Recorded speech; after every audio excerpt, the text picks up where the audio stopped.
I know that intro is a little bit weird because there's no way to lower the volume. Once the game starts, then the volume control is taken into consideration. But yeah, no, I don't think it's ever happened. There was a period of time where in high school, I had like the friends, and for anybody who's seen this movie, you know where this is going. The friend group that I was in, a lot of them were working food service, so they were like working fast food or, you know, McDonald's, Dairy Queen, that kind of thing. And this was around the time when the movie Waiting came out. You guys, if you've seen the movie Waiting, you might know what I'm getting at. But the movie Waiting is a pretty fun movie. There's a game that they play though in that movie where if you trick somebody to looking at your genitals in a certain way, they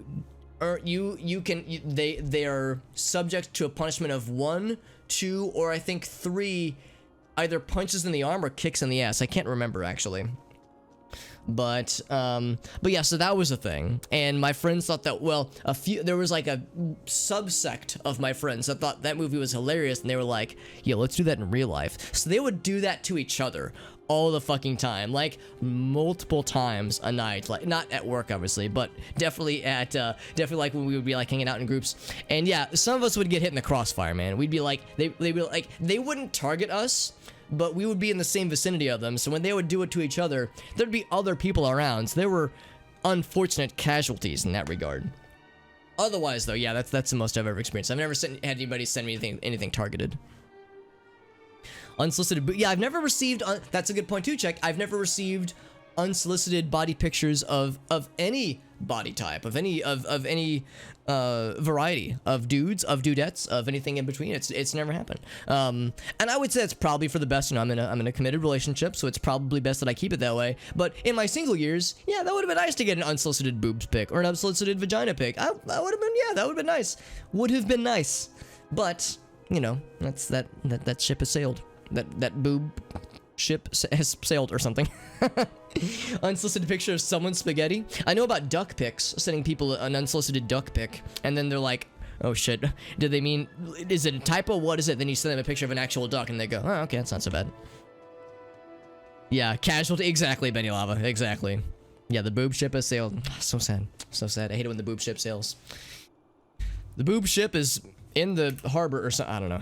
It's a clumsy metaphor. But anyway, thank you for being here, friends. We're playing some Project Diablo 2. The question, what the hell is Project Diablo? So Project Diablo 2 is a mod for Diablo 2 that rebalances pretty much the entire game. All the pieces of equipment, all of the skills, adds some new skills, adds some new equipment. As you can see in the inventory, as well as the stash for any vanilla Diablo 2 faithful, you will know that, or you will recognize that the inventory is doubled in capacity, and the stash is, I think, at least doubled, maybe tripled in size. So you can store a lot more shit, which is nice. Alex, why do you have all your charms in one half of your inventory? Because the bottom half of the inventory is meant for charms. You can put anything in here, or in the bottom half. So you can store stuff down there if you want to, but charms are best to go down there because you know that when a charm is up here, we have this red barrier, or this red like icon in the background there, whereas down here it's blue. So the bottom half means that if a charm is in this bottom half of the inventory, then the charm's effects would be considered. So for instance, if I were to take this guy, move that out, we don't get the +6 dexterity. And if it's partially in, we don't get the +6 dexterity, still 92.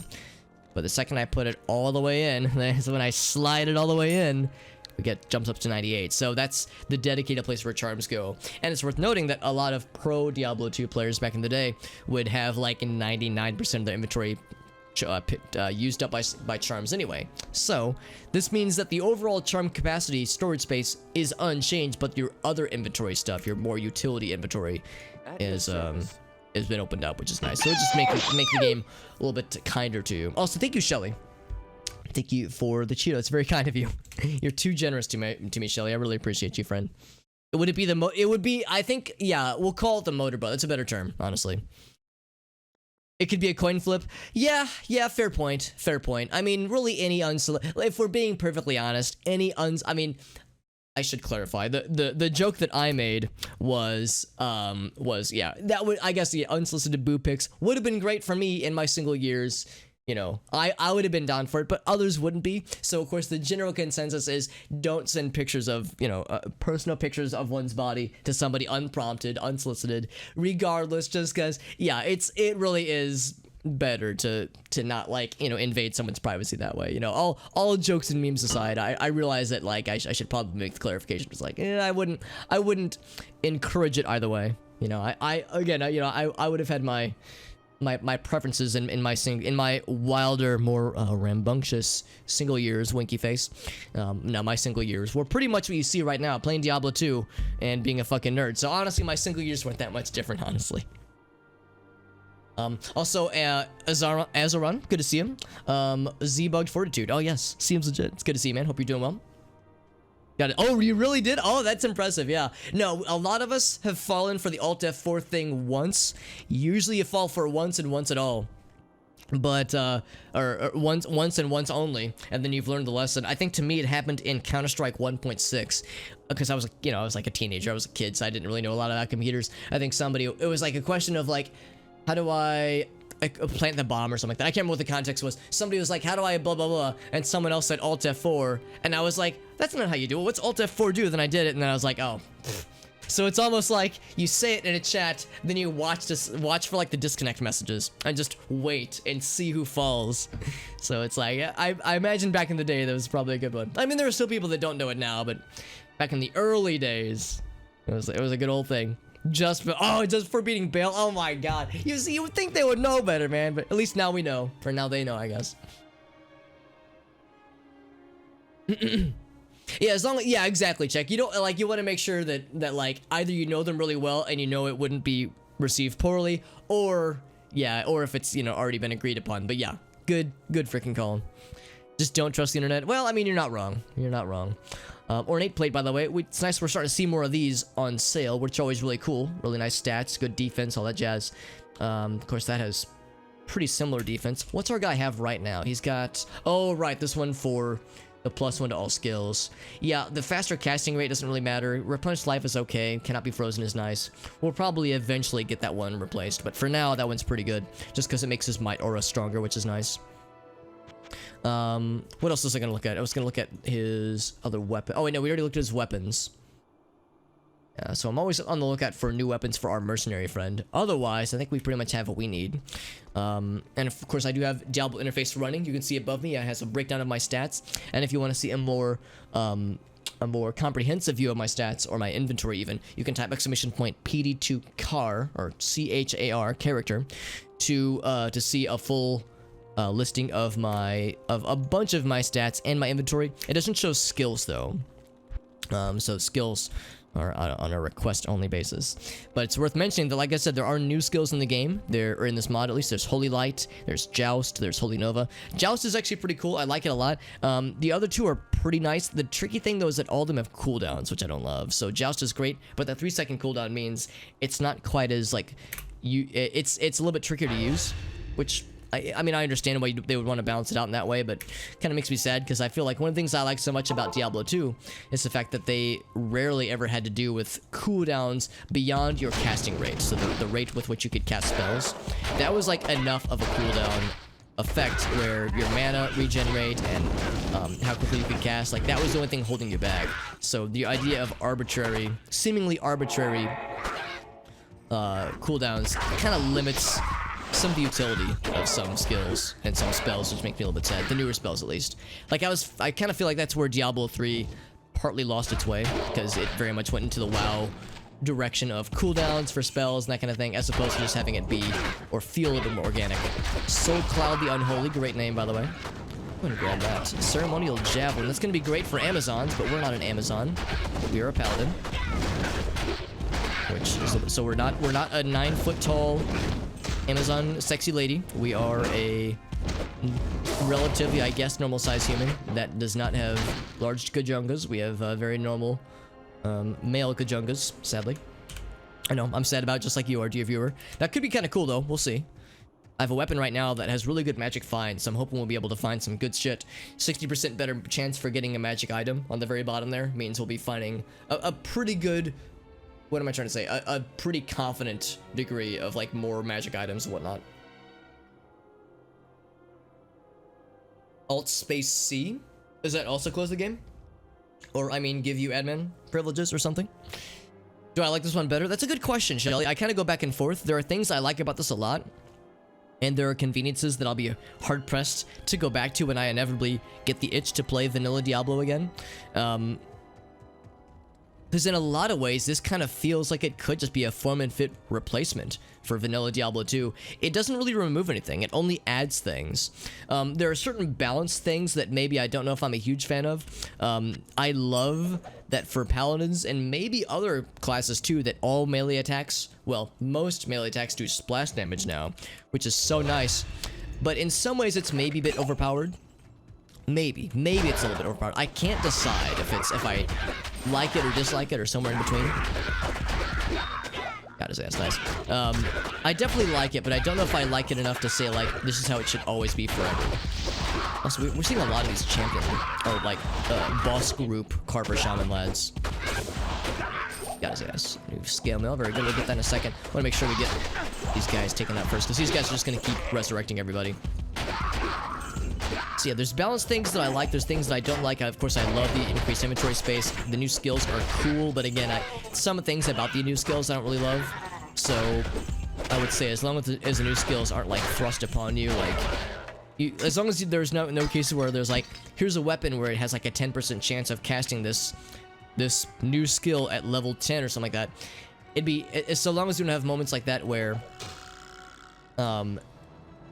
you're like balanced on the cooldown, so it's like you don't get that effect unless it's been more than 3 seconds afterwards. So as long as the new skills aren't like used in such a way where you're like forced to use them, or like they're kind of like in a way that makes them cumbersome to get out of. Otherwise, then yeah, I'm totally down for it. For the new skills, as for existing at least. So there are some new encounters that are very different. There's the notion of certain bosses being a lot harder and some bosses being a lot easier too, for that matter. So Bloodraven is a fucking menace right now. Like, she is a very scary fight to encounter. But other boss fights have felt a lot easier, or at least less like difficulty spiky. And of course, I'm playing very much as very much a casual PvE character. I have no desire to do player versus player, PvP stuff. And I would imagine that's probably like a pretty significant part of the Diablo 2 audience, and they would probably have different opinions on certain balance changes, like the one I'd mentioned, the notion of the of melee attacks having that nice splash damage thing. I could see certain PvP people being like, yeah, not a huge fan of that one, fam, because that kind of messes up some of the balance and makes certain builds really hard to get out of, or to get around, that is. So I'm trying to kill these guys. And we also got this fucking siege beast over here. We got him, though. So now, I would say in the near future, what's probably going to happen is whenever I get the itch to play Diablo 2, I'll probably lean more towards Project Diablo. But I don't think I'll ever be able to swear off vanilla forever, just because there are some things in vanilla that I think I might eventually start missing. But not anytime soon, honestly. All good Jungas are beautiful. I mean, you're not wrong. You're not wrong. I'm just saying that that sadly my Gajungas are inferior to other Gajungas. I'll say it that way at least. It closed Explorer window. Okay, so it wouldn't close games, but it would close other things though. What's up, Lauren? Melee. It's all melee weapons. Yeah, so it's not only paladins then. So that means that yeah, for paladins, their buffs probably come in the form of their skills being rebalanced. Whereas, yeah, but barbarians would get the splash damage too. So the barbarians are also pretty nutty then. Because back in the day, barbarians and sorceresses were always the most popular classes. If you're playing online, you'll always see barbarians and sorceresses all over the place. Baal runs, Cal runs, you name it. It's always going to be like probably 75% barbs and sorks. And I would imagine, yeah, the propensity of barbarians will probably continue in that sense if they're getting the same really cool melee treatment, melee weapon splash damage treatment. But barbarians are fun. I think I prefer paladins personally. I like their utility. I like the fact that they can like they can bounce off of they have skills that can bounce off of other classes really well and can synergize well. Of course, the paladins are like, by their definition, team players, which is kind of nice. Of course, I'm playing single player right now, which is kind of an oxymoron. But yeah, I always like paladins more. Maybe I'll like the remake. That's a really good point too, Check. Yeah, how will the remake turn out as well? Because the remake will absolutely be vanilla Diablo 2, just with a cleaner sheen and with some nice conveniences like gold, auto gold pickups, that kind of stuff. I imagine if I know me, and I know me fairly well, I will probably like this more than Resurrected. But knowing me, and again, I think I know me pretty well, I'll likely eventually pick up Resurrected. I won't get it at launch, but I'll probably get it eventually if I had to guess. Based on how reviews, sound for the game, based on if it, how expensive it is, we'll see. We'll see, but I would say it's probably a matter of when, not if. Let's grab a few of these real quick. Some have, yeah, exactly. I mean, yeah, they're all valid. All good jungles are valid, no doubt about that. That is not a controversial statement in the slightest. Where hit points, by the way? Yeah, Sorceress is fun. Sorceress is probably the most popular. If I had to make a hot take, Sorceress is probably the most popular Diablo 2 class for a valid reason. Frozen Orb is a great freaking skill. That's why we have high. Oh, I was too slow to get our buddy healed up. Oh, this is kind of scary actually, because this is the case I worry about. This is why we have high hit recovery, because these guys are woo, buddy. Oh, buddy. Just pressing the heal button. Oh god, these guys are scaring the shit out of me. Here's what's gonna happen. Oh. Yeah, these guys are not fucking around. There we go. Get to our portal so we can get our buddy back. I was mashing the 5 key trying to heal, pressing the wrong button, not realizing that I was not healing at all. It's because I was missing. I was trying to press the 4 key. But yeah, Frozen Orb's a great skill. I mean, there's other skills too. Fireball's always great. There's a number of them that are great, but yeah, I would say for sure Sorceress is probably the most popular. I played a lot of Diablo 3. I haven't played Diablo 3 in probably about 5 years. I think my last playthrough was in 2016, so it's been about 5 years. But I like the game a lot. I prefer Diablo 2 personally, but 3 is a really fun game too. It's just a very different game, made by a very different Blizzard. But I like it a bunch. It's fun. Have freeze duration, hit recovery.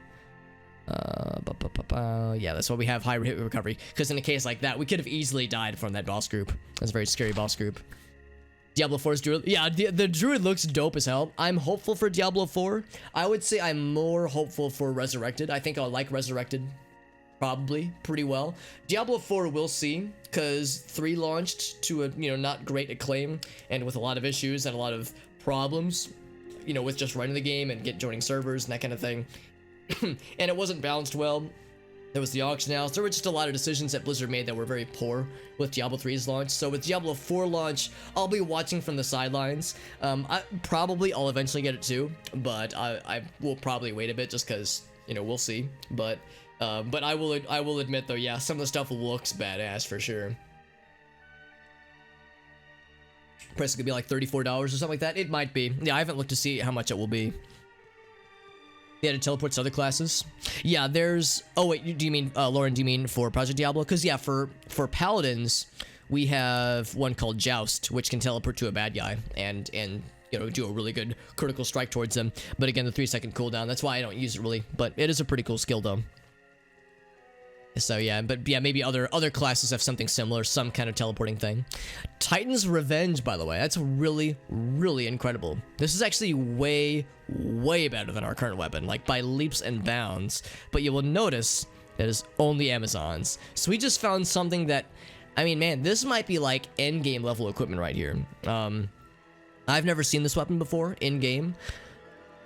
I would say, let me think about this. It's probably not good enough to carry you to hell, like to hell difficulty, but this would at least carry us to the rest of Nightmare, or what am I trying to say? Like some chunk of hell difficulty, because this weapon is incredible. The damage is great. 6 life stolen per hit is excellent. 2 to Amazon skills, and also an additional 2 to Javelin and Spear skills.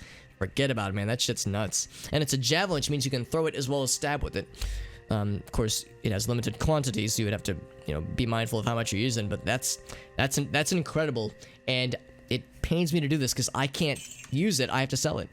It's not even worth a lot of money, unfortunately. But it's like, yeah, man, it's such a shame. So much promise. Not even promise. So much guaranteed badassery that we can't tap into because we Because again, our Gajungas are incorrect. Incorrect flavor Gajungas. Actually, I didn't need to buy that. That's fine. Anything else that I wanted to look at? Probably not. Probably not. Yeah, so let's get our buddy back. Let's think about how we want to deal with this problem of these Moon Lords. We got away from the big group of them. So in cases like this, you definitely want to try to fight them like one-on-one, or at least one on a few, versus like the full pile of them all at once. So we'll be we will be wise to approach with caution. So I've seen all too many times how these things can go poorly. What am I doing? Oh wait, I was trying to. Oh, I'm looking for. He's over here. The guy to resurrect our buddy. Our buddy who fell in combat. Yes, warrior. There we go. So we got our lad. Oh, that's right. He gave us some runes. Go ahead and put those back in our stash real quick. Make them stackable. That's one of the nice things with this mod is that it makes. We got the good shit. Hell yeah. We got the good one. We got the spooky one. It makes all runes and a good chunk of the gems stackable, which is really nice. That's a nice convenience. Thank you to Shelly, by the way, for the additional cheer. Time to kill some bad guys. You know it. And a nut. A bonus nut. Yeah, wands definitely don't. Orbs don't. Staves, or I guess you would say like staffs and staves. Those kinds of weapons don't. So basically weapons that aren't intended for melee use, which kind of makes sense. It would make sense that, yeah, there wouldn't really be a need for that necessarily. Actually, I'm going to warp out this way. I'm not going to go through the portal. I'm going to approach from the entrance. What I might even do is I might even just avoid this boss group just entirely. Just because it's very scary and might not be worth the risk. Let's find out, though. Oh, never mind. Looks like the portal we made is right on the way. So, yeah, we'll approach slowly. Make sure we only draw a few at a time. 1 or 2 at a time at most. Yeah, yeah, not class specific. Because I at first thought it was class specific. I thought it was like a paladin thing. Because paladins are great, but they don't have a ton of things that barbarians don't have, other than their auras. I mean, yes, they have some combat skills that are great, but barbarians have a lot of really good combat skills too. So really, the paladin aura is the main thing that they have going for them. And it's quite nice, but they don't have whirlwind. They don't have, there's another really cool paladin skill or barbarian skill that I can't remember. Maybe it's Fury, or something like that, or Concentrate. I can't remember, but it's one that's uninterruptible. It has a really good damage bonus to it. So, yeah, barbarians have a lot of things paladins don't have, but not quite vice versa. I guess paladins have more elemental damage, that kind of stuff, whereas barbarians, it's mostly, not entirely, but mostly physical damage. Right, so now we've whittled him down, and now it's much less scary. So even this guy, even though he's extra strong, which makes him scary, we turned him into a punk-ass bitch because his strength was definitely in his numbers. So that was kind of scary though. That was a little bit dire. The fact that we got down to like 20% health a few times in that combat situation was a little bit frightening. And part of it was my fault. I was flubbing the inputs. I was trying to press my panic button, the 4 key, to do the rejuve potions, but I was missing. So I was mashing 5, and I wasn't healing, and I was getting scared as to why it wasn't happening. I was getting very afraid. And a hydrate, you got it, Mr. Arcdrag. What's up, buddy? Anything for you, Arcdrag. It's good to see you, buddy. As you can imagine, we're playing more Diablo 2. This is Project Diablo 2, and Arcdrag, I seem to recall you telling me that back in the day that you played a lot of vanilla Diablo 2. You have a lot of fond nostalgia for playing it, and the like embarrassing amount of time that we all spent on this game back in the day. Something to appreciate. It's not very good. We'll probably drop that one. So more these Bloodlord lads. Blood for the Blood God, of course. And of course, Charge continues to be such a great skill. It is...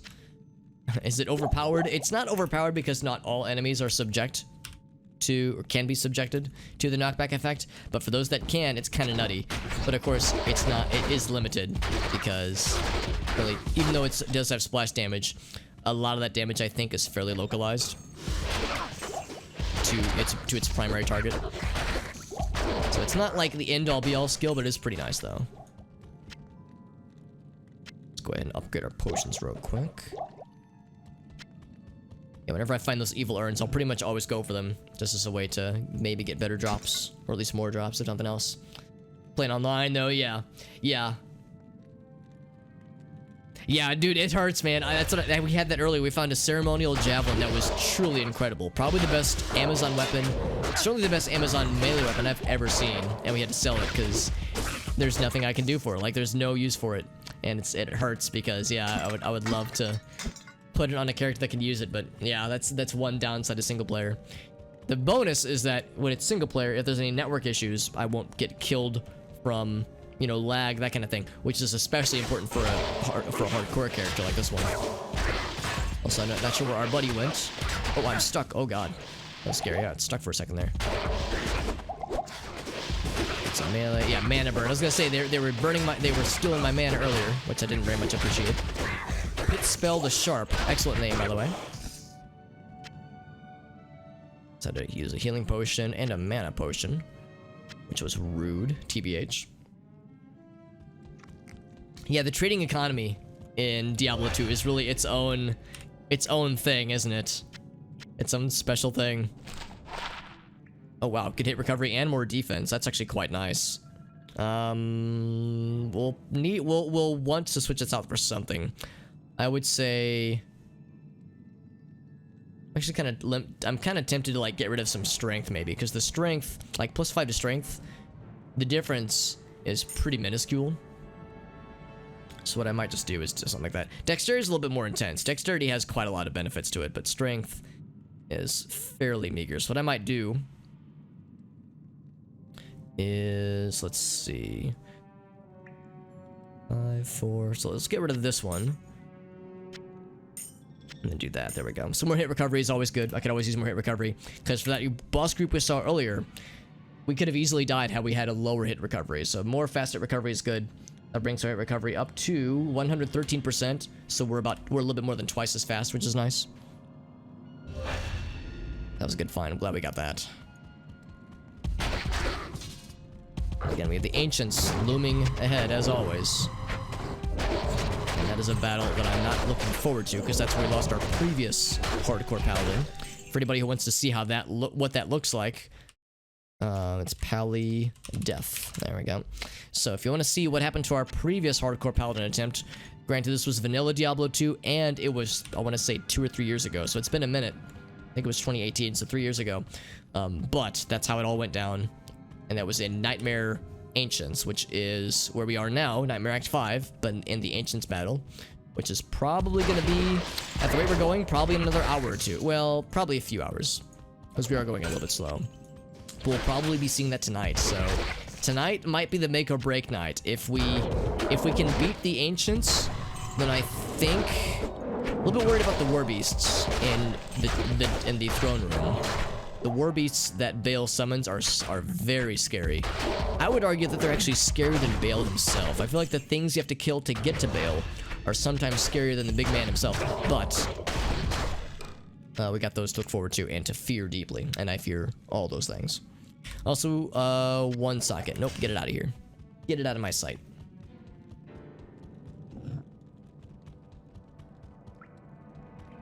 Try to make sure I keep my eyes on the screen as we're moving, because those bloodlords, man, you get a group of those together. There's only 2 of them, that's not so bad, but you get a group of those together. That was a pretty gnarly combination we had earlier. It was extra strong and cold enchanted. Extra strong is always scary at this level in the game.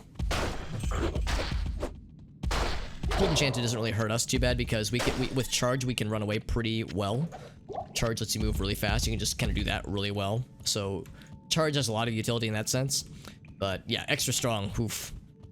It's extra scary too, because if you have a boss group and the boss group has extra strong attached to him, there's a good chance that his minions or the group that he spawns with probably inherits at least some of those skill or some of those abilities as well. And extra strong is one that frequently does get inherited. So if you're fighting a boss that's extra strong and he has a boss group or a minion group with him, chances are they too are extra strong. So you're actually fighting multiple extra strong monsters, which is, you know, reason to be fearful. Claw Vipers ain't shit though. There we go. I will talk shit on these Claw Vipers as much as I can to help make up for the fact that I'm having to be so fearful of these blood lords. Also, I like how whenever you kill those little frost lads, those little icy boys, how they explode into a frosty explosion. Like they don't like have like a body. Oh, here we go. That explodes. Oh, that's not good. All right, that's not good. But we can get out of this. There we go. We're fine. We got cornered for a second there. I was afraid. I was like, oh shit. I'm very scared. Reflexively, I hit the pause button. I really shouldn't. I shouldn't rely on the pause button. Because I did that last time and I accidentally saved and exited at a precarious moment when I really didn't mean to. So I shouldn't do the pause button because it's easy to get like flustered and actually press a thing I didn't mean to, which is exactly what happened last time. I gotta be careful here.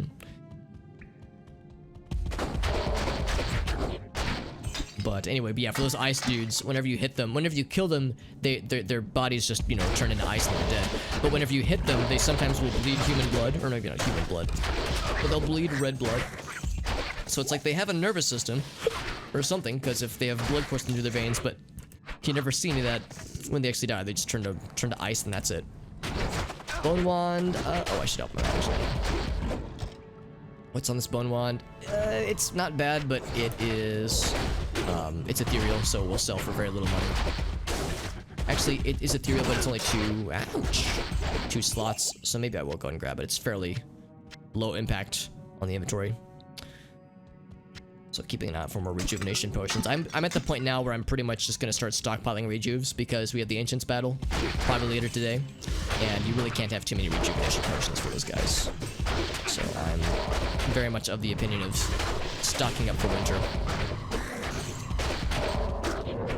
This is a boss group. I haven't seen what the actual dude is. Storm Eye. We've seen Storm Eye before. That name sounds familiar. Drop some armor. Actually, maybe we haven't seen that guy before because the name sounded familiar. It'll sell for some money, but that's about it.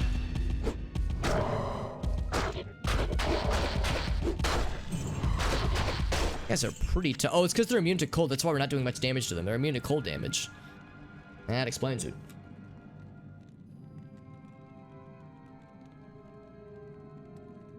Guess I'll grab some extra healing potions too while I'm at it. Regular healing I'm not quite as worried about, but I am quite as worried about rejuvenation potions. There's Bane Crow, Stone Skin, Extra Strong. That's a scary combo. These guys aren't, this particular enemy type isn't that scary though, so I'm not quite as worried. Yeah, we're just juggling his ass all the way back. Oh, that's fine. There we go. Warhammer, and I'm not gonna bother picking it up. The Fanged Helm isn't very good. It won't sell for much money, so I'm not gonna bother. So I think that's where we want to go, the Glacial Trail. In fact, we've explored almost the entire goddamn dungeon. I think there's also the icy cellar that we're looking for. Actually, Glacial Trail. By the frozen... Oh, we still have a ways to go, actually. We're not anywhere close to getting to Anya yet. I think. Crystalline Passage by the Frozen River. Crystalline Passage. Is that what this was? Now I'm wondering. I think I'm going the wrong way. I think we want to find a second exit. I think that's how this is. I think we need to find an entrance to the Frozen River. This way. Like, on this level. I can't remember. There's one of these areas has the kind of case where it kind of splits off. Where there's one path that goes the correct way. Here we go. Here we go. And then another path that leads to a dead end. So this is going to lead eventually to a dead end. But that's fine. There we go. Gloombite the Impaler. Great name, by the way. Yeah, it's fine. If this will lead to a dead end, that's fine. Because we need to just get to Anya. That's all we care about. Now, this lightning is... it's scarier than it looks. I mean, the physical is kind of shitty, though. Actually, I'm gonna drag this guy over here. Because if we were to kill him over the gap, then we get no rewards. We want to make sure we're getting something for our hard-earned efforts. And as you can see, my inventory is filling up mostly rapidly. All the skill, we'll grab that.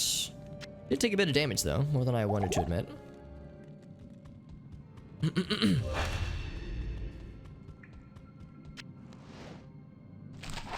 One to dexterity. That's actually not half bad. I think I won't hang on to that one.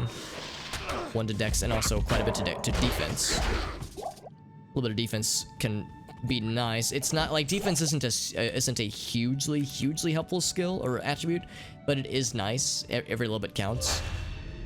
You need like a defense increase or decrease of like 100 or more to see like a difference in like a 10% hit chance. Or difference, what am I trying to say? A difference in getting hit chance by about 10%. So like if you have like a 75% chance of getting hit by a siren and you put on something that gives you 100 more defense, it'll go to like maybe 65% instead of 70, or maybe closer to 60. But it's not a huge increase. Like it's not a huge improvement or loss necessarily. Hey Nitro, what's up, friend? Thank you very much, Nitro, for that very nice raid. How are you doing, my friend? Nitro, of course, is a friend of the channel. Nitro was one of the very nice folks who joined in over the weekend when we did some Jackbox party games, which was a lot of fun. Hoping to do more of that this weekend if possible, if time permits. Also, I think I misspelled your name. I did misspell your name. Nitro. No, not Nito Nova. Nito Nova is like Gravelord Nito from Dark Souls. There we go. Doing more Danganronpa, of course. How goes the rabbit hole of Danganronpa games and the plot that goes into that game, Nitro? Because I know that you've been playing it a lot, been playing the series a lot, and it sounds like you're really enjoying it. But I recognize that there's a lot to that game. API error, yeah. Oh yeah, when I saw that, I was like, wait a second. I think I goofed up the input. Or she's playing a game I've never heard of. Thank you again, Nitro, for that very nice raid. And thank you, Amnesia, for joining in as well, my friend. It's good to see you, buddy. But yeah, Nitro's a friend of the channel. She's a nice lady. She's been, and she's raided us multiple times. And again, she was one of the really fun folks who joined in with Jackbox. Hoping to do more of that sometime this weekend, if possible, if time permits. And I'm also hoping, very selfishly, that if we do Jackbox, if we do Jackbox over the weekend, that I can maybe get Gracie to join it as well, because I think she would enjoy herself with those kinds of weird, degenerate games that I enjoy so much. Night Vex, the something, I couldn't actually see the full title because they are dead. I'm gonna check that urn in a second, but I want to take care of these guys' voice because they're just eating us up with that ranged bullshit. Alright, time to heal because they are hitting me a lot. Also, that one right there is hovering in a way that I can't hit. Oh, there we go. There we go. It's like when they're just chilling like a villain over the gap and not minding any bullshit. Oh my god, it's like they're doing it on purpose. You see this shit? You see that shit right there? That shit is for the birds, man. Fuck that noise. You're expecting a lot, but you're excited to see where it goes. Yeah, I would imagine that it's probably hard to like plan too far ahead in Danganronpa, just because characters that you like might get killed horribly. Oh man, I keep getting stuck. I understand the plot twists can get really wild and very unpredictable and very strange. So yeah, I understand. It's almost like you want to just go in with as open of a mind as possible, because it's hard to predict where things are gonna go. I'm glad to hear you're enjoying it though, Nitro, and I hope it continues to be fun for you. It's always nice to have a series like that you can really sink you like kind of sink your teeth into. It's a lot of lightning. I'm having a really hard time just hitting these guys. Like I feel like I keep getting stuck on things. These guys are just being very annoying. But we got them though. It's a fun game. Yeah, API error. Yeah, I'm actually impressed that it was smart enough to say API error. I thought it would just say like null or like an empty string. So I'm grateful that they at least give us like a specific error when we've requested a channel that doesn't exist, or maybe even a channel that exists but has never streamed before. Yeah, exactly. You could have sworn you saw this character die, or at least it was heavily implied that they're gone, but maybe they came back. Maybe it was something else entirely. Maybe that wasn't even them. It was someone else in disguise. Like, I've never played the game, so I don't know. But I'm under the impression that it gets... To say that it gets nutty, it would be an understatement.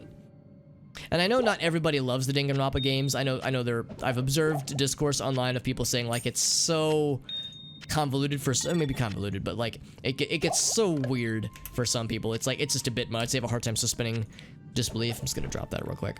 But I think I would enjoy it. I think I would enjoy eventually playing it myself. Sometimes a really good narrative, unpredictable story like that can really be something special. Grief Grumble, that's a good name. Good grief. So we'll grab the healing potions, the super healing potions, that is. And of course the rejuves. Could always use more rejuves in my life. My phone dinging me a couple times. Everything cool? Yeah. Alright, so... Oh, we gotta grab that one as well. I don't think I need a crap ton of healing potions, but I definitely want a bunch. A bunch for surezies.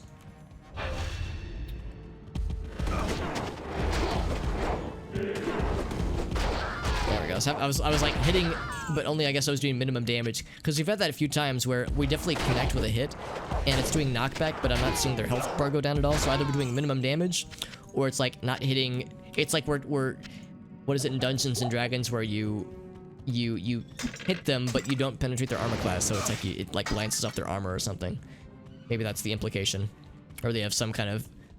Maybe some enemies have like an inherent block skill that blocks charge. Ooh, another.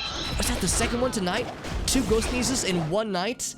Thank you, Shelly. Thank you for a good ghost sneeze to round us out too. Thank you for that, my friend. I appreciate you, Shelly, and thank you again for resubbing and for multiple cheers tonight. You probably get tired of me saying it, but I'll say it a million times over. That kind of thing is never expected. I'm just happy to have you here and have you as a friend.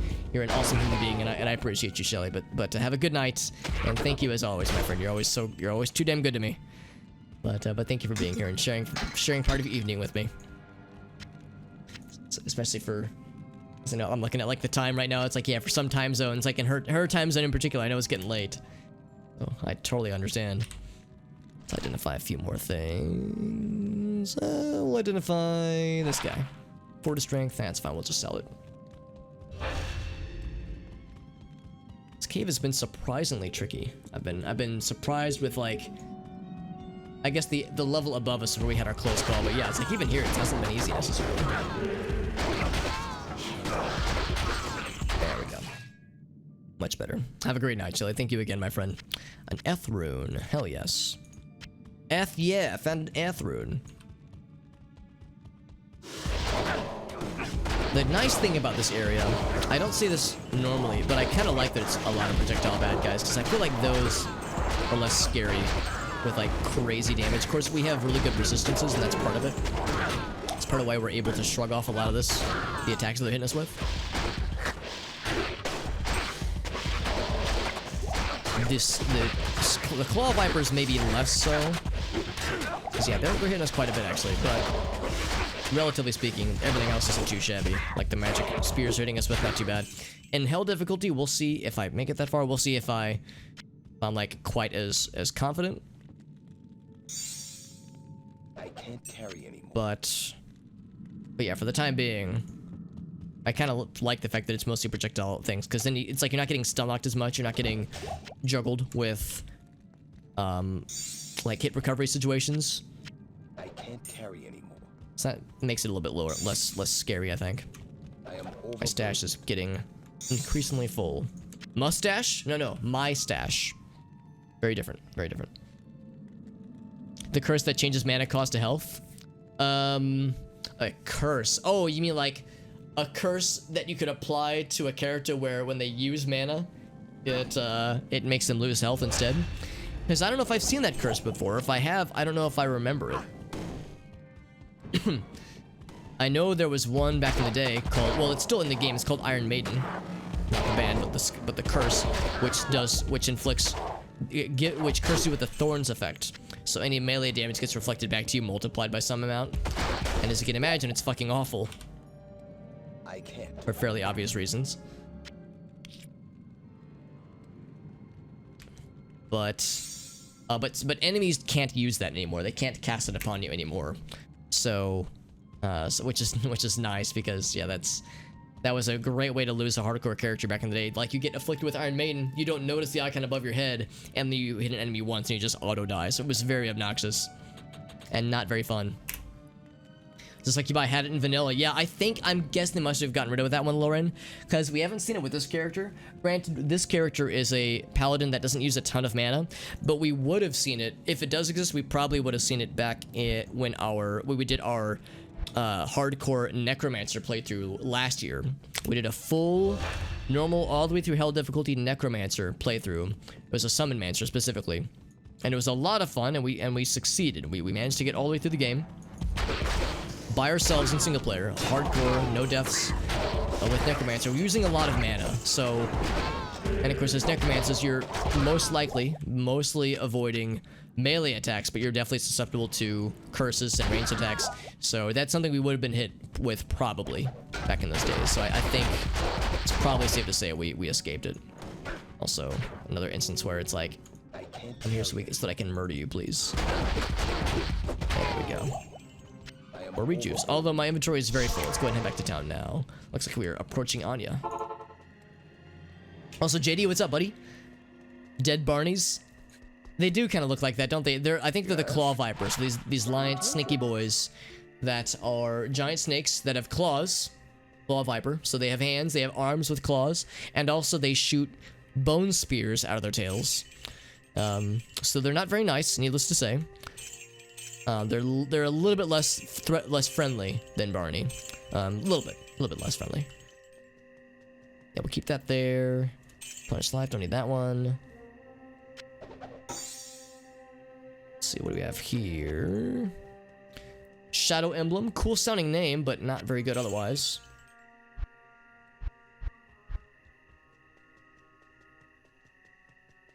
Pylum, I hardly even know him. Meteoric Truncheon. Meteoric because it has good attack rating. Okay, that's not very good. It's a tier 3 weapon, which is why I picked it up, but it wasn't very good, unfortunately. JD, how goes the Final Fantasy 14 stuff, by the way? I know as of a couple days ago, you had a few things left for the thing you were questing for. Let me check to see if we have anything better for Magic Find, by the way. Be curious to hear if there's any updates. And also, JD, I haven't thought to ask, yeah, that's better than what we have. Haven't thought to ask what kind of stuff you've been streaming lately, by the way. Because for those who don't know, JD, his name is Not Your Stream, he also streams. And he's a friend of the channel, and a good dude. 2 more left. Okay, got a rare one today, so it's like you're getting close. Now, once you have this thing you've been hunting for, that's a particular mount in Final Fantasy 14. Oh, that's pretty good. Do you think you will be the, like, you will just, like, feel people's envy dripping off of themselves when you walk by them, when they see your cool mount in-game, and they go like, God damn it, that guy probably had to work so fucking hard for this badass mount. Like, you think you're just gonna be the coolest kid on campus? Because, well, I mean, for one thing, you already are, but you'll be an even coolest kid on campus, if you can believe it. And also some Spiral 3, nice. Oh, that's right, getting ready for the move. Yeah, now I remember you were saying that's coming up, JD. Which I honestly, I'd forgotten about. I knew in my mind that yeah, had a move coming up eventually, but I didn't think it was going to be quite that fast. So no, I'm impressed that you're already, being very proactive with that. Moving is a awful pain in the ass that I wouldn't wish on my worst enemy. So I know it's awful and shitty and can be incredibly exhausting, but you're a fucking baller. And I have full confidence you'll be able to manage all of it, but I know it's a shitty thing to have to do, because moving is never fun. Whenever I move, it's always like, this is the last time I'm moving ever. Never doing this shit again, man. It's gonna be awesome, man. Yeah. Got a new expansion coming out. Yeah, so you'll have a shiny new expansion with which to crack in this new, shiny new mount. So yeah, you're gonna be riding atop your chariot. Or not chariot, but atop your... I'm gonna run away a little bit. Run away a little bit.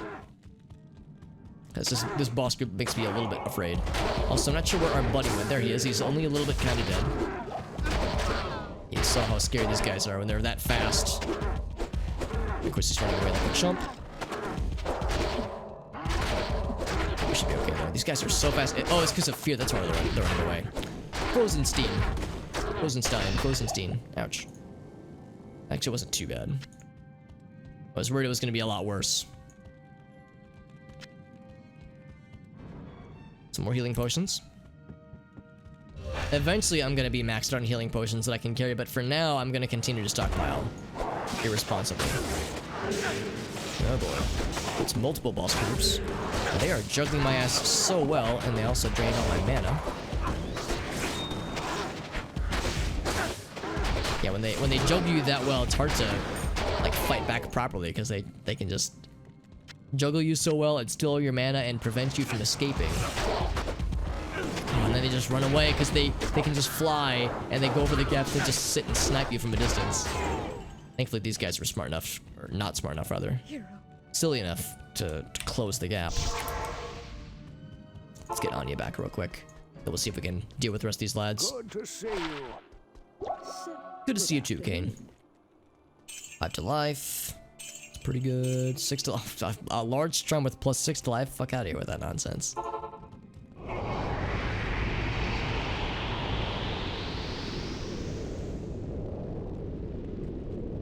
Oh, I can't actually talk to her. Okay, I can only click her, but you can't actually talk to her. Okay, she made it. I think there was a boss that we didn't get to kill because he flew that way, and I think it has like it's like a long, narrow hallway. So yeah, I actually can't reach him to kill him unless he does this. Okay, never mind. That was not a boss. I thought there was a boss group somewhere because we definitely had some mana getting burned, but maybe it was just a leftover from the previous boss group. Regardless, we got it, and it wasn't really that. It was a little bit scary. I would say it was harder getting here. The act of reaching this spot was scarier than the actual fight itself. We made it though. I lived, bitch. I think is there also the icy cellar, or is that in the next area? So I think there's a bonus area called the icy cellar, but I can't remember where you can reach it from. From whence you can reach it. Yes, otherwise, yeah, here we can take this route and kind of go all the way around. More lightning.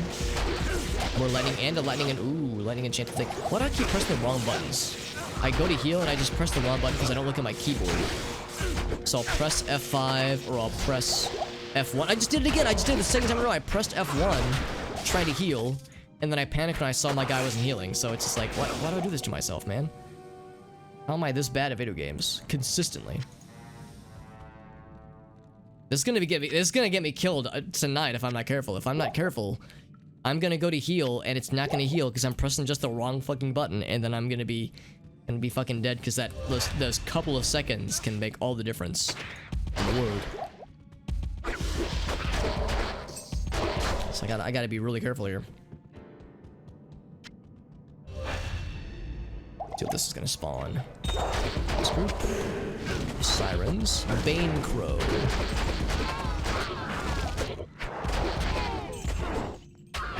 There we go. More potions, more potions. Yes, please. Just what I needed. I guess you're just what I needed. Excuse me. Yeah, I'm going up here, kind of going up and around this path up here to see if there's any other exits we can take. I thought there was an optional bonus dungeon area with like a golden chest at the end, but I can't remember. There we go, man. Sometimes I have a hard time. Oh, I'm stuck. Okay, there we go. Yeah. Man, this keeps happening where I get stuck with charge. It's really a shame because charge is probably the best skill for this build, but it's incredibly buggy or something. Either it's buggy because the base game is buggy, or it's buggy because there's something with the mod. Because we keep getting stuck on things. It's very annoying. It hasn't gotten us killed, obviously, but it's very frustrating, and it makes me wonder if I never really used charged in vanilla Diablo 2, so I don't know if this is just how it goes, but it's a little bit frustrating sometimes. There's nothing up here.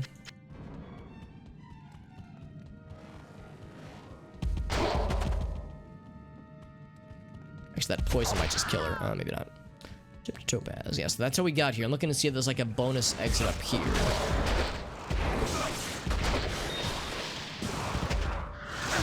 Yeah, I can barely. There we go. Let's just say we can barely reach him. Cargo head. That'll sell for a bit. So we'll grab that one. Yeah, it might. I don't think I can blame the mod necessarily. It very well could just be Diablo 2 is an old game. Cause yeah, no, I feel the same way, Lauren. It's like if you're also using charge with your character, if you have a paladin and you're also getting stuck on things, yeah, I would not be shocked to know if that was just how charge sometimes went. The worst is that one time we got stuck and we didn't know that you can do the weapon swap to get unstuck. But the worst was, yeah, we got stuck. We had to like close the game and relaunch it because we got stuck mid-charge animation and there were no enemies to knock us out of it, and we just had to kill it. It was really frustrating because we had to redo the whole dungeon. So again, it doesn't get us killed, but it's just annoying that that's a fact you have to consider when you're using a skill like this.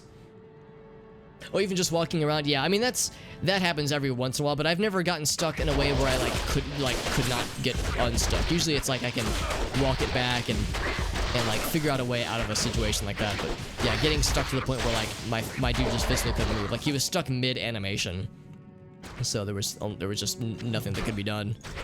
It was an odd situation to be in.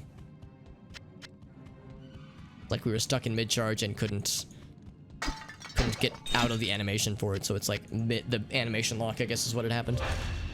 We'll open that urn in a second, but we have more friends over here. There we go.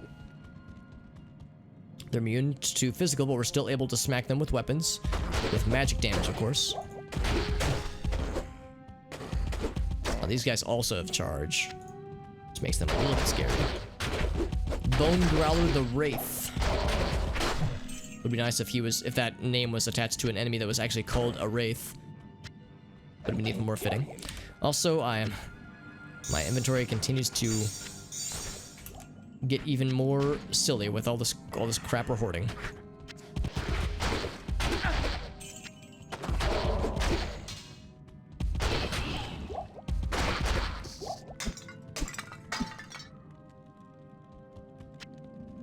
I think that is either a waypoint or an exit. Oh, it's neither. It's a gold chest. Okay. Yeah, we'll check those urns in a second. Or not the urns. The evil urns. Bone Wand, War Scepter. I can't. I can't.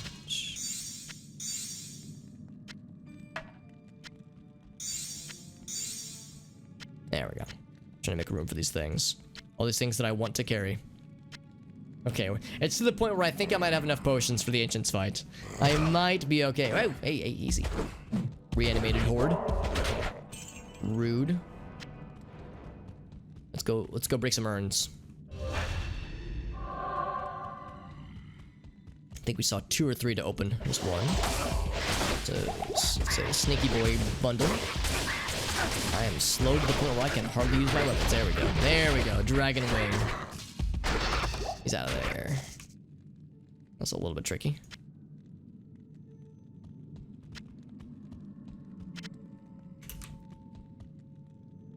We're doing on keys. Okay, I think there's another one over here. Also sneaky friends. Stonebreak the Havoc. Again, I like the names. Magic resistant, extra strong. I don't like that. That's not. I mean, it's good. It's just scary is the only problem. I am overburdened. Overburdened. A familiar sound. I think I want to take with me the jewel. Could be good. It probably won't. I feel like we rarely get excited about jewels, but I've been surprised before. Greetings. Thank you so. Hello. That's pretty good. 3% faster run walk. I don't think it's worth it. It's not bad, but not great.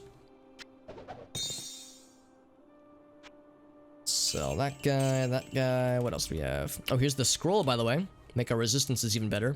Which means we can probably get rid of, if we wanted to, we could get rid of these boots. The cold resist is no longer necessary. I think we'll probably hang on to them.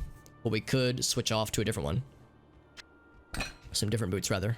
Boots that have better, maybe better run walk or something like that.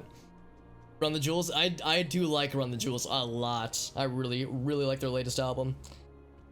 In fact, I liked it so much I went through and kind of like, I pretty much bought their entire discography. Actually, I like went through and listened to all their stuff, and I was like, yeah, I pretty much like all of this. There were a couple tracks that I wasn't huge on, but yeah, the majority of it was like, this is some really fucking good hip hop. So, yeah, I kind of know life their discography. when that new album dropped, and I was very impressed. Yeah, I think it's, yeah, Run the Jewels 4.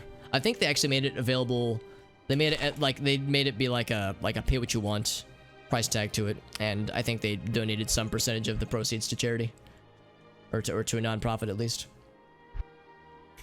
Yeah, no, I was really impressed. I'd previously listened to some Killer Mike, but yeah, I never really gave Run the Jewels a chance until years later, and I'm glad I finally did. Yeah, we'll probably just do this one just because the run walk is nice.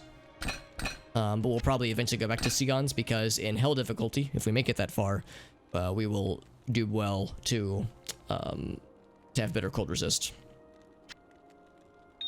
So wanna that all leveled up. Bloop.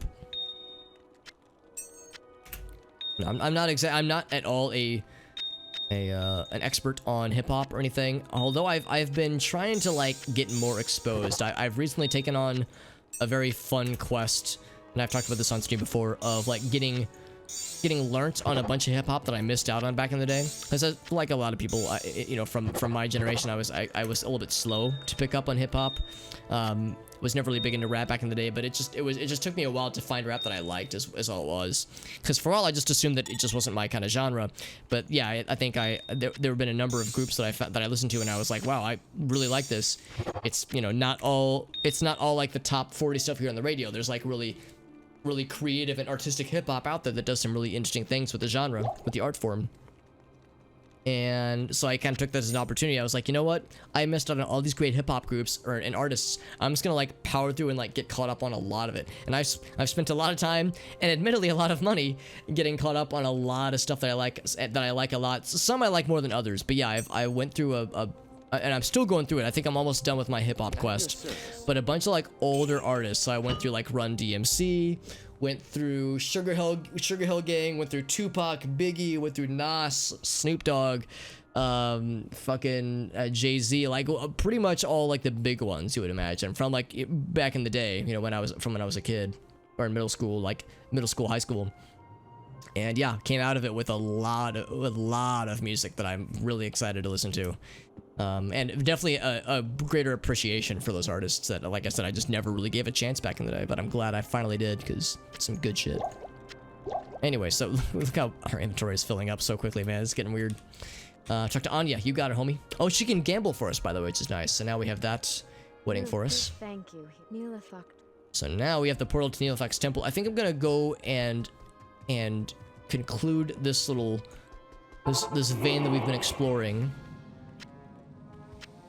because I think I would like to find another waypoint.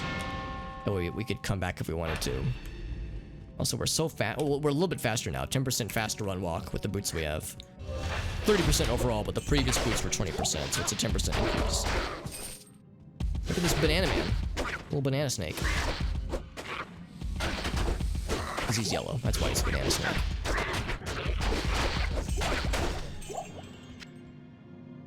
Alright, it's to the point where I'm starting to question if I need to... Oh, wow. Really good defense. Wow. It's really impressive, actually. But no resistances. Yeah, that's the thing. We need a good shield that has resistances, because without the resistances on the shield, we kind of fall apart. So that the Ancient's Pledge is kind of holding us together in that sense. So yeah, that's not going to do us any good. But that is really impressive, though.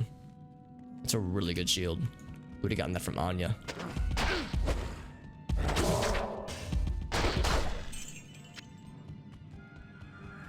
It's an evil urn. I'm going to open that in a second. After we deal with these lads. Oh my god, there's a lot of dudes. A lot of broskies.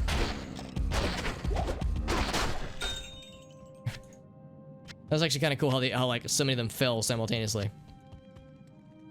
It's pretty neat. Yeah, I think as much as I love having this stupid density of health potions, I think actually what I might just do is I might just stash a bunch of these. Yeah, they're all just getting back up after not giving a fuck.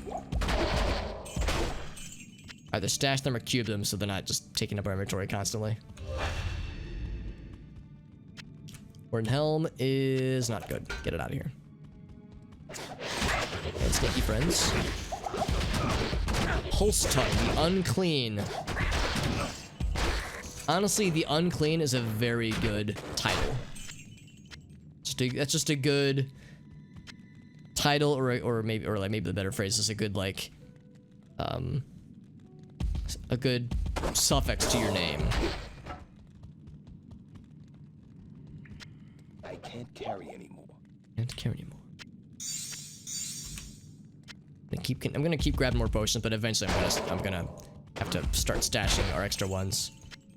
Because the problem is you can't buy super healing potions. You can only buy the greater ones, and the greater ones are good, but they're far inferior to the super healing potions. That's why stocking those is so important.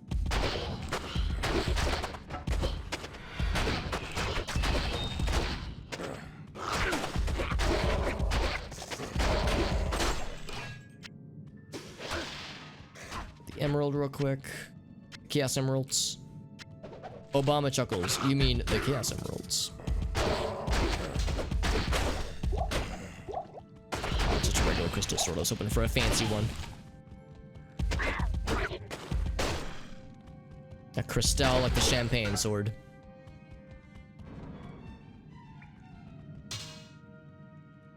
Impossible. Oh, I can't cube it. Is my cube full? Oh, it's not. It's just can't fit that particular thing. Go ahead and, oh wait, let's go ahead and deal with these guys first, then we'll crack open the urn. I've learned that, yeah, you don't want to like combine mobs if you can handle it, or if you can help it rather.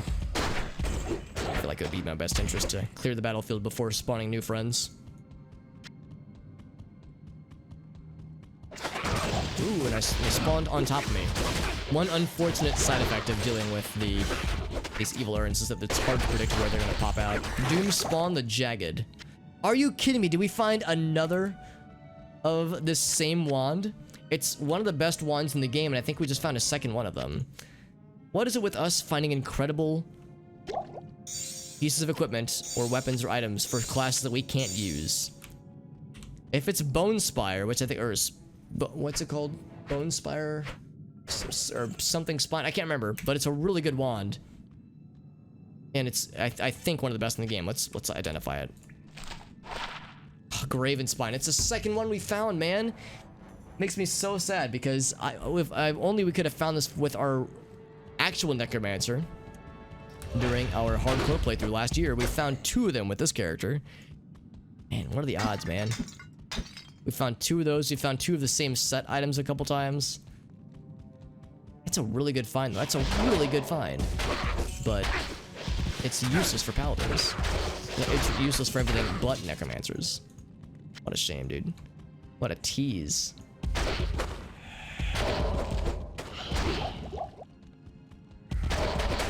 Oh well. Nothing else. It's a cool thing to claim. It's a cool thing to say, well, at least we found it. It's like we're treasure hunters.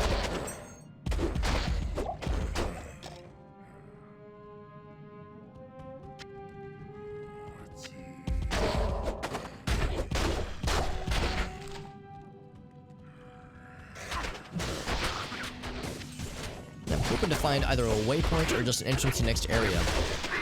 That way we can hop immediately to the whole Anya quest, where we go to spank out Neelithak for his betrayal before he can fuck us over again. The Frozen Tundra. I think that's where we want to go. I'm gonna look to see if we can find the Icy Cellar while we're down here, because I think that's like the bonus dungeon I'm thinking of.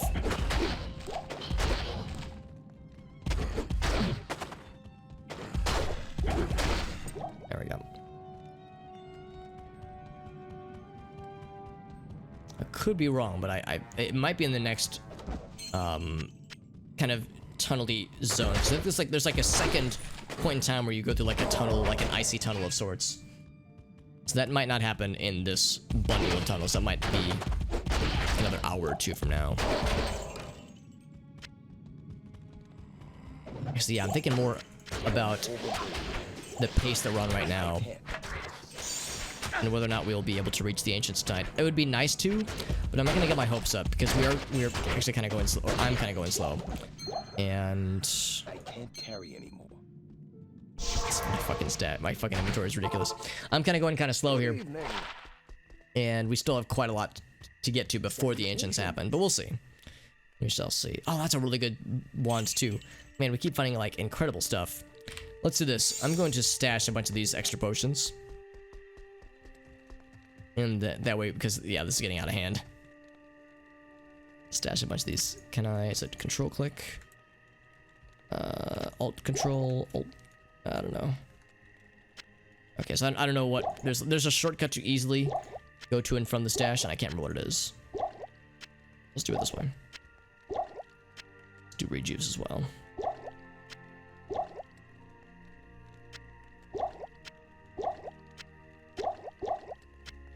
Store as much as we can.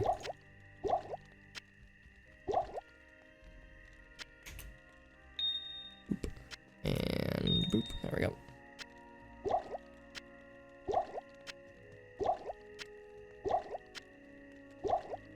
Now the rest will just sit. That frees up a little bit at least. So if you can't tell, I'm nervous about the ancients, so as much as I can stockpile now, the better.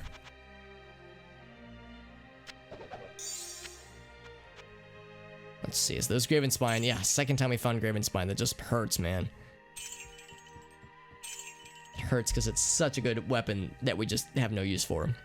Only we could give it to a Necromancer or something. Yeah, this is really good, but again, no resistances, so we really have no use for it, so we'll go and sell it. It's a bummer, because it's quite nice, but yeah, it just does us no good. Wow, a very fast giant axe. That's an odd sight to see.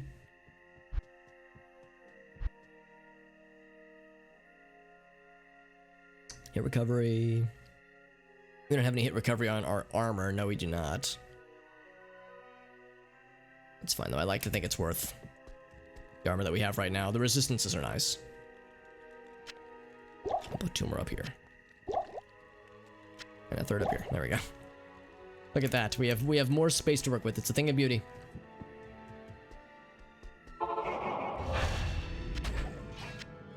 Wait, actually, I don't know why I picked up the Gothic plate. Even if it's I was to say even if it's 3 sockets, it's not going to be sufficient for our needs. We want some good armor that's 3-socketed, or a rune word that I would like to make.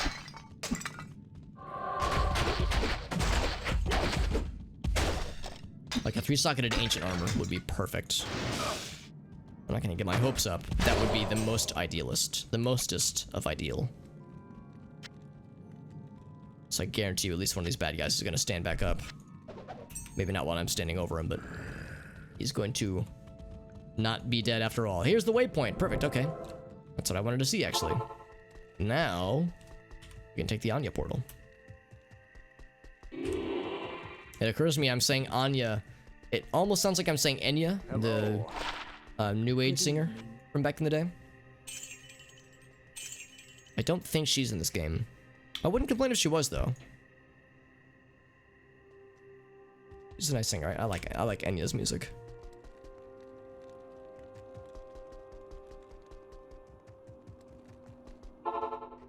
To the temple. This has got a lot of little bone friends. They're all gonna stand up. There they go. They're all doing the thing. I'm gonna back my ass up because this is a little bit of a tenuous situation to be in. None of them are bosses here, at least, so we're probably fine, but I'd rather not chance it.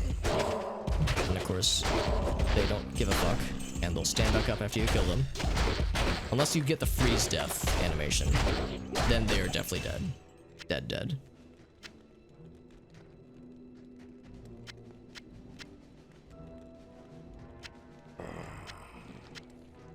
So yeah, now they're gonna start popping back up again, just as we've experienced multiple times over. Yeah, exactly. I was actually trying to think, Jim. I don't know the lyrics, but I was thinking that song in my head. Yeah, that's like the quintessential Enya song for me, at least. There's that one album of hers I really like. I think it's called The Memory of Trees. It's a very 90s album, for better or for worse, but I like it. I mean, I'm very much a child of the 90s. I was born in '89, so I was literally a child of the 90s. But yeah, it's that period of art and music has a very unique kind of nostalgia for me. So I'm a sucker for it. Oh wow, that's a lot of damage. Man, I keep misclicking. I keep like clicking past enemies that I don't want to click past.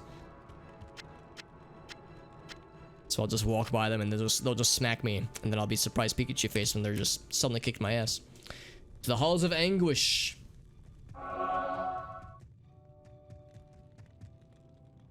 The halls of Angus. Angus beef. Angus young. Ooh, little ratmans, little flayer friends. Get a nice marriage of Act 3 and Act 1 enemies. An unholy union of enemies working together from different zones in the game. Except they have like level 5 stats now, or Act 5 stats now, so they're, you know, much scarier than they were in their original places, their original forms. Oh, nice. That's awesome, Boyd. Yeah, that sounds really cool. That sounds like a really appropriate way to experience Enya's music. Sounds very fitting.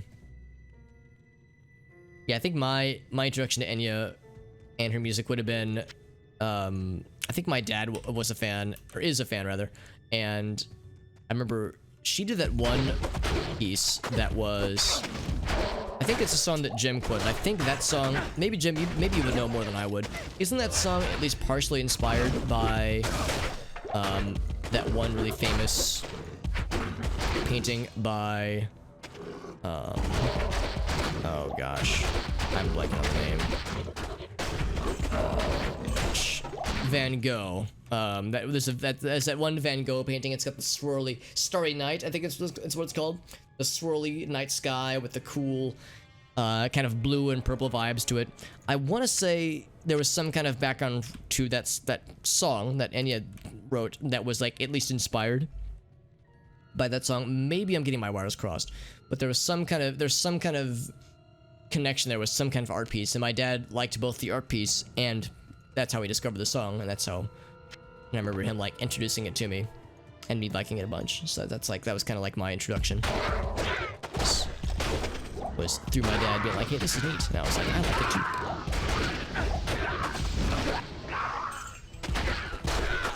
It's like a lot of crap over there. This is a busy area. It's busy and not scary, but there's just a lot of moving pieces here. Which is usually how it goes when it comes to these Carver lads, where they're rarely scary, but they're oftentimes very busy and kind of annoying sometimes.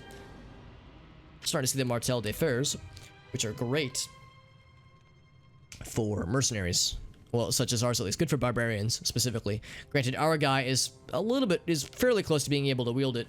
The stats aren't quite as good, but eventually he'll be able to, though. She did a Final Fantasy cover album? Oh, that was Enya? Really? Because I think I have that album. Let me double check, actually. I think I still have iTunes open. Yeah, I have Celtic Moon up. This was an Enya album? Are you kidding me? Oh, well, hold on. The album I have is from Final Fantasy IV. It's themed around Final Fantasy IV specifically. It's Final Fantasy IV Celtic Moon. I had no idea that Enya did like a Final Fantasy project. That's dope as hell. That makes me like her even more, honestly. Fucking incredible.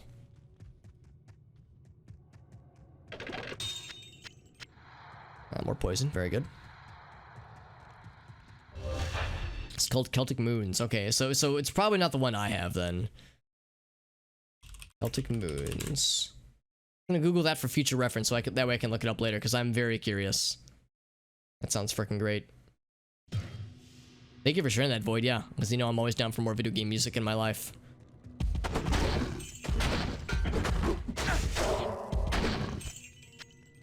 Bramble mitts. Oh, I think that's the heavy gloves. Oh, it is not. It's the standard gloves. Fancy.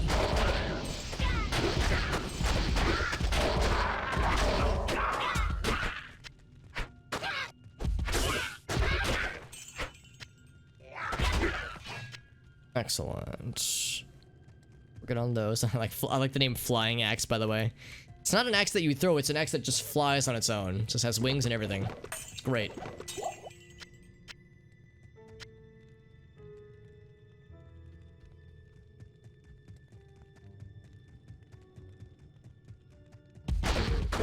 These temple guards, thankfully, are rarely scary.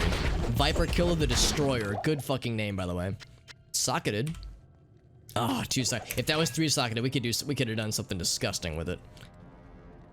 We could still do something disgusting. How disgusting could I turn this? We could actually make it pretty badass. We put strength into it. Let me double check my rune word list here real quick.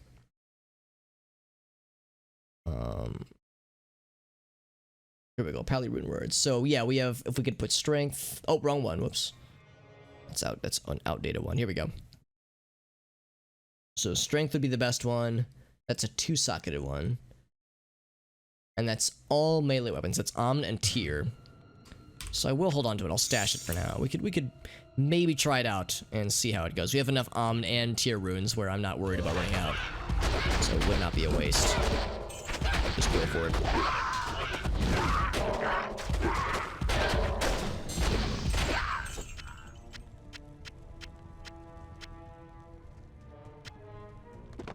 Grab that. There's nothing in there. Okay, this is a dead end. But that's okay. This is how we learn. Oops. Gauntlets. I mean, that's fine. I'm probably not. It would take a lot for us to replace the gloves we have right now. But I'll still check it out.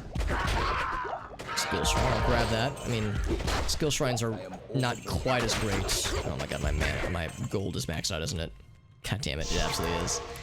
Oh man, I need to go gamble then. Clearly, I need to be gambling more. Like a proper, responsible person. Because our gold is maxed out once again. This keeps happening, man.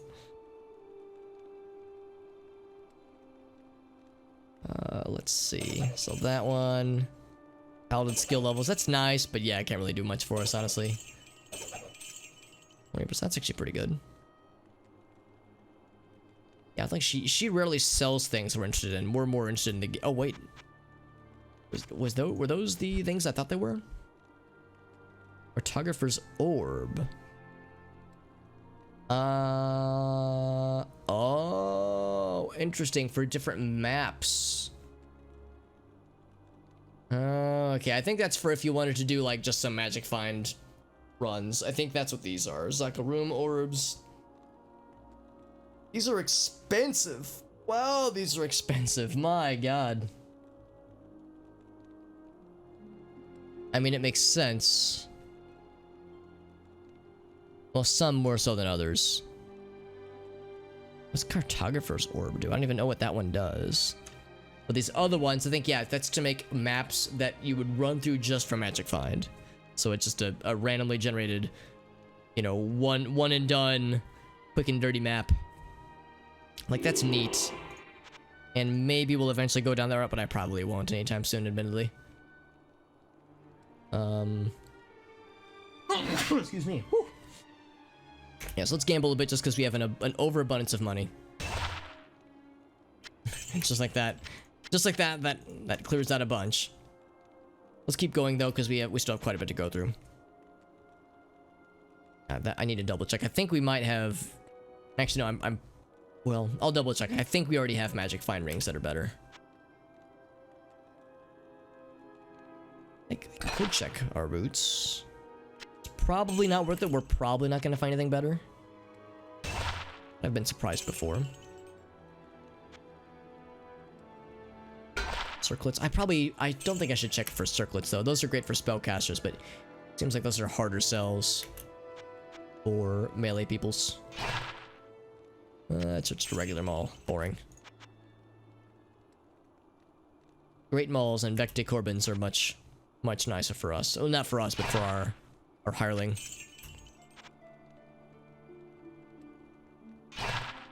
These things, yeah, probably not those. Here we go, another one of these. Yeah, still nothing. I'll keep trying. Still got quite a lot of gold to go through. Warhammer. If we could get a really good battle hammer, that'd be kind of nice. It wouldn't take much to convince me to part with our current weapon.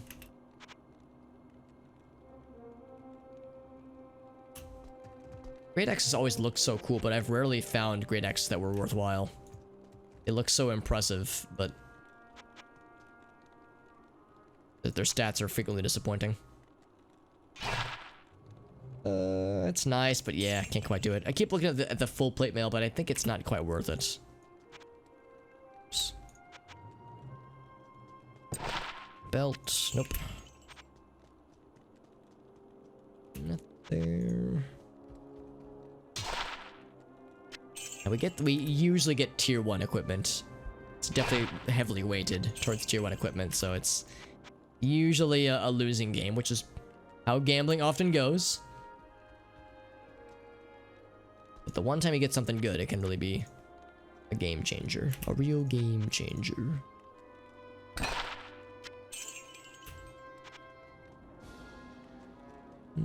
Oh, that was a Warhammer. I should have checked that, actually. I clicked away too quickly.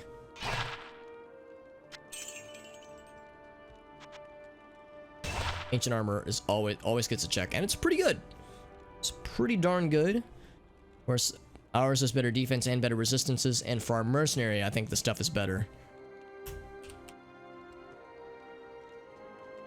So it would make his defense go up significantly. Put that to good use. And that's about it. The resistances wouldn't matter. So it would be more survivability, but his offense would go down significantly. Ooh, hit recovery is nice though. Ooh, buddy, that is kind of a deal breaker. Or a deal maker, even. How would that compare from mine right now? Our resistances go down. Yeah, I don't know. I think resistances are more important. Tough choice though. That's actually not too bad. For nightmare difficulty, at least, it's not too bad. I might stash this for now. Well, except we have no room in our stash, do we? I filled it up like a doofus with all potions. 3% faster run walk. And I'll check the executioner swords, or the, I guess, what are they called? The great swords, but they're rarely worth it. From gambling, at least. Yeah, nothing really grabbing me, admittedly.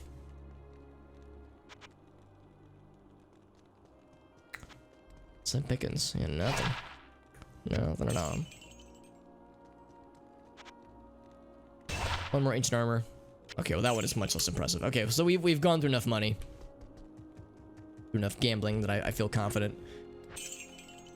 So what I think I'll do is I'll probably... we'll just get rid of that guy. I think what I will definitely do is I'll get rid of that one. Because that one has actually pretty good resistances. If only I had something that had all those things. That had good resistances, good hit recovery, and good defense. Then we'd be in business, but... We have yet to enter business. It is yet to happen. Yeah, we're hanging on to that. But I can't make a thing out of it yet. So the strength cost is still too high. Yeah, I think we'll sell both of these. Oh, and I was looking at the ring too. That is slightly better, actually. I'm shocked. That is slightly better. Okay, so we'll sell those. Afternoon.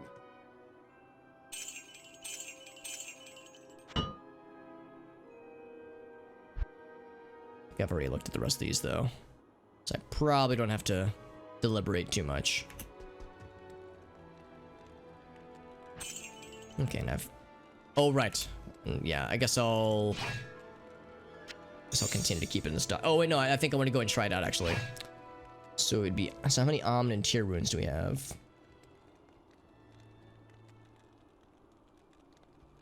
This is a mace class weapon. That's why it's not a hammer class weapon. I guess hammers and maces are most interchangeable. Omn and tier. I know we've got plenty of Omn runes, so I've been finding lots of those. I think I haven't seen as many tier runes. I only have 6 of those. That's fine. Only 6. Listen to me. Such a struggle.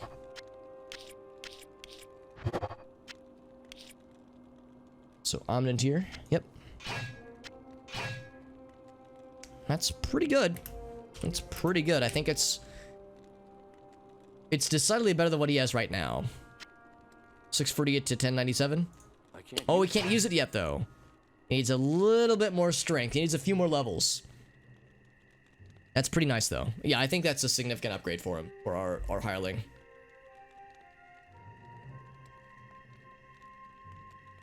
Very cool. So that'll be good. That was a worthwhile experiment. I need to look for more cases like that.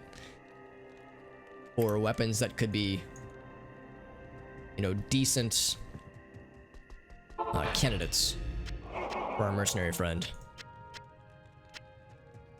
The shrine respawn, which is nice.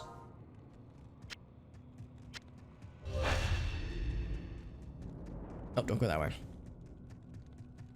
Oh, really? One of those where it was like extra juicy? Like, oh man, I am revitalized. I definitely know that feeling. I try not to do it too often, just because, like, you know, it's like, I don't know if it's good or bad for you necessarily, but every once in a while, though, it can be refreshing, to put it nicely. Life altering.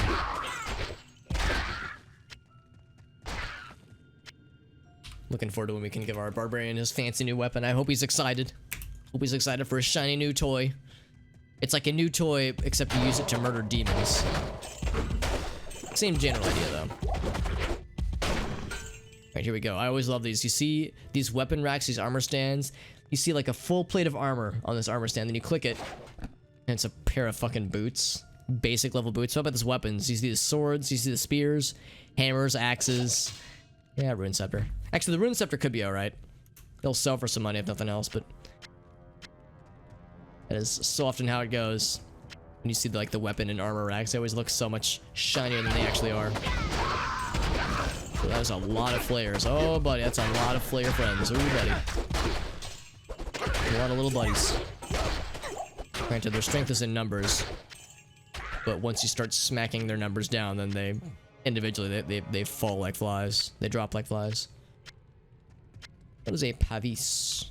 It is the tier 3 tower shield. That long staff is not good.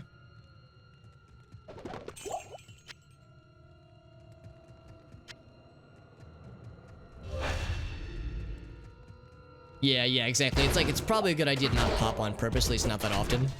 But yeah, when it happens though, it can be like, oh man, what a relief. And JD, I know you're a fairly tall gentleman, and I understand that for tall people in particular, like sometimes they have to hunch over for long periods of time. Well, they shouldn't have to, but sometimes they find themselves hunching over for various situations. If they're using a computer for long periods of time, if they're driving, sometimes it's not very comfortable. So I understand that there are times probably where things are a little bit uncomfortable, and sometimes stretching can be rejuvenating. I hope that was one such positive case. Ah, it's ethereal. Get it out of here. Ethereal is not good for us. Almost 800 HP, by the way, which is pretty sweet. Pretty gosh darn sweet. That one is not good. Drop it. It's the opposite of good. Nothing else that tickles my pickle. Oops. I'm like clicking where enemies are, but sometimes I manage to click the one pixel that's like in between bad guys. So I just like end up running into a pile of enemies without any care in the world.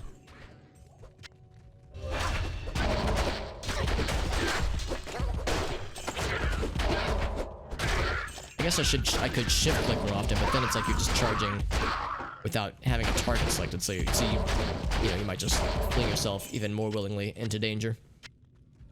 Willy-nilly into danger. Wormhide boots, that's a cool name. I think that's the tier 3 standard boots. Burnt wand, war scepter. War scepter is okay. Burnt wand, I guess it might be worth it. I don't know, it's not gonna sell for much, but it's only 2 slots of inventory, so I guess it's worth it.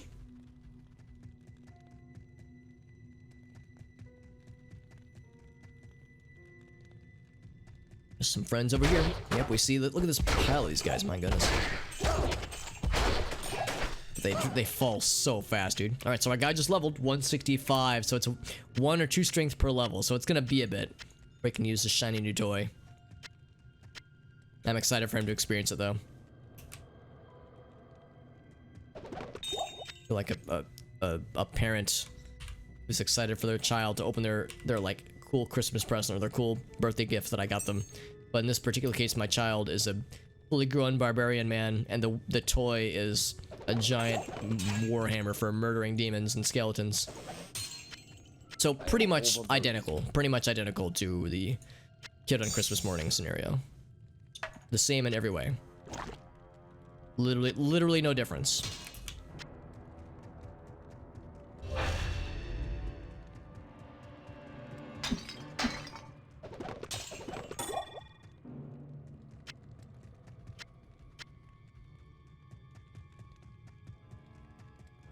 Check something real quick.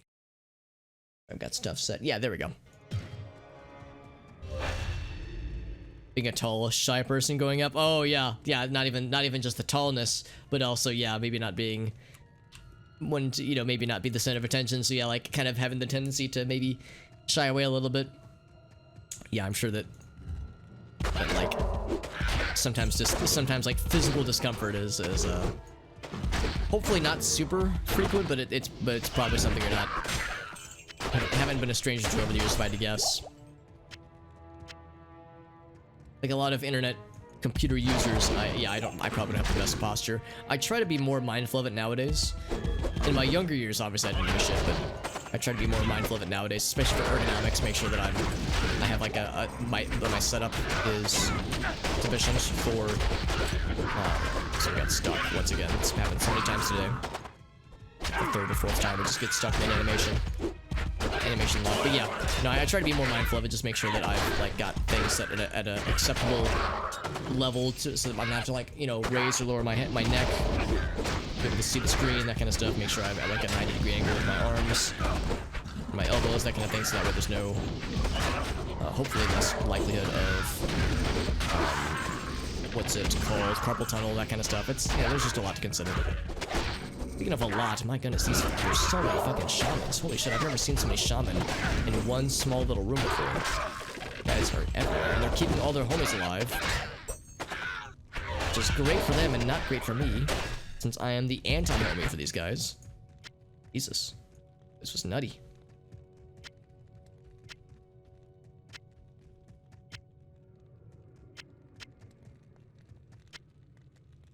One thing I want to identify, there's a few things. Yeah, it's not very good. Finding it. Oh yeah, that's the other thing too. It's that, yeah, I imagine certain desks or certain certain like desk furniture might be harder to find matches for. Finding things that are compatible with you. Oops. Just curious what this is. A Cantor trophy. It's not good. Get it out of here.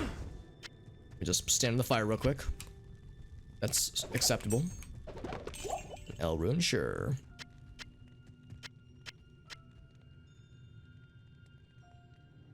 There. Keep that shit open. Hell yeah. Yeah, just try to take breaks. Yeah, that's probably the best thing you can do, honestly, is to, in addition to trying to be mindful of these things, is to take breaks frequently.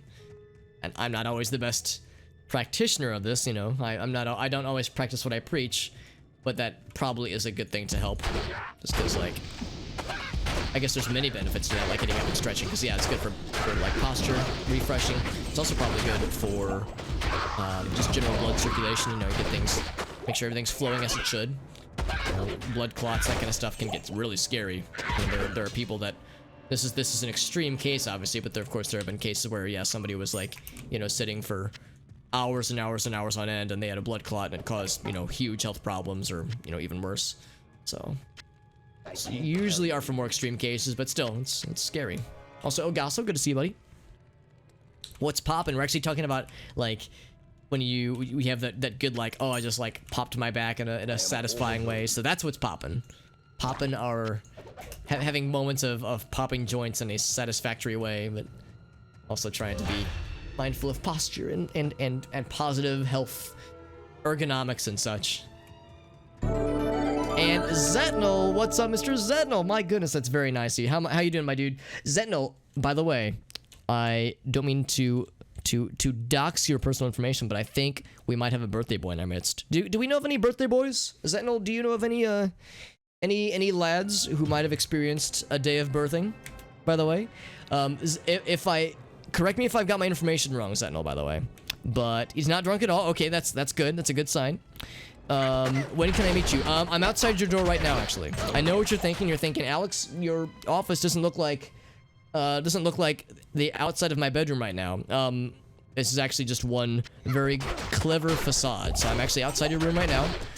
We're gonna hit the bars more. We're gonna go, you know, tear up the town more. Then we're gonna get back to your place. We're gonna play video games. And we're gonna celebrate a very Zetnal appropriate birthday. Thank you, by the way, Zetnal, for that very generous raid. Thank you, Bartik, for that follow. And happy birthday, Zetnal. Holy shit. Happy birthday. Zetnal is an awesome dude, by the way. Zetnal is a friend of the channel. I had the pleasure of getting introduced to Zetnal's content when he was doing Noita. In fact, I think he still does Noita from time to time. I know you've been doing a lot of Final Fantasy stuff. I know you've been doing some YouTube work as well, and in fact, he's been doing really well on the YouTube stuff. I saw that you've been working very hard on your YouTube content alongside the stuff that he does on Twitch. But more importantly, today is his birthday. Everybody, if you haven't already, make sure you wish Zetnal a happy birthday. He's a good dude, a true homie, a true baller. Thank you so much, my friend, for your very generous raid. Definitely a feels birthday man kind of situation. My name is Alex. It's correct. It's correct. That's what people know me as. Some Project Diablo 2. It's correct, my friend. Yeah. Playing the League. Well, that's actually the thing. I'm playing single player, so I'm not really a League following person necessarily. I'm just playing just for funsies. Just because I've been wanting to play this for a long time, and I had like some availability with my like schedule for stuff I wanted to stream, so I just picked this one. This time to do it. But yeah, we got a hardcore paladin character. Hardcore meaning if our character dies, we are dead. If we die in the game, we die in real life. Okay, not really. We don't die in real life. No harm befalls us, but it does mean that the ante is upped. So we got to get good. Also, we found a mate's blade, which is kind of nice. Actually, my inventory is very full. We'll probably need to go back to town real quick. But yeah, let's go ahead and sell off some stuff. But it's a hardcore character, and it's single player, so it's very casual. I am far from a pro in the Diablo way of life. I enjoy Diablo 1 and 2 for that matter, but of course 2 is, like a lot of us, is a very special game. But I am far from like an authoritative person on the game, so it's very much a casual run. Of course, it's a hardcore run, so I guess that makes it not very casual in the classic sense. But it's casual insofar as I'm not like going to be grinding out a lot for really good gear. I'm not really going for a we got this right. I'm not really going for a specific build equipment wise. Of course, I like to think pretty competent stats, but I'm not like gonna be grinding out for certain runes or certain gear or anything like that. I'm just playing, trying to keep my character alive and trying to get as far as we can. We're in Nightmare Act 5 right now, and we might get to the Ancient Snipe, but we'll see. But Zetnal, thank you again, my friend. Give him some. Oh, that's very sweet of you to say, Zetnal. Honestly, dude, Zetnal's a fucking homie, dude. Zetnal's cool as hell. He's got great games. He's very interactive with his chat. He's got a very pleasant, and like charming personality on his streams. Dude, like, what more could you want in a streamer like Mr. Zetnal? He's honestly hashtag streamer goals. He's a good fucking dude. And it's always a pleasure. It's always a pleasure getting to lurk in your channel. I'll confess, I actually haven't had a chance to catch your streams in a minute. It's probably been a few weeks, but it's always a pleasure. Thank you, Ale, by the way, as well, for that follow.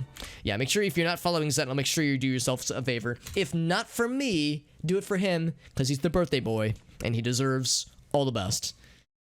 But yeah, absolutely, yeah. No, I've mentioned before, yeah, I don't mind if people call me by my real name. Call me Alex, call me Hobbit, call me Super Hobbit, call me Hobbs, call me Fuckface, just don't call me late for dinner. That's all I ask.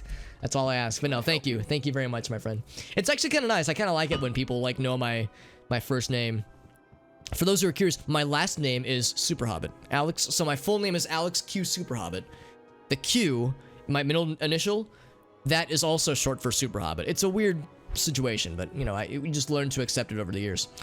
But no, it's kind of nice. Of course, I fully respect people that, you know, streamers or YouTubers that prefer that, you know, any personal information is kept secret. I totally get that.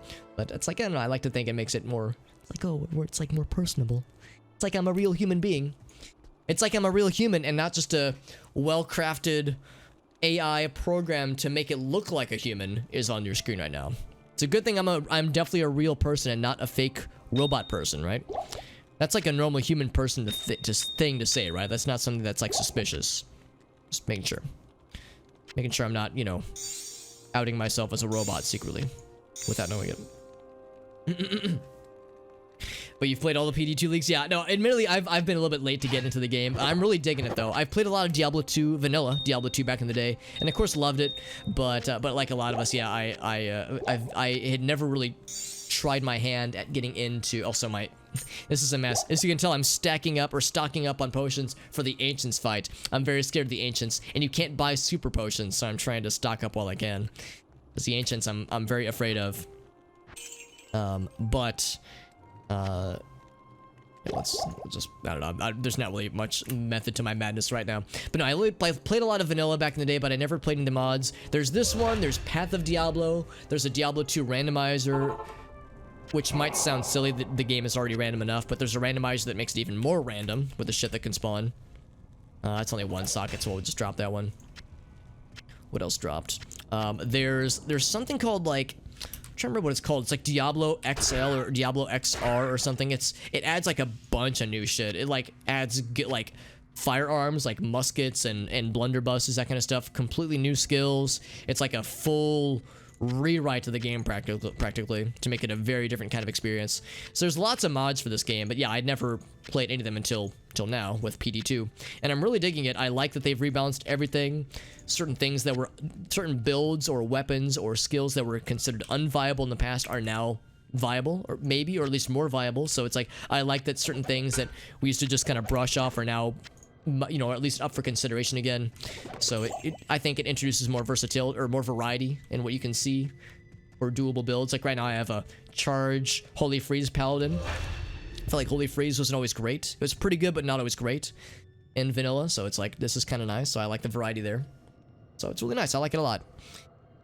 The name is more, yeah, exactly, Dolph. Yeah, same kind of energy, honestly. Check this large axe. I have a feeling it's gonna be not great. I mean, that'd be really cool if we were in normal difficulty, but it's not really good for us. We'll just drop it. Of course, we're in Act 5 right now.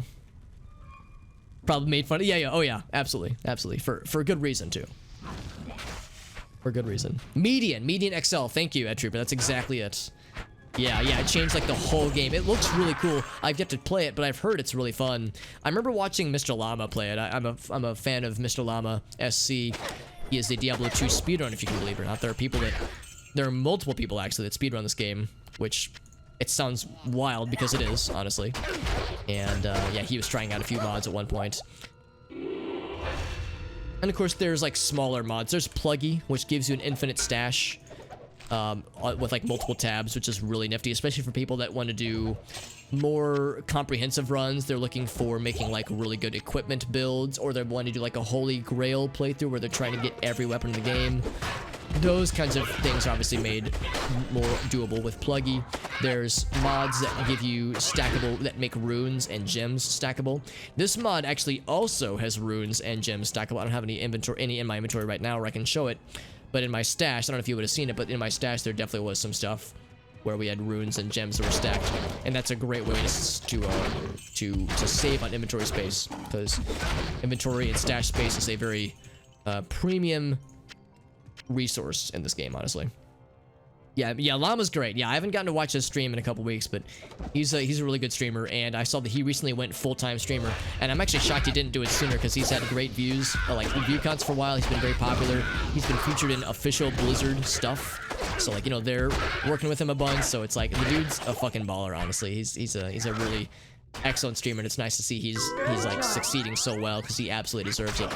How much work he puts into his channel, and how long he's been doing this, by the way. And oh, thank you, Serious Freak, for that host as well, by the way. It's very nice of you. It's good to see you.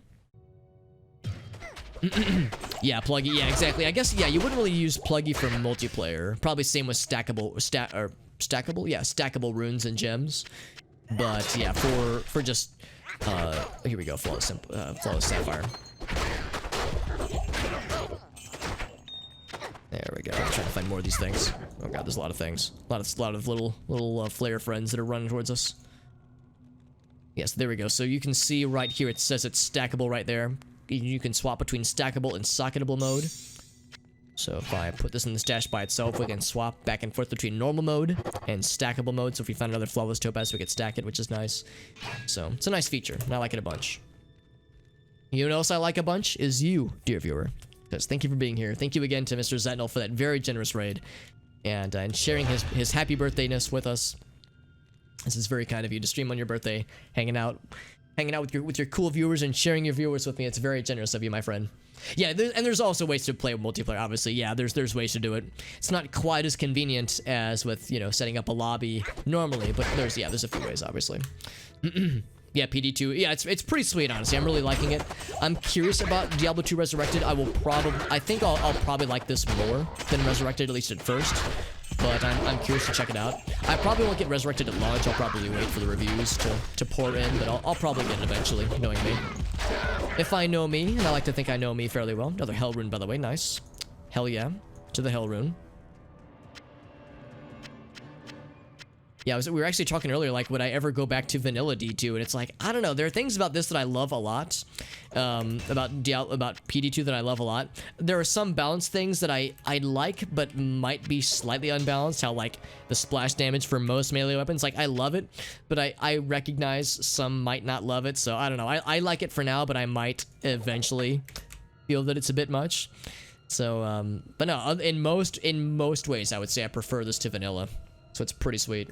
Anything modern Blizzard should be boycotted. I mean, well, it's tricky because Blizzard has had a lot of missteps over the past at least a few years at this point. It's been frustrating to say the least to know that, yeah, Blizzard, which used to make a lot of cool stuff, is kind of like, you know, fallen from the good graces of what they once were. Of course, the Blizzard that we know nowadays is completely different from the Blizzard that made this game.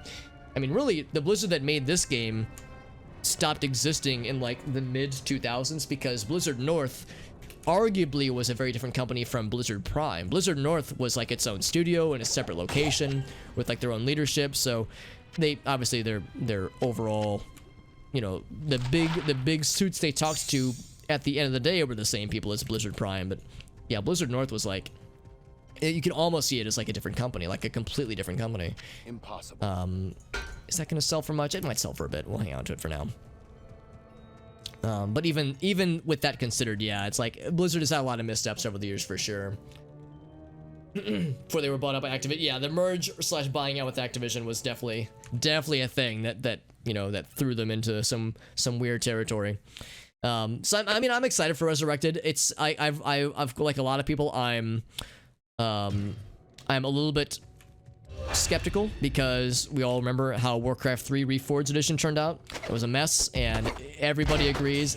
What's that Fallout 3 meme? Nobody liked that, or everybody disliked that. It was not a good product they churned out, and it's like that was less than I think it was about a year or so ago. So they're talking about Diablo 2 Resurrected. It's like, how are they gonna avoid making the same mistakes they made last time? But I did watch, actually, speaking of Mr. Llama, I did watch a really cool interview that he conducted with some of the development leads for the Resurrected project, and it really sounds like they're trying to limit themselves on what they change, what they try to fix about the game, because they acknowledge, like, yeah, if you try to fix the game too much, if you try to modernize it too much, it's gonna make the game, it's gonna ruin the spirit of the game.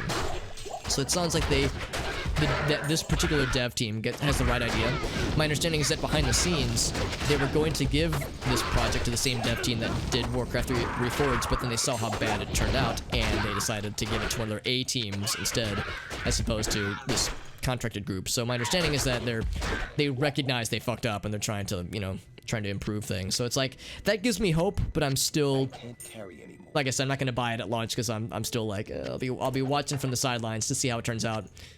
But I'll probably get it eventually. Maybe when it goes on sale or something like that, or just once the reviews pour in and I see what the general consensus is. I can't. I really not have any. Okay, no, we do have some open spots, just not a ton. So I've got way too much crap in my inventory. Oh wait, I don't need bonus keys. Get that out of here.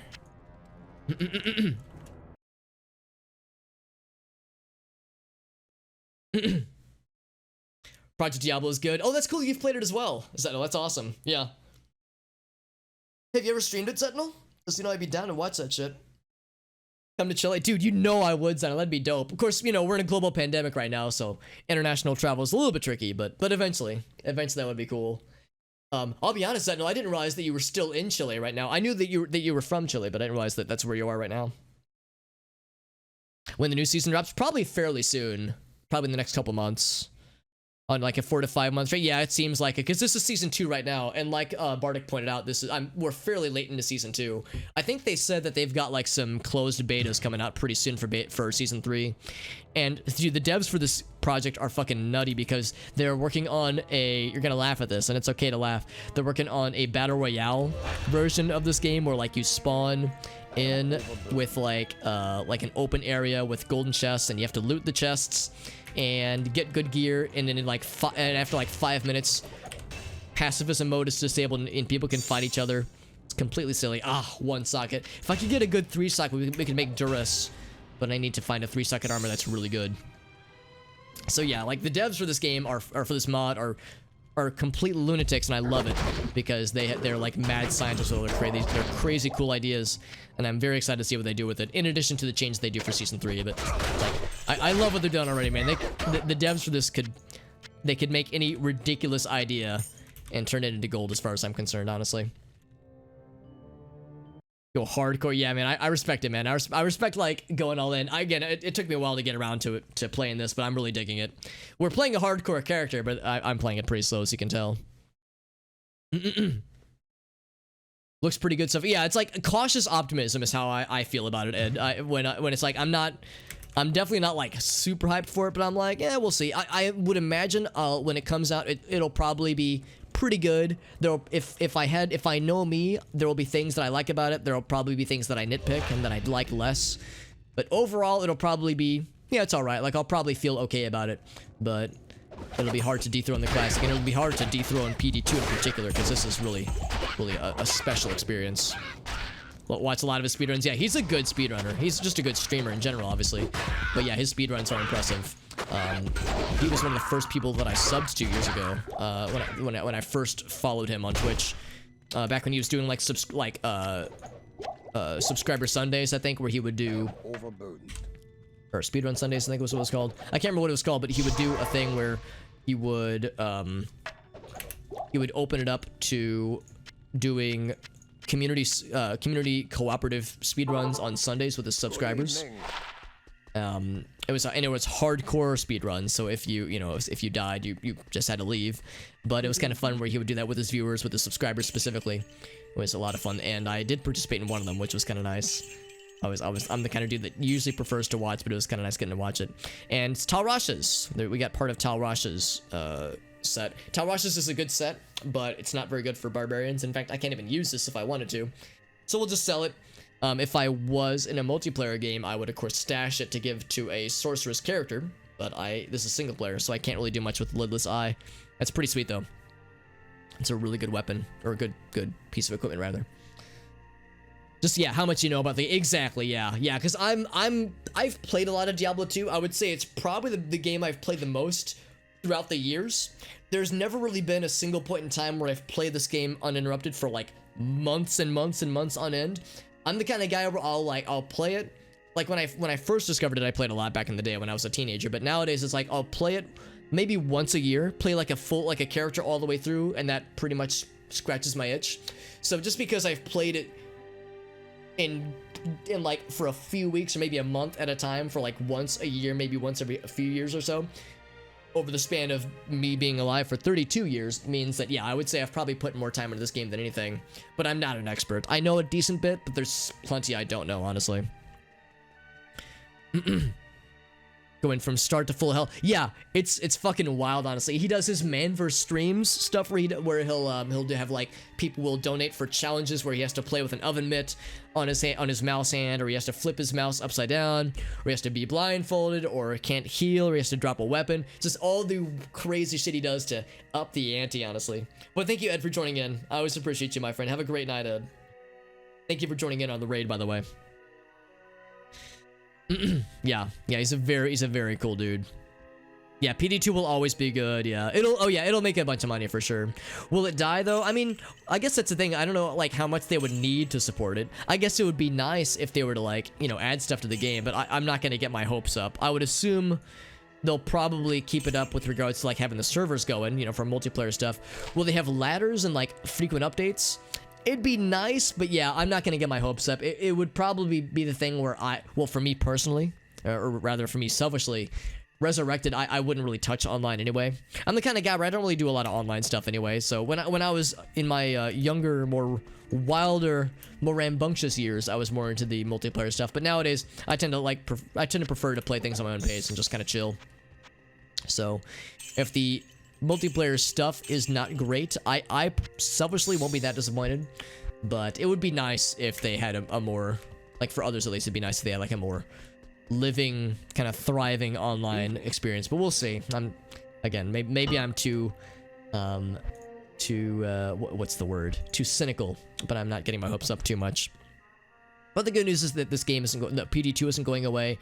A lot of people were worried that, well, if Blizzard tries to modernize Diablo 2, or even Diablo 1 for that matter, will it allow them to stomp out fan projects like this one? And I think they've said that they specifically, they said that they're going to like leave mods for vanilla D2 alone, and I think they said they would also allow mods to be made for what's it called, Resurrected, which shocked the hell out of me out, because I was expecting them to say like, yeah, no fucking way, we're never gonna allow mods for this new game at all.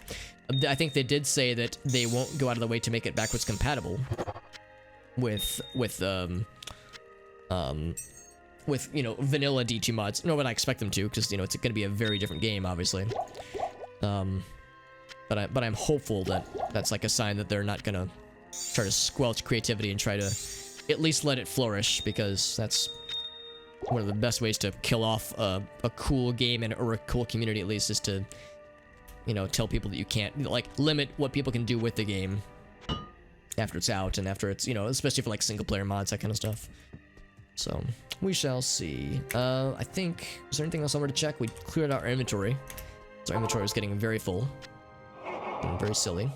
Walking stick. That is... It's a short staff, but it has nothing on it. We'll drop that shit. Drop it like it's hot. There's nothing up here. I was gonna say, I know we killed like a bunch of shit. And I just kind of like flopped around. What's rune sword? That's the tier 2 longsword. I just kind of flopped from place to place without really paying attention to what I was doing, but... Oh, here we go. Here's what we're looking for. Halls of Pain. It sounds so great, right? The Halls of Pain. I think there's a line of like a franchise, not franchise, but like a brand of personal fitness, like gyms, basically, like a chain of gyms that call themselves like House of Pain Gym. And their whole like shtick is like, yeah, you're gonna work out so well, you're gonna feel the burn, and it's like, it always kind of makes me amused that a business has like formed an entire like aesthetic over like, yeah, you're gonna be so fucking miserable. Welcome to the House of Pain. It's gonna suck. You're gonna work out so good your dick's gonna fall off. It's like, oh guys, calm down. Damn dude. It's like, yeah, I get it, working out's supposed to be tough, but man, maybe not. Maybe we're leaning into this a little bit too much, honestly. Some of the group map runs, yeah. I only think I did the one back in the day, and I don't know if he does them nowadays. Just because I don't usually pop it on Sundays, but yeah, those were a lot of fun though. That's so cool. Yeah, they're understanding the game. Yeah, I mean, I think Llama has said like he's estimated, I mean, tens of thousands of hours being put in the game over the years. And that's, I mean, of course, even before he started streaming or speedrunning, he'd played the game quite a bit back in the day too. So, yeah, when you have that much time put into a game like this, that much time and energy, you know, building an entire channel almost exclusively around it, it's understandable. Yeah, his true deep level knowledge of this game probably rivals David Brevik, if I had to guess, one of the development leads of the game, who also streams on Twitch, by the way. David Brevik, him and his wife, the Jungle Queen, will stream on Twitch, and under the channel name, the Jungle Queen, and it's always fun getting to catch them together, because it's always fun hearing his, like, game developer insights, and just their like, fun banter back and forth is always kind of, it's always cute and lighthearted and nice, so they're pretty cool. People streamer peeps. David Brevik's an interesting guy, though. He was the dev lead for Diablo 1 and 2 for that matter. So his insight is always appreciated. Don't know if I could play again. Yeah, it's like, I mean, I love D2. There's a lot of games that I really, really like. This being one of them, obviously. But yeah, I mean, I love a lot of games a lot. But yeah, but I love it enough to put, yeah, tens of thousands of hours. Especially because, like, it's not so much that he's played it a lot over the years. He continues to play it a lot. I mean, of course, he's a full-time streamer, so and Diablo 2 is his main game. So yeah, he's probably still on it on a pretty regular basis. Probably like playing it at least 40, 50, maybe 60 hours a week if I had to guess. I mean, he streams a lot, so it's pretty impressive. And he plays other stuff too, obviously, or he has played other stuff, but not terribly frequently. Usually it's pretty limited. I know we did some Diablo 3 a little while back. I remember I actually watched him do a blind playthrough of Ocarina of Time, of all things, and he succeeded in avoiding any spoilers, like the reveal with Zelda. I guess I won't say it just because maybe there are people that don't know it, but I was shocked that nobody spoiled it, and I was very impressed with his chat for like being chill about it, because he said it was a blind playthrough, and I was like, all right, I'm not going to say anything about, you know, the plot things. But no, I was surprised when the reveal happened. He was like, what? So that was really cool to see that. Yeah, his chat was like very supportive in that sense. I thought that was really nice. Halls of Pain is is it really Dolpgrim? Interesting. Yeah, interesting how this one name has lots of connotations. That'd be really cool, Bartik. That would be really fun. Yeah, I'd be down for that. As you can imagine, part of the reason why I'm kind of apprehensive for multiplayer stuff is just because playing with randos in today's day and age just isn't really my bag. But yeah, like doing something where it's like organized ahead of time, that would be much closer to what I think I would enjoy. So yeah, I would say something like that. We could do like some multiplayer runs, something like that. I think that'd be kind of fun. The only thing I worry about is, again, you can tell I play pretty slow. I'm kind of a slow-paced dude, and my knowledge for this game is, I like to think, pretty all right, but not great. So I also want to make sure that I'm not like dragging people down with my bullshit just because. Let's see. Do I want to explore a little bit more? I think I want to explore a little bit more. Maybe see if we can find the waypoint. It'd be nice. It's not required, obviously, but it would be helpful. But no, I recognize that, yeah, some people might not necessarily like playing with me, but I think it'd be fun. Something nice and chill. And of course, yeah, like I'm not really super big into like in-game content. Like once if this is a hardcore character, this is a big if, but if we're able to make it to hell difficulty and actually beat hell difficulty, then that'll be the end of the character. I have no desire to like grind out Baal runs or to do like Ubers or anything like that. I don't really like the in-game grind. Back in the day, it was kind of cool doing cow runs or Baal runs, but nowadays I'm just like, eh. I get bored if it's just doing the same thing. Like at least with this, it's like there's new acts and new quests to do. But yeah, once hell difficulty's done, then it's like I kind of lose interest. So, and I know the end game content is big for a lot of folks playing this game. Have I watched? Yes, I have, Bartik. In fact, JD, who's his screen name is Not Your Stream. He's in the chat right now. We've actually done some Ocarina of Time and some Majora's Mask randomizers ourselves. We've streamed some Majora's Mask and Ocarina of Time randomizers on this channel with our friends, because there's a really nifty tool called Modloader 64 that allows you to do co-op Ocarina of Time and co-op Majora's Mask. And you can plug in a randomized ROM as long as all three of you are using all four of you are using the same ROMs, the same ROM singular. Then up to 4 people, or I guess 3 friends, can do you and 3 friends can do like co-op randomizers. So that's what we've done with JD and Gratafi, and that was a lot of fun. That was a really fun time. In fact, it's probably been a minute. I think the last randomizer we did was back in February, and it was a Majora's Mask rando. So might hit the boys, see if we can get the band back together for some more of that, because that is a lot of fun. In fact, Modloader 64, this tool that I'm referring to, in addition to, in addition to the runs that I just mentioned, they've also done, or just the standard gameplay stuff that I just mentioned, they also have some seasonal, like holiday specific events. Like they did one for October for Halloween. They did one around like December, January, for the like winter holidays, which is really cool. So, that's not a very good shield. So they've done a lot of cool stuff, just in general, not just with the base game, but also with like some little bonus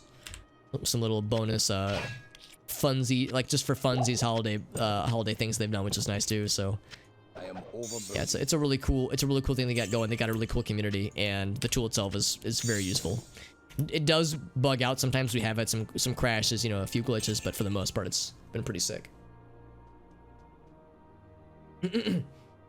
Change when you have a bunch of... That's a good point, too. Yeah, you have other people helping you out. Yeah, versus going completely solo. Because that's one thing, too. That would definitely help for somebody in my situation, for sure. Also, Whale, what's up, buddy? Good to see you, Mr. Whale. Always a pleasure, my friend. We're playing more PD2. And we are doing fairly well with our... Oh, wow, that max damage. My goodness, 48. I mean, that's actually way better than what we have right now. What we have right now isn't that great, actually. I'm mostly using this for the magic find. Here's the main weapon that we've been using. What does this have? Meditation. It's very expensive. Is that... Oh, it's not millions. Okay, so it's not that expensive. That enhanced damage is pretty sick, though. 48 to 129. That would be, I think, better than this guy. The Warrior's Battle Hammer. I think it is. I mean, it's... I think... Maybe if I could add a socket to it, we could definitely make it better. I could try to gamble it. We do have the World Stone Shards. We could try to gamble. Ooh, buddy, that's exciting. It's scary, but we could try that. We did have a fairly scary close call earlier where we had a group of Bloodlords, the dual-wielding Centaur demon lads. Those guys are always scary, and there was a boss group of those that had extra strong and cold enchanted, and they almost killed us. It got pretty close to down to the wire there, but we did manage to squeeze it out. Yeah, we've had a few close calls. Gets a little bit spooky. Let's see what our damage looks like right now. So 916 to 1414. Oh, actually, well, we know it's going to be better than this guy. Let's compare with this guy. So here's what our real damage is when we were at full power, so to speak. So 1186 with 1655. So we get a significant amount of max damage, but we lose some minimum damage. But it's a faster weapon, so, which is good. It's a little bit faster weapon. And we lose about 100 in minimum damage. Oh no, we lose 200 in minimum damage, but we gain about 250. Oh, I don't know if it's worth it then. It's not as good as I was hoping. Here's what I'm gonna do. I'm going to gamble with a World Stone Shard and see if we can make it gooder. Because if we can... Oh, I think I might have re-rolled it. What did we get? It did not re-roll it. It added... What did you add? Oh, it added thorns. Okay. Takes damage of 372. Okay. What's about this? We'll play with this one for a bit, just to see what it's like. And I think I'll put this on the back burner there. But yeah, we'll try it out. So thorns is nice. It's not amazing, but it's pretty nifty. So we'll try it out. I feel like thorns gets less good in nightmare difficulty, and probably even way less good in hell difficulty. So it's hard to get excited about thorns, but we'll see. Maybe I will be wrong. Maybe I'll be wrong and it's amazing as hell, but I'm not gonna get my hopes up. Watch some used pizza, Zelda Rando. Yeah, used pizza. There's I know I've watched Pants do some speedruns, some randomizer speedruns. Bird 650 has done some. There's a number of speedrunners and streamers I follow that have done a lot of Zelda randomizers over the years. 75 to 126. Oh, that's better. But yeah, no, it's something that's fun to watch. In fact, there's a gentleman named Zero that I follow on Twitch. He is one of the development leads for Majora's Mask Randomizer in particular. And he's a very knowledgeable lad and a very nice guy to hang out. I like a nice guy to watch his stream as well. So it's like there's a number of people that I like try to keep up with that are pretty ingrained in that community of developers and modders and such. Make death. Is death pretty cheap? Oh, it's a 5-socketed item. Yeah, exactly. Yeah, if it's 5-socketed, then we'll have to wait for hell difficulty. There's actually a list of rune words that I'm tracking, that I'm trying to keep an eye out for, like things we can make. Because yeah, death I think is on the list. Let me double check. Is death on here? It is. Yeah. So we need a sword and axe. We need a Vex rune and Gull runes too. Those are pretty high level runes, but maybe they're less uncommon in hell difficulty. Because yeah, we've yet to find those, but I think it's because we're only in nightmare difficulty, so we still have quite a ways to go. But yeah, there are definitely rune words I'm tracking because there's a lot I like to do there. Alright, so we're gonna try out this guy, our fancy new corrupted holy water sprinkler. We'll see if it's any good. I mean, I'm sure it'll be good, but I don't know if it'll be amazeballs. Let's grab this. Yeah, more full rejuves for sure. So I'm trying to stockpile rejuvenation potions for sure for the big Ancients battle. Here's the waypoint, by the way. Which means I can now escape to the next level, the Halls of Vought, I believe. Halls of Vought. Yeah, because the rune words in this game are such a godsend because it's a great way to more or less craft weapons or equipment that are good, where you have a little bit more control over what you're fighting, as opposed to it being like, oh, I'm stuck. There we go. As opposed to being the kind of situation where it's like, oh, I just have to get lucky with the one good drop. One socket, damn. Whereas instead, I mean, you still have to get lucky with a few good drops, but those good drops are usually more common. Like, you're more likely to find a bunch of runes than you are to find, you know, a bone snap or something, or a Tyrael's Might. You know, it's like you're more likely, you could form something together based on, generally speaking, more common things that you're finding across the board with a good socketed base item, as opposed to just, you know, holding out for that one really lucky drop for that one thing that you want. And also you have more control over it. Like, you can form a rune word that you know you're gonna want to use, because I've found two bones, what's it called, Bone Spire, that one really good necromancer one that gives +2 to necromancer skills. It's like we found 2 of those with this character, and we can't use it because we're not a paladin, but you can make rune words that are much more likely to be helpful for you, because, you know, you're in control of which rune words you want to make. It's a lot of poison, by the way. Not a huge fan of the poison these guys are dropping. Oh gosh. Oh, corpse explosion, right. Oh, he's dead. Okay, well, I was gonna try to keep my boy alive, but my boy, he's dead. Oh, so this is pretty good. I mean, it's about what I'd expected. Kind of curious. I'll let him attack me. The Thorns is negligible. It's teensy tiny baby damage, so yeah, the Thorns isn't really worth it. But it's pretty cool otherwise. I'm gonna continue using Alibabas just because the magic find is great. But I will acknowledge that it is way less damage, like significantly less damage. So it really can't hold a candle to the big shit. Actually, I think I'm gonna get my guy back real quick, because I think this is an experience I'd rather not have him miss out on. Hello. But, increased attack, that's actually not bad. 15% increased attack speed isn't bad. I get those set up there. Oop. Oh, it's 3-socketed, but it's magic sockets, so you can't make rune words with magic sockets, unfortunately. And stash our extra monies. And get our buddy back. Right, that's the whole reason I came back here. Get our friend back. There he is. What level is he, by the way? Okay, still the same level. At 169 strength, he'll be able to use our new Vector Corporal we made him. It's nothing amazing. It's pretty good, though. It's got strength and the Immortel de Fer, so it makes it pretty good. It's better than what he's got right now. It's not amazing, but, you know, it should maybe get the job done. Little corpse explosion. How I love corpse explosion. I'm the one exploding the corpse, not when I'm the one getting exploded upon. However, in PD2, corpse explosion has been significantly nerfed.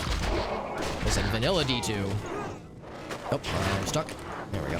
In vanilla D2, that's like the 4th time that's happened tonight, where we get animation locked. Oh, we lost our guy again. God damn it. Okay, I'm just gonna power through this. That is one thing that I like a lot in vanilla Diablo 2, because in vanilla Diablo 2, both the Decrepify curse as well as the summoning new friends, as well as the corpse explosion skill are honestly unbalanced, like overpowered. They're so good.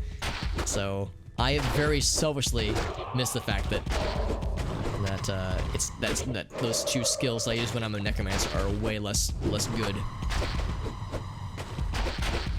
I wish we could knock him back, but sadly we cannot.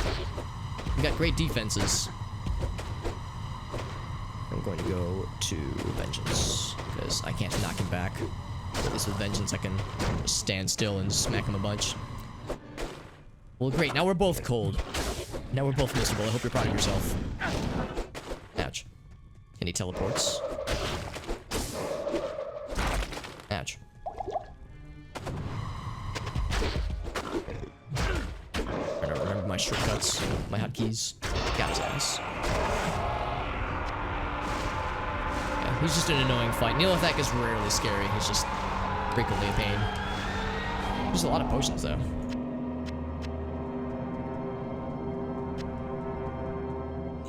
I'm glad we got our buddy resurrected just to watch him die a second time.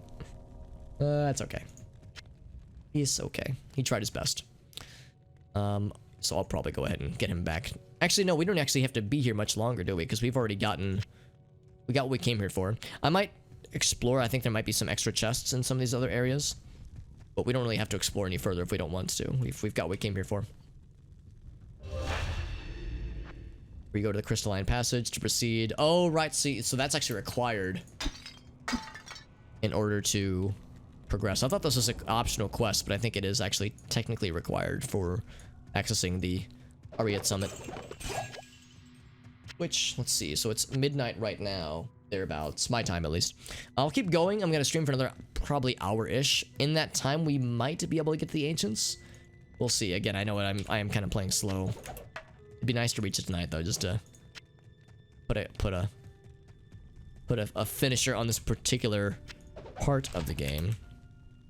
As if we get past it, then we'll have gotten as far as we've ever gotten with a Hardcore Paladin.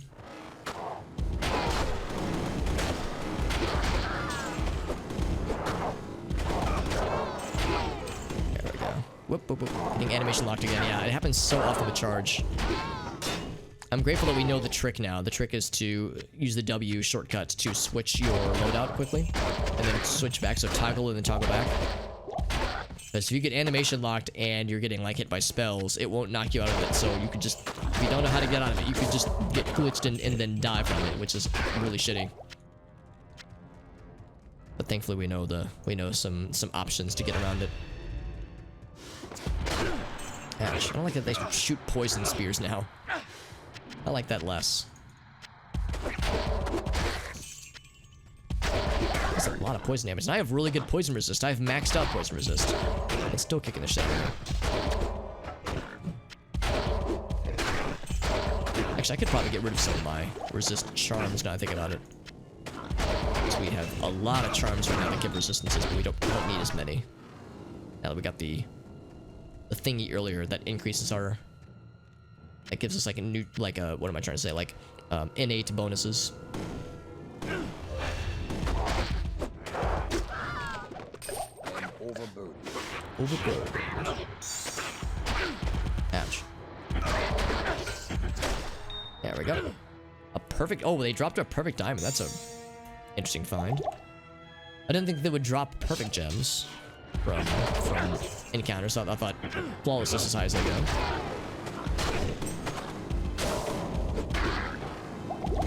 This poison is really kicking the shit out of this. You would think that having maxed out... Oh, I'm stuck again. Oh, there it is. Okay. I think having maxed out resistances wouldn't make you safe necessarily, but would give you a little bit more safety, a little bit more protection.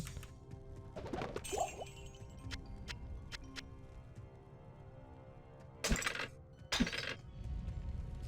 am overburdened. I'm overburdened. That's fine. Also, I lied. So I thought there was going to be like a golden chest at the end of one of these, but I think it's just like some standard openings and that's about it. So yeah, we'll go ahead and head back then. I don't want to dwell here much longer than necessary. Good evening. Good evening. Let's also get our buddy back because he died again. We watched it happen. That bow is unsurprisingly not very good. How could it be?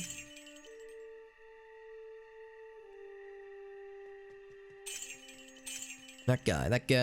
Yeah, let's look at our charm situation because there's probably some we don't need to hang on to if we don't want to. Yo, Qualkek, could you please resurrect our buddy? Thank you.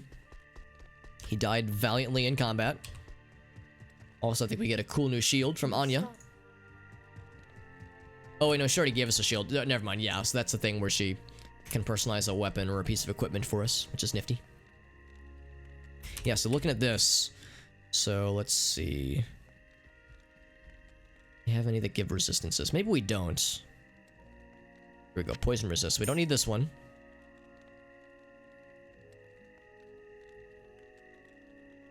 Is that the only one? Of course it has defense. It's only a 1 to defense though, so it's probably fine. Alright, so we can go and stash that then.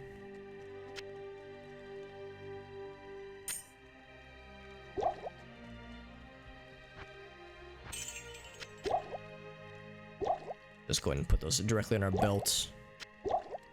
Clear out more space.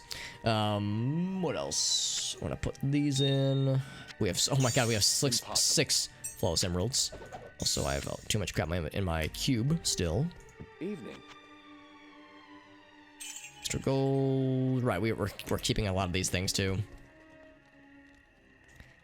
Yeah, that battle hammer is really dope, but I think I might keep this guy. The poison damage is good. Life stolen per hit is really good, obviously. But I think we'll probably stick with what we have right now. Okay, sounds good, Sierra Machaka. Thank you again for joining in, my friend. Have a good rest of your night, or I suppose morning, based on your time zone, actually. But thank you again, my friend. Also, Brumrocky, good to see you, buddy. Hope you're doing well, my friend. Probably just gonna go ahead and sell this guy. I think we'll also sell this one. So those are 2 weapons we can get rid of. That's 2 perfect emeralds out of that guy. 2 perfect chaos emeralds. There's a new diamond there. Look at that. Look at our collection continues to grow. So I think we'll sell our old battle hammer, as well as our old crescent moon. Small crescent rather. Crescent moon is a rune word. So we'll sell these 2. Just because the one we got, I think, is probably mostly better. I'm gonna go and just stash that to free that up. But yeah, in a few levels, hopefully. He is... yeah, strength 165. So we need to give him 4 more strength or have him leveled 2 or 3 more times. Then he'll be in good shape. Nightmare 51. Nice, Bumrocky. You're powering through it, man. That's awesome. Some good armor. Yeah, dude. Dude, my pleasure, Bumrocky. One of the most flattering things that...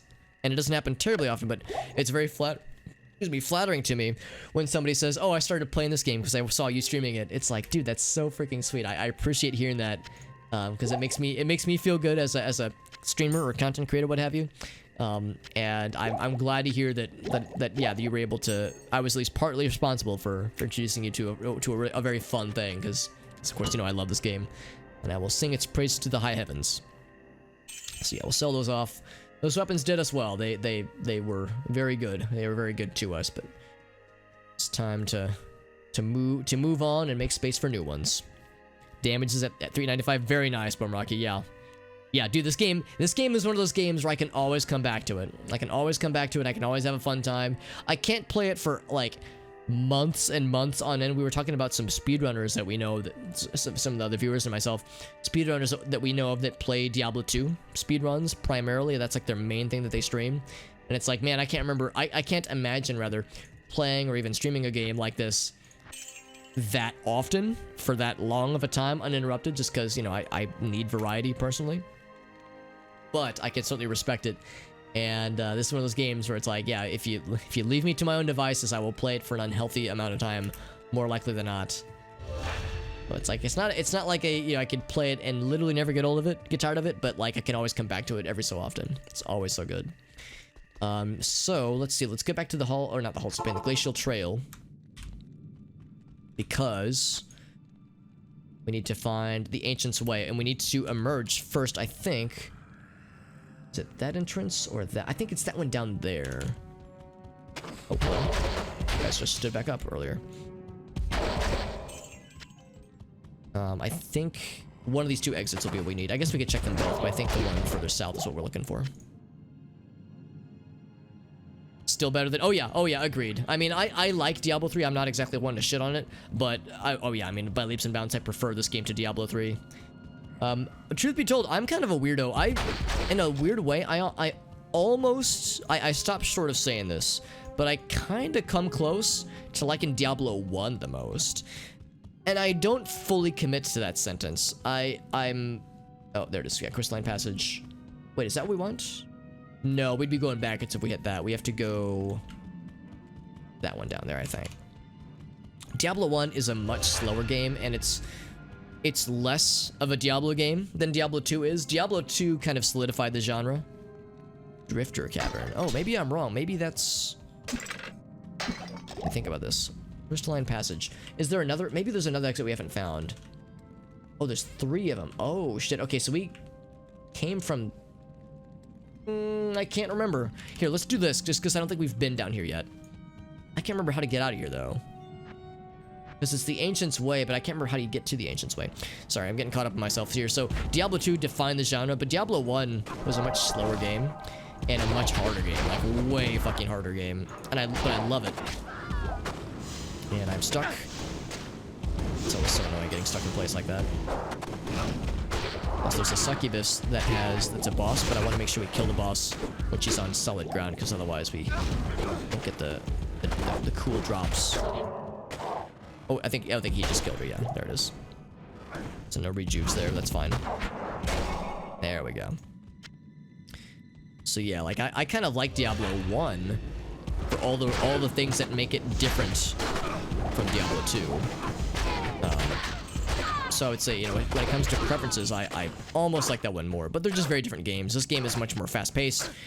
It can be a bit of a loot treadmill at times, as others have called it.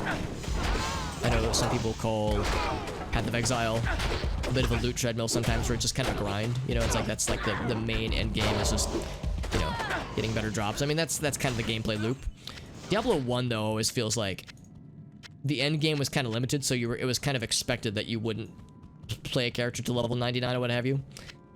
It's like the game wasn't really built around that gameplay loop, and as a result, I think it's a little bit stronger in that result and in that regard, for being a slower paced, more almost like darker, almost like scarier game. I feel like the game has more horror elements to which I really appreciate.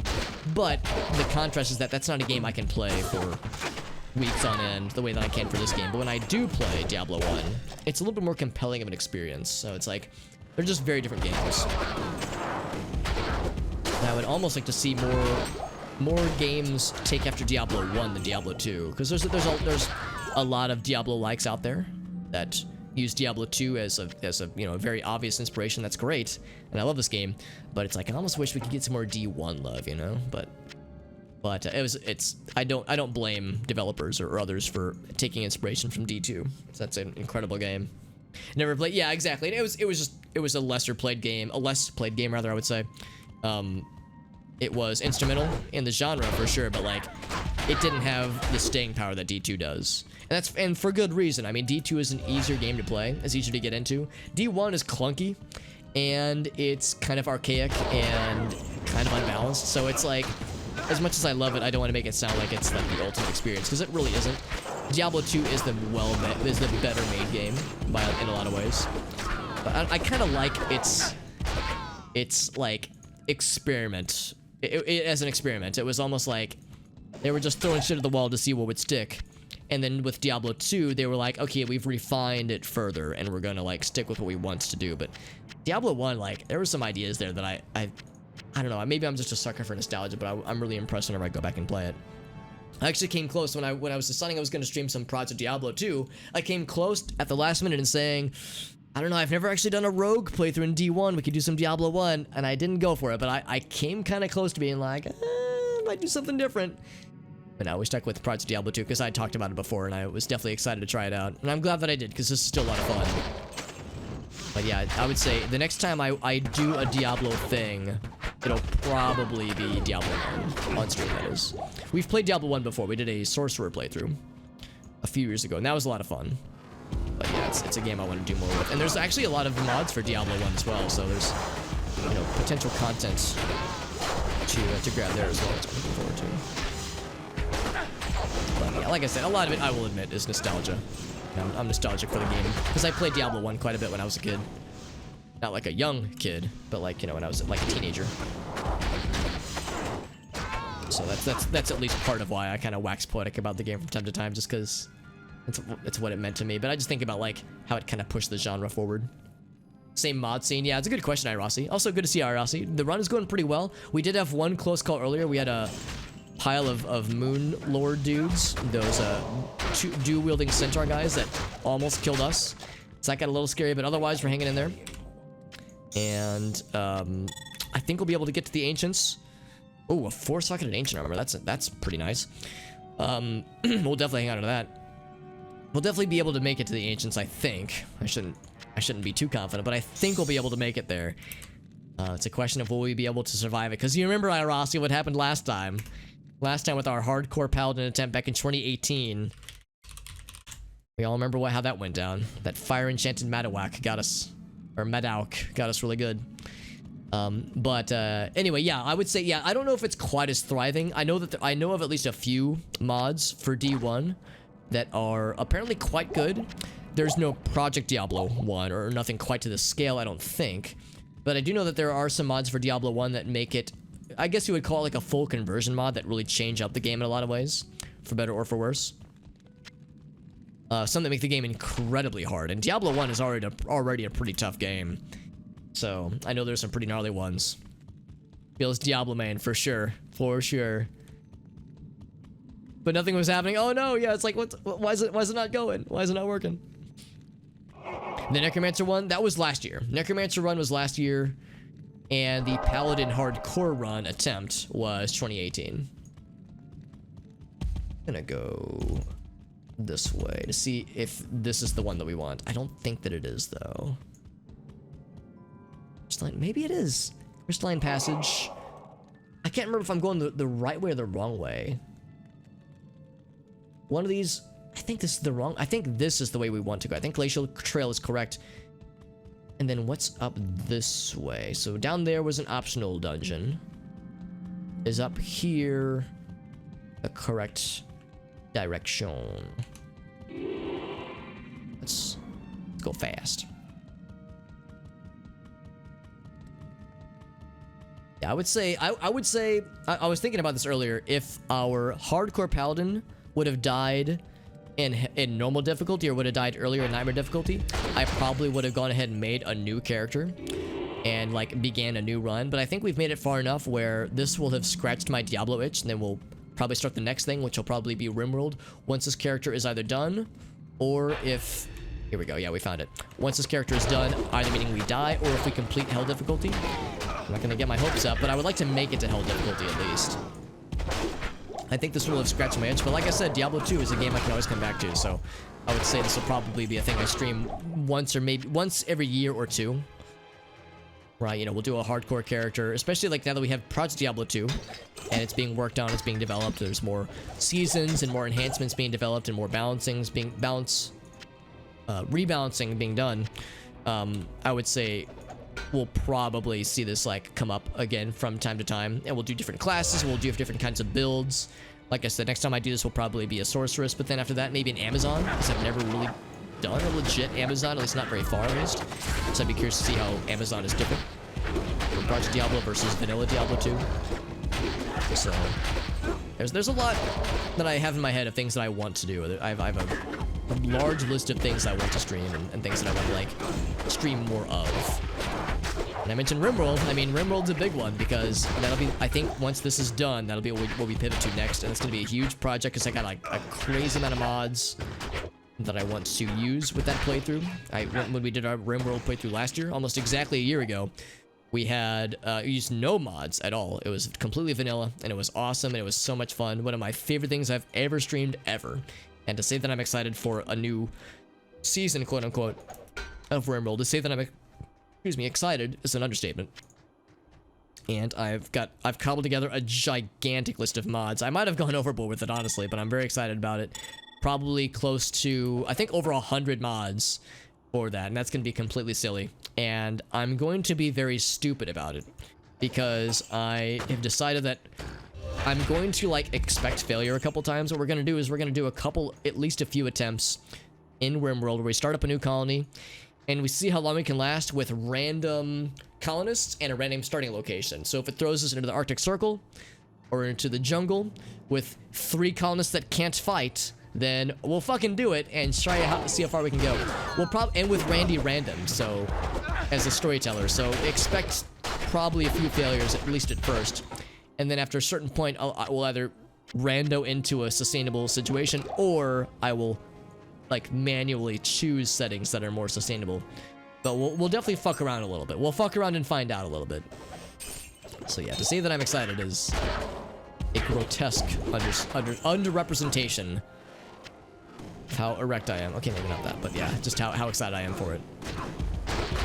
These Death Berserkers I'm a little scared of. There's not a ton of them, but they do a lot of damage with that spiky move. They're spooky boys.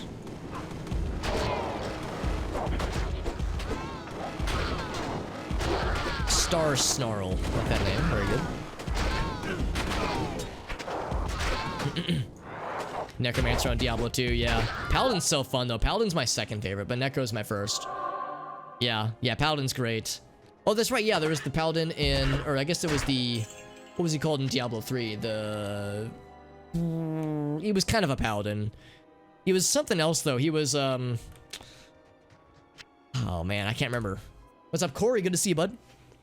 The Patience. Honestly, Corey... That's fucking more brilliant than you have any rights to be, because that is a very appropriate summary for the ancient experience. Pain all the time.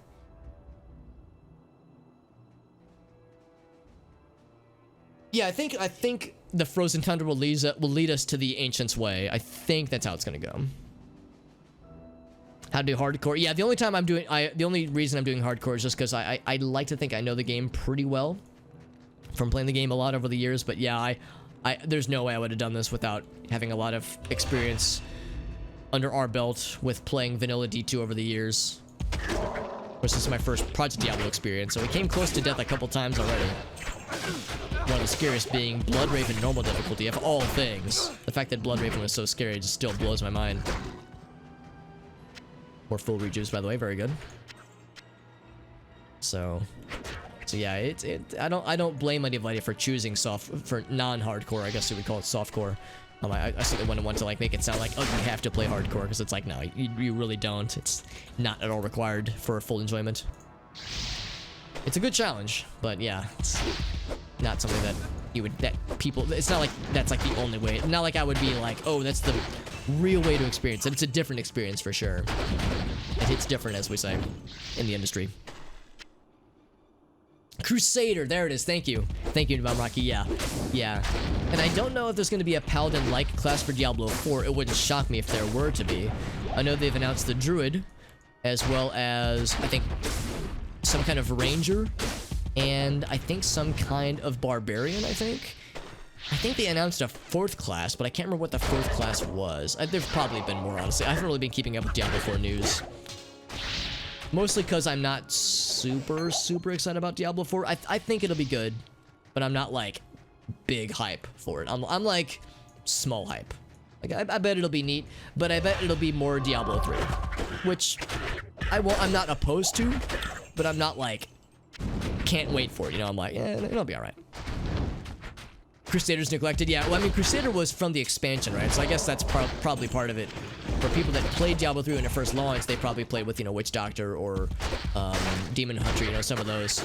But I think, understandably, a lot of people were kind of soured on Diablo 3 when they first played it, back when the game first launched, because the game was in not great shape when it first launched. Got way better. I mean, for my money, I would say Diablo 3 is a really good game now. When it first launched, it was not a very good game, but now it's great. Like a very good game, at least. But yeah, there were people that I know that were like, like they had such an unsavory experience, they were like, never again. Like, it's like, they were like, Alex, I believe you that it's better, but like, I just can't. After having my heart broken by the game, I just can't. And I get that. So it's like, I don't blame them for not. Same with No Man's Sky. It's like, yeah, I get it that it's better now, but still, it's like, their experience was so soured, it's kind of hard to get past it. And I'm not gonna blame them. I'm not gonna hold that against them. So in that same sense, I think there's a lot of people that just never got a chance to try out Crusader because they came with the expansion. Won't pre-order 4. Yeah, I probably won't either. I think I pre-ordered 3. Although the only reason I pre-ordered 3 is because I wanted the collector's edition with the soundtrack and the art book and this, which I've shown off before. Which I have as a desk ornament just because I think it's so cool. But this guy right here, little desk ornament that has this soul stone as a magnet, which is a USB drive that has the installer for Diablo 2 and its expansion, which is actually what I'm running off of right now. Well, obviously this is Project Diablo, but the install that I'm running off of came from the Soul Stone. So I think this is just so neat. So I don't usually go in for stuff like that, but when I saw that, I was like, all right, that's kind of dope. So yeah, I sincerely doubt I will go in on any such thing for Diablo 4, unless the collector's edition is just so fucking cool I can't live without it, but I have a hard time seeing that happening. Check the Unraveler head real quick, see if it's any good. It's okay, we'll... I can't. Go back to town real quick so I can sell stuff. After I kill those two ladies, those two evil demon ladies. Listen. The pewter skull, yeah, exactly. Oh, lost the soul stone. I'm sorry, man. Yeah, so you were in the same boat though. So you got the collector's edition back in the day. Yeah, exactly. Yeah, it's better now, but yeah, it was rough when it first came out. Actually, I didn't even play it when it first came out. I played it like 2 years after it came out, and it was pretty good then. But then they did like the full loot relaunch. They got rid of the auction house, or the real money auction house. Like, they really revamped the game, and then the expansion came out. So yeah, it's like, by the time I really got into the game, like legit played it, it was very good. But yeah, when it first launched, oh god, I can't fucking imagine. I cannot imagine what that would have been like. Four-socketed ancient armor isn't amazing, but it's pretty damn good. Offensive auras. Ooh, offensive auras are combat skills. That's a tricky one. Which would give us more gooder numbers? Let's find out. Let us find out. I think it might be combat skills, but I'm gonna double check. And +1 to max damage. Ooh boy, oh boy. Battlefront 2. Oh yeah, I saw you talking about that in the Discord server, Mr. Corey. Yeah, exactly. Like another game where I understand there are people who are like, yeah, man, I know it's better, but I don't want to touch it with a 10-foot pole. I get that, but yeah, apparently it's like really good now. Fallout 76, same story. The game was a fucking garbage fire for a long time, like years after it came out. It was still god awful, but now it's apparently really fucking good. And understandably, people are like, yeah, I'm not. Sorry, like they just can't go in on it, and I can't blame them necessarily. But yeah, apparently Battlefront 2 is dope now. But yeah, Origin, of course, isn't great. Obviously, it's not everyone's favorite, and EA's handling of Battlefront 1 and 2 launches were not great, but apparently it's awesome now. Played it when you first came out. Yeah, if I would have played any of the games I just mentioned, if I would have played No Man's Sky or Diablo 3 when they first launched, yeah, I like to think I'm not like a super negative guy, so I probably would have given them a second chance, but I would have been like, it would have been tough to convince me, because I don't blame people for, especially those who played them when they first came out. It was one thing because there were people that never played the games but saw the memes on Twitter and just, you know, bandwagoned. So there are people who are like, Diablo 3 is a fucking garbage game and fuck Blizzard forever, who have never played the game. So, and I to a degree, I mean, I get the criticism for sure. I'm not trying to say that Blizzard is you know, no one's allowed to badmouth them, but it's just like, you know, for the people who are like never ever, it's like you really, if they haven't even given the game a chance, it's a little bit unfair, I think. But yeah, No Man's Sky. I mean, we've talked about that before, how that was such a mess when it first came out, and now it's great. But yeah, I mean, there are still people to this day who are still burned by it, and I can't really blame them. But I mean, there was a new update just a couple days ago for No Man's Sky. It looks incredible. I'm like, fuck, man, I gotta get back into this game, dude. I haven't played it for a couple years, and I've missed like 5 gigantic updates. It's crazy. Nightmare Hell levels, yeah. The Torment levels, it was all right. I mean, they definitely were, I think, trying to step into Path of Exile territory a bit, because I think Path of Exile has like a similar difficulty setting. So I think they were trying to go for what they consider to be a more modern approach, and I get that. But yeah, I'm with you though, Bumrocky. I would have preferred the old style approach. 922 to 1429. A very small increase, but an increase no less. We'll take it. So we lose some ooh, that poison link though. Ooh, that's rough. That is rough, actually. What am I looking for? 8, there we go. So our poison length right now, it's 140%. God damn. Because poison in hell is gonna be so fucking miserable. I almost don't know if it's worth it, man. Slight damage, but way worse poison. I don't know, man. I don't know. We've got great poison resist right now, so I mean, I'm not worried in that regard. Does it show our poison resist? It does. Wait, 80? 80 out of 70. How do we have 80 poison resist? Because we definitely don't. So 75. Oh, maybe that's because of the stuff we have. What's the button? There we go. Yeah, maybe it's saying it would be 80 if it was possible. Maybe that's what it's saying. If there was like a maximum, if we could go past 75. So, man, I don't know. How's about this? We'll do it for now. But I think if we were to get to hell difficulty, I'll probably switch back to that amulet just because that poison length. Unless we could find something else that reduces poison length. But yeah, that's gonna be a problem because poison is fucking gross in hell difficulty. Let me check my rune words list, by the way. I have a not Google Doc, but just a notepad that I have on the side that has rune words that I'm tracking. I don't think there's anything we can make with a 4-socketed armor right now. Eventually, if we could find a soul... Oh, wait, I'm sorry. No, a low rune, we can make fortitude. If this had one less socket, we can make Durus. We can make that right now, actually, because we have the runes for it, just not the armor for it. If we could find a... Oh, that's not going to happen. I think a bear is a fairly high level rune. Or we have... Actually, do I have an rune? We have one rune, but that was a pretty lucky find, honestly. We could find a pole rune, we can make stone. If we could find a bear rune, we could make chains of horror. Or wait, or an ist rune. I don't think we have an ist rune, do we?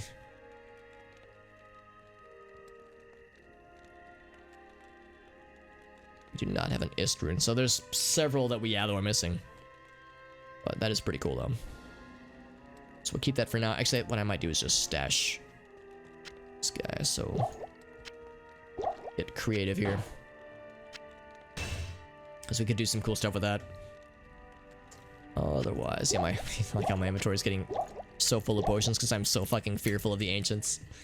It wasn't obvious enough. I'm very scared of the ancients. Yeah, you can raise it. Well, actually, I don't know about poison. I know for the other 3 elements, as you put points into these 3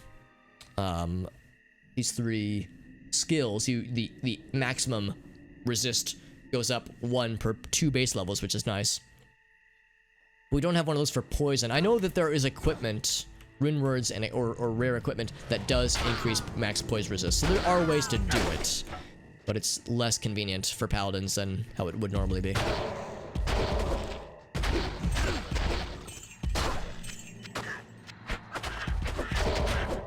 They're called saber cats, but they're wielding whips. Like, it's false advertising, if you ask me. I was promised saber cats. Oh, maybe because they're like saber-toothed cats. Maybe that's what they mean. Not a saber-toothed tiger, a saber-toothed cat. I guess saber-toothed kitten wasn't threatening enough of an enemy name.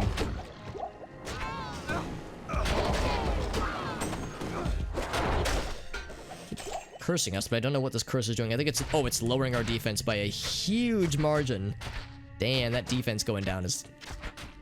not like horrible, but it's pretty up there. Bunnies. Okay.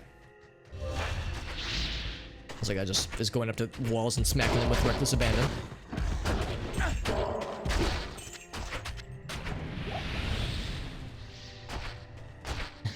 Even though there's none of the teleport lads inside of like main of the turrets, which is actually kind of nice. Those little teleporting dudes are very annoying in Act 5, especially when they're in the turrets. I guess that's one thing we don't have to deal with right now, since we have in Nightmare mode we get like enemies from the other acts that are spawning in, which is kind of nice.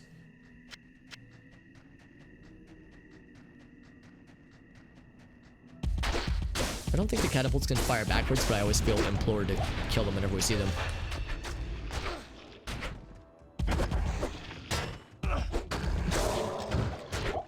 Yeah, that defense. Yeah, exactly. It does make a difference. Thankfully, it doesn't last terribly long, but yeah, I think defense doesn't lower damage you take. It just, the higher your defense, the greater likelihood you have of blocking, or maybe not blocking, but of an enemy missing you. So if you have a high defense, the enemies are less likely to hit you. But not that less likely. It seems like defense kind of tapers off pretty significantly as you get into higher difficulties, where a difference of like 100, 200, or like 500 defense doesn't matter that much. It matters, but not as much as one would hope. And of course, that's for physical attacks. Elemental attacks or magic attacks, they hit you regardless. It's true, there was the catapults in Diablo 3. Yeah, there was a point not too long ago where I said out loud, oh, there's a quest where you have to kill catapults. I was like, wait, no, that's Diablo 3. Something else entirely. Also, our guy leveled up. He is 167, so I would guess 1 or 2 levels from now, he'll be able to use this fancy new, shiny new weapon. And he'll be a real gamer, doing real gamer numbers, maybe. We'll see. I hope he'll do real gamer numbers. We can only be so lucky.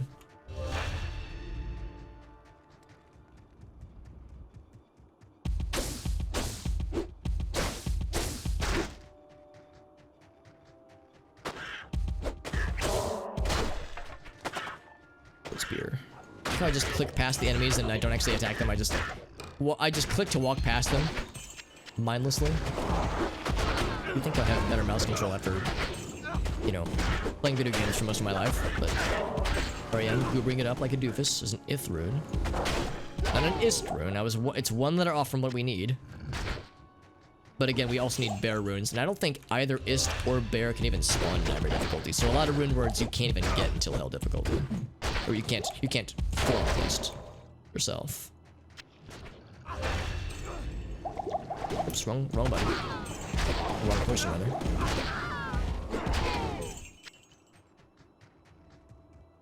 I'm curious about that ancient axe. Ancient ass. 3 sockets. So we could make what am I thinking of? Hold up. We could make Crescent Moon with this. Maybe I need to look up Crescent Moon. I know Durus is a very good armor. And is considered to maybe be like almost as good as Kyriel's Might. But if we could find more runes, then we could, you know, obviously make more. We would have more opportunities for it. I'll need to look up how good Crescent Moon is. How good of a rune root it is, because this ancient axe could be pretty sweet actually, but we'll see. I don't want to overcommit. Because it's a question. We only have one rune. We're probably only gonna find one for the rest of this difficulty. I don't think we're gonna find any more. So since we'll only have one chance, what do we put it on? Durus for us, or a really good arm or weapon for our buddy? Make a good weapon for our buddy and he kills things more gooder, then that's great. But if we make a good armor that keeps us alive longer, then that's also good. So we have to make a choice. Also, I'm gonna go ahead and say it. We are reaching the Ancients tonight. Because here's the Ancients' way. We only have a little bit left to go before we reach there. I can't say we're gonna beat the Ancients, but I will say we're gonna reach them tonight. So the Ancients will fall or we will fall tonight. That is the goal. We won't be beating Act 5 tonight because it'll be probably a bit too late, but well, let me think about this. After the Ancients, you go right to the throne room. Maybe, well, we'll see how I'm feeling. I want to just power through it. It would be kind of cool to finish the, you know, Nightmare tonight, so that way we could, again, I don't want to speak too confidently, but if we are able to, then we would be able to start hell difficulty next time, but we'll see. I don't want to sound too confident, because if I do, then the game will hear me and cut my ass down. Cymbilian. Alright. So we'll see. We'll see. I don't want to sound too bold. But I'm hopeful. I'm hopefully hopeful. Clicking on one thing. Yeah, exactly. That's one thing that the devs did say in one of the developer interviews for Diablo 2 Resurrected. That's one thing they said, a modernization that they want to carry over into Diablo 2, that they're going to carry over, is auto gold pickup. Because yeah, individually picking up gold, it's annoying. I mean, I don't blame this game for doing it the way that it did back in the day. That's just how games were back then. It makes sense, but yeah, that's a modernization quirk that I'm super happy to welcome. Mana burn. Please, Steve Venom. Got his ass. Yeah, it's something I'm gonna welcome with open arms, because it's a nice convenience to just not have to click individually every bundle of gold. Shit gets so annoying. Let me guess, there's another shaman. There's like fucking 4 of them. Oh my god, shamans for fucking days. And they're all casting their bullshit. Just a shaman, holy fuck. Shamans.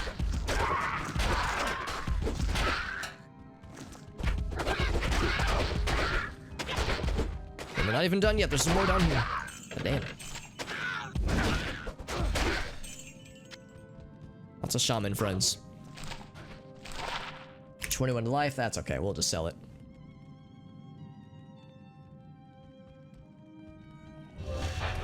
The variable range for the game. Yeah, that's a fair point too, Dolphgrim. It's like you have to keep up with it. So, that's a fair point to consider. And maybe that's just why it never mattered as much to me. It never seemed to matter as much to me because I probably don't do a very good job of keeping up with it. I tend to focus more on hit recovery and elemental resistance, that kind of thing. But you're right, it's like, it probably would matter more if I was trying to find, like, going out of my way to find gear that gave defense more frequently and prioritizing it more. Because then maybe I would see a difference in, like, you know, number of times on average you're getting hit by enemies, that kind of thing. Physically, at least, physical attacks. I feel more skillful. So yeah, it probably is, yeah, a variable kind of thing. And of course, I'm sure it's weighted per difficulty. You know, normal, nightmare, hell, probably all have different expectations. And maybe even on a per monster basis for that matter. It's probably why they do it that way with like a flat number as opposed to a percentage. Like a thing that says, you know, you're 10% less likely to get hit, as opposed to saying this gives you more defense, but, you know, let the numbers crunch that way. It's less static. Yeah, exactly. Or, well, kind of static. Yeah, exactly. Because, yeah, if you could stack percentages, then it'd just be stupid. Kind of like how you can't dual-wield shields. Get two shields that have, like, 75% block rate, then you're not going to block 100% of everything, but that would be... It'd be silly to have that much. And I guess if you were dual-wielding shields as a barbarian with, like a war cry, like a singing barb build, you would still be susceptible to elemental damage and magic damage, but yeah, physical would be a joke. So they have to like try to keep from getting too silly. Heavenly Stone, that would be for sorceresses, I do believe.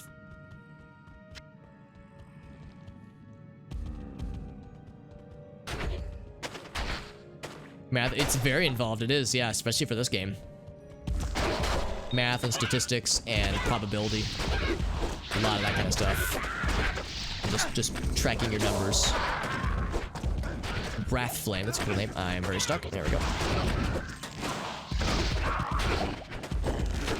Magic hit resistant, fire enchanted. More like fire in snap did or something. I don't know. He's dead, that's what matters. My lack of sick burns regardless. Actually, what am I doing? This isn't going to be very good. Why am I holding out for... It's a tier 3 weapon, like a hell grade weapon, so I was thinking maybe it could be cool, but it's like, come on, it's just a club. We've already dealt with a small crescent that was pretty cool. And we've already used it and seen it as far as it can go before it became outclassed other stuff that we found.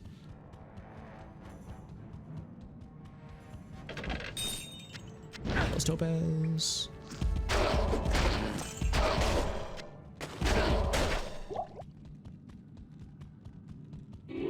Alright, so I know the Ancient's Way is a bit of a... Oh, there's the waypoint, by the way. Let's go ahead and grab that while we're here. We probably won't need it. There's really no reason to come back to the Ancient's Way. I guess if you wanted... Well, no, you can't refight the Ancients. Yeah, there's no real long-term reason for it, but we'll grab it. Old dudes kept getting resurrected, which is annoying. I will get the rejuvenation potion. Almost said resurrection potion. Yeah, exactly. It's annoying that we're still seeing like normal grade or tier 1 grade weapons or equipment being spawned. Like, dude, what the heck? Cause yeah, that still happens all the time. Like, I guess there's nothing on the ground that's tiered right now, but you know, well, in our inventory right now. Oh, never mind. The Ancient Axe is tier 2. So a Jared Stone, that's tier 1. Round Shield is tier 2. It's Nightmare grade. Quarterstaff, I think, is also tier 2, I think. I'll double check that in a second.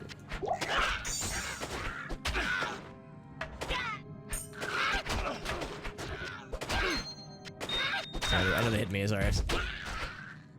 Check that quarterstaff. It is not too bad. We'll sell that for some monies. What's this guy got? 4-socketed. Wow. We could make Exile out of that. We would need a Vex rune. Oh my god, we need so many fucking high-level runes, so that's never gonna happen anytime soon, at least. We would want a better... we would probably want a better vessel for it, but eventually. Eventually, maybe someday, maybe. What is this Jared Stone? I'm kind of curious. Oh, it's awful, actually. Hey, what's up, Calabash? Yeah, I definitely like finding waypoints. Of course, this is a hardcore character in single player, so, and I haven't done any off-screen grinding. If I were to, obviously some waypoints would be super helpful, would be indispensable for grinding, like Mephisto runs or Andariel runs, that kind of thing, even Diablo runs. But the like intermittent, what not intermittent, what's the other word?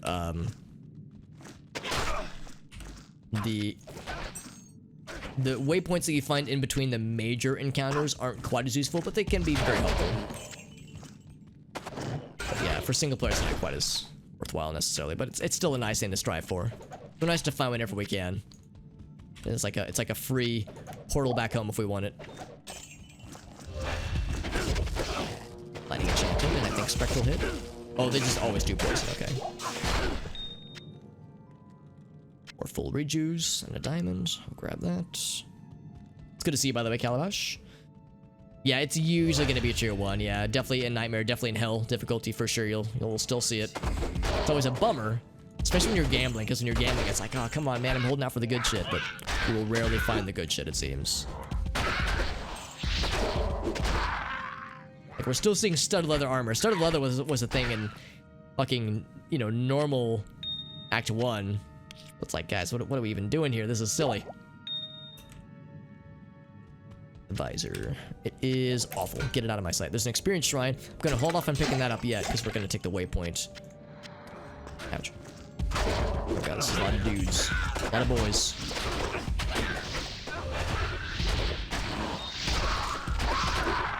There we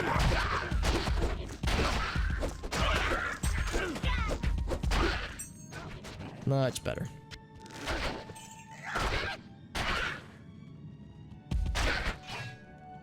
Another ancient axe. I'm curious. 2 sockets. No, thank you. We'll keep the 3-socket lad that we got right now.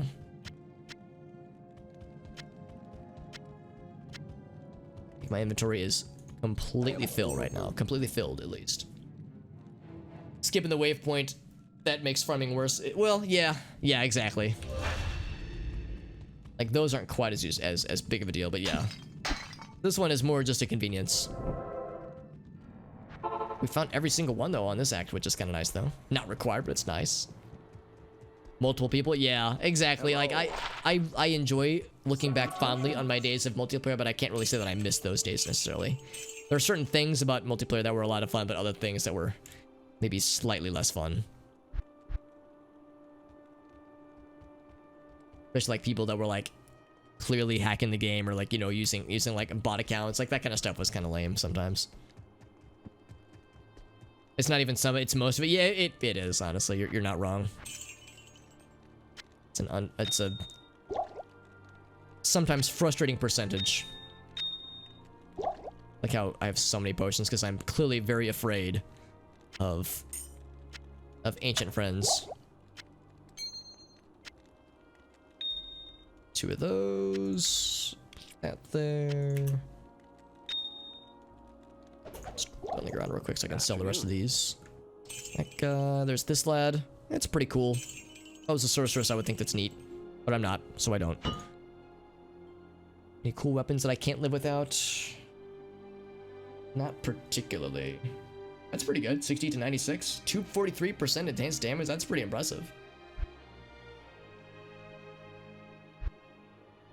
Our barbarian friend, our mercenary friend, rather, is like another level or 2 away from using a new weapon that we just found for him. However, I need to look up Crescent Moon. Because we just found this lad. 3-socketed ancient axe, which is pretty nice.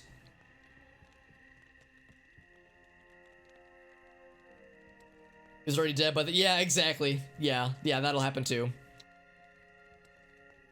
Someone's already beaten you to the punch, or like you'd be doing a cow level or something like that, or a Baal run or something like that, and somebody wouldn't... I guess this is more of a thing in vanilla Diablo 2, not so much Order of Destruction, but if you're playing vanilla Diablo 2, like doing cow runs or something like that, and it's like normal cow run, you know, normal difficulty cow runs, and someone level 96 joins, and they go and kill Diablo, so your game ends. So it's like, god damn it, we were in the middle of a run, dude, so they were just going out of the way to troll you. It's not like they're doing it for Magic Fine, because they can't. There's nothing that would be worthwhile for a normal Diablo to drop for them to care about. So they're just doing it to grief us, man. That shit's annoying. Glad they got rid of the game has to end in like 60 seconds thing that you get with vanilla Diablo 2 at least. Anyway, yes, I'm gonna look up. I think what's it called? Small Crescent? No, Crescent Moon. Look this up on the wiki. We can all see this together, so I can determine what I want to use our one rune, because it's probably going to be the only rune that we find in Nightmare difficulty. We could find more in Hell difficulty, but there's no guarantee we'll be able to make it to Hell difficulty. So, weapons. Crescent Moon. That's what we got.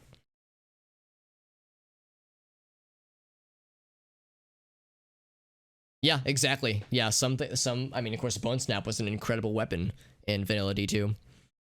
So level 27 lightning is nice. Static field can be helpful. Attack speed is great. Great damage. Damn, son, that's dope.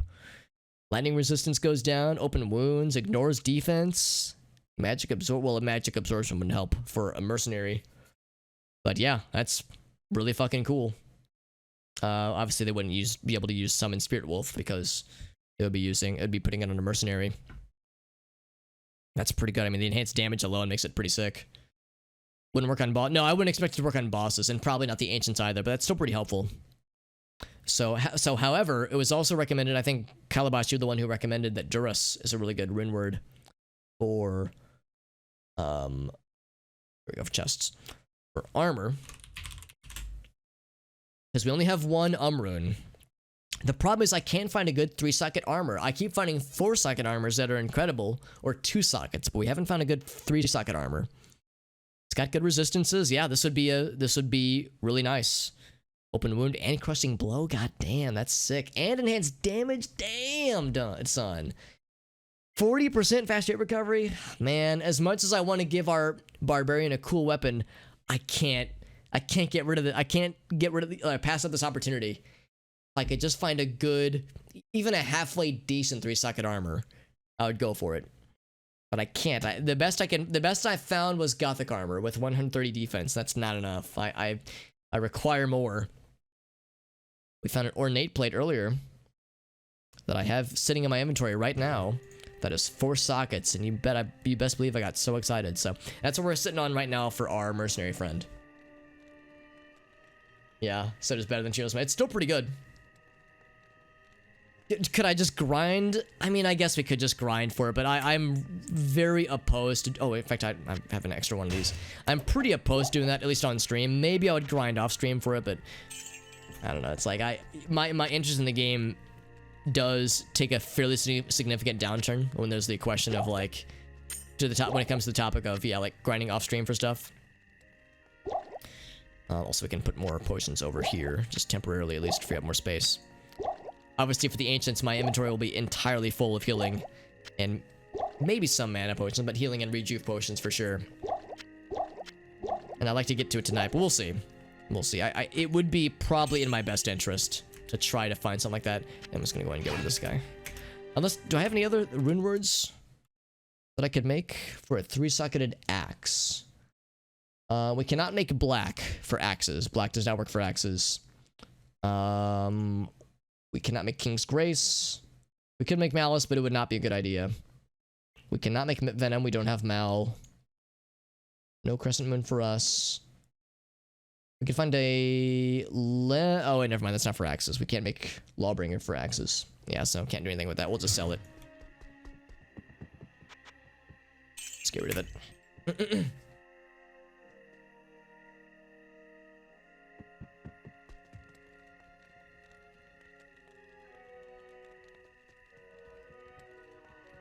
something you could get to have the sockets on.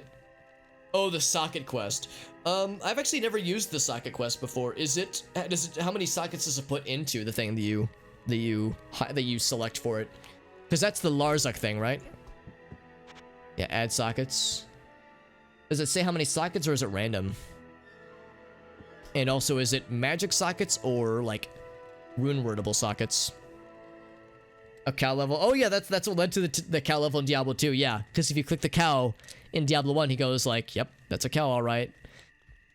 And you know, as if the character is bored, or the cow moves a few times and he says a different message. So people were thinking like, "Oh, what if there's like a secret?"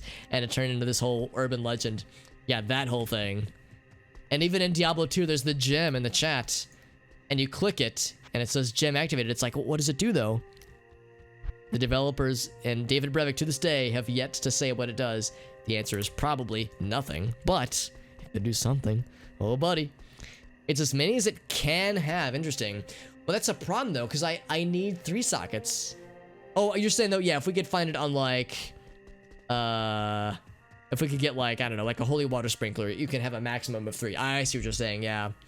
So I see what you're saying. So maybe we'll keep an eye out for that too, knowing that. We do have a feral axe here, although I think I'm just gonna sell this because we've already seen better things. Whoops.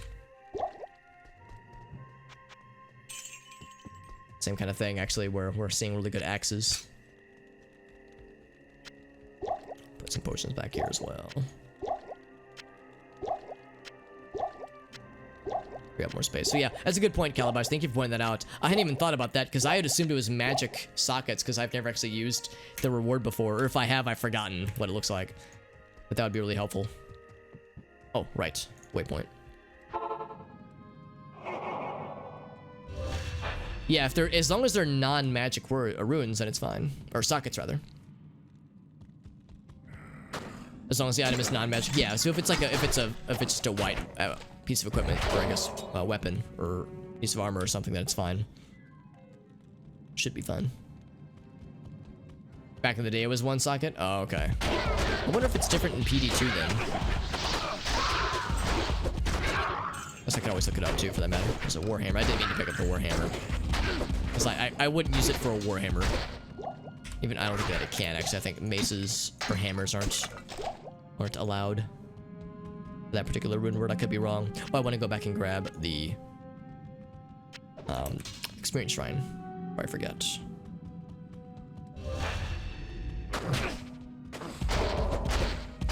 There we go. Bloop.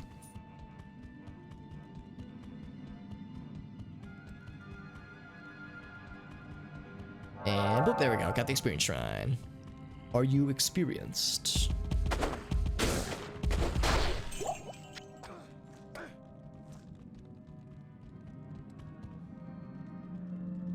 Yeah, just to be sure. Yeah, we would probably want to double check just to be safe, because it'd be a shame to waste the reward, I guess, yeah, the socket reward on something that we would just not be able to use, or not really want to use necessarily. So yeah, we would look it up before I would commit. So yeah, so regardless, I'll go ahead and keep with my claim. We're definitely doing the ancients tonight. Oh, there it is. All right, here. Well, we're actually still quite a ways from leveling. I do want to keep going in this particular zone because I would like to use the rest of this experience shrine. I think there might be a bonus dungeon down here as well, but I can't remember. I remember there's one called the Icy Cell, but I can't remember when you find it. If it's here or if we would have passed it earlier. Also, I can't remember if the ancients are susceptible to knockback. There it is. Because they very well might be. It could not be. I can't remember. It would make sense for them to be immune to knockback. Since they're, you know, individually kind of bosses, kind of, sort of. Nice. Yeah, it was with a shot. Yeah, Icy Cell. So we'll do this, then we'll head to the summit.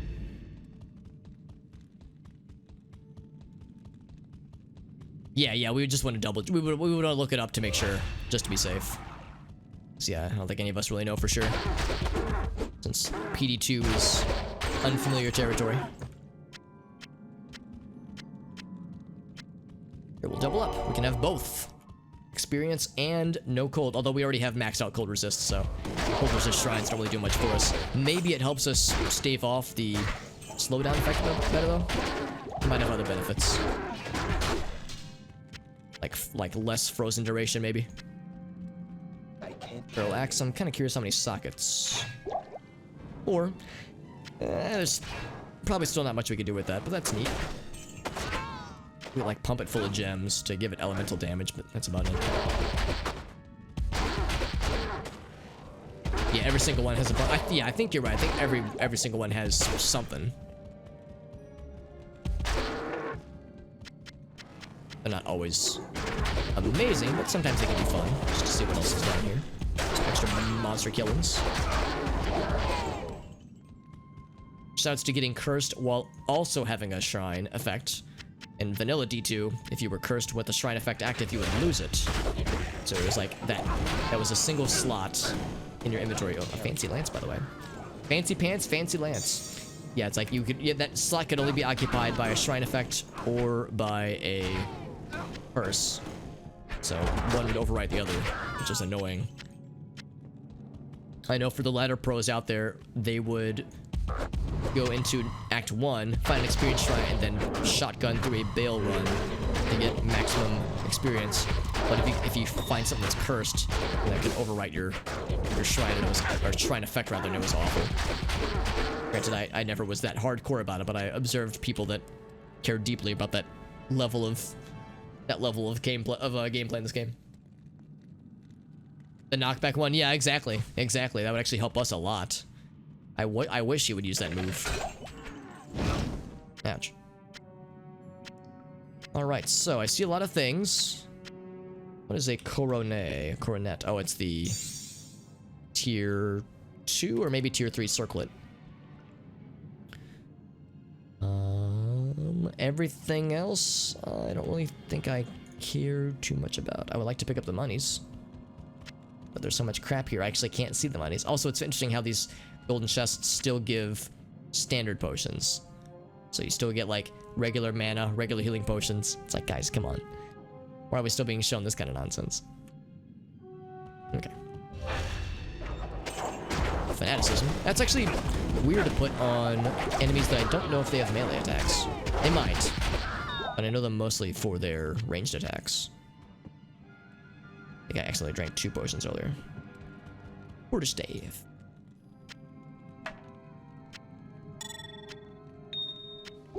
Look at that. My inventory is full once again. A familiar sight. No thank you. It's not going to sell for much. There is an in-game. Yeah, there's an in-game limit for sure. Yeah, I think it's like... Actually, I don't know what the crashing limit would be, but I know that... Well, I don't know, but I would assume that any more than 3 is probably pushing it. Just 1 socket. Sock it to me.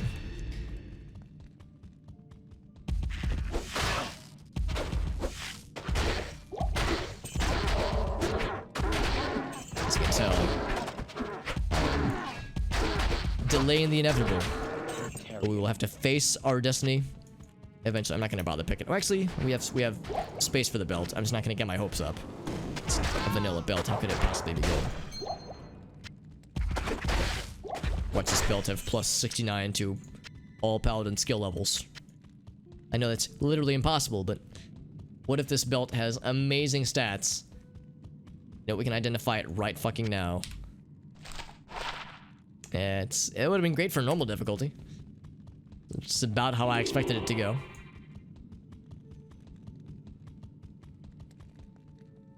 So the limit is more than 2. Wow, I can't even imagine finding that many shrines quickly enough. That's impressive.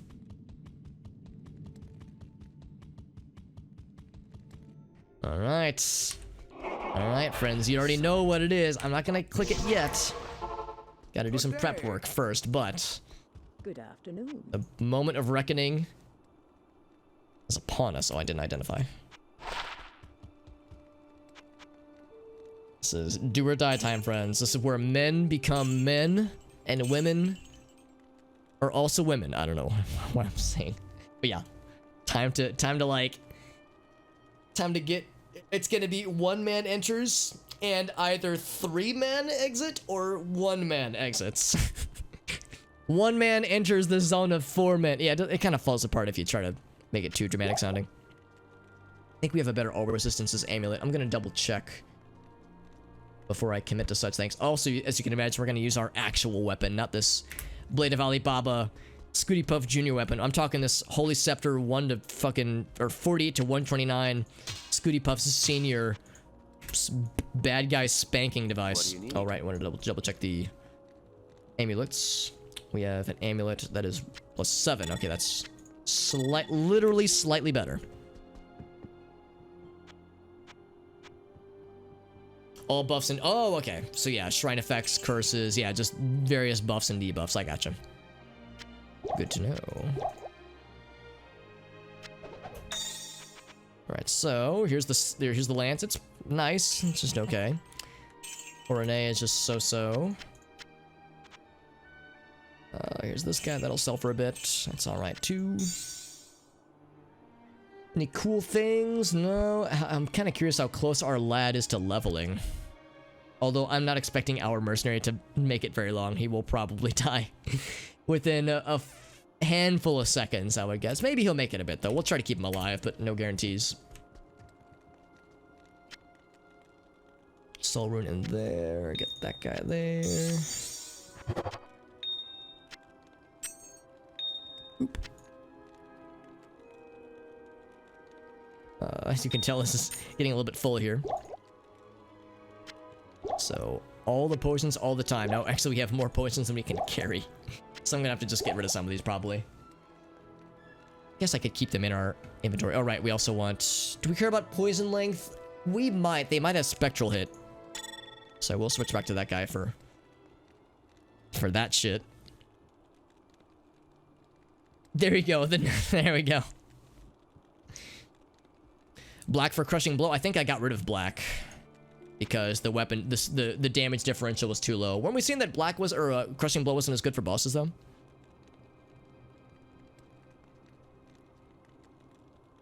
So close though, says JD. And you'll be free. Yeah, you'll be free to spend your time however you please, my friend. Do I have any other charms that we don't necessarily need? I think all that we have right now is pretty good. And all this bullshit. Jesus, this is such a unorganized mess right now. Disorganized mess. So let's kind of bring them closer together if nothing else. Yeah, we'll leave some of my stash, that way I can come back to it if need be.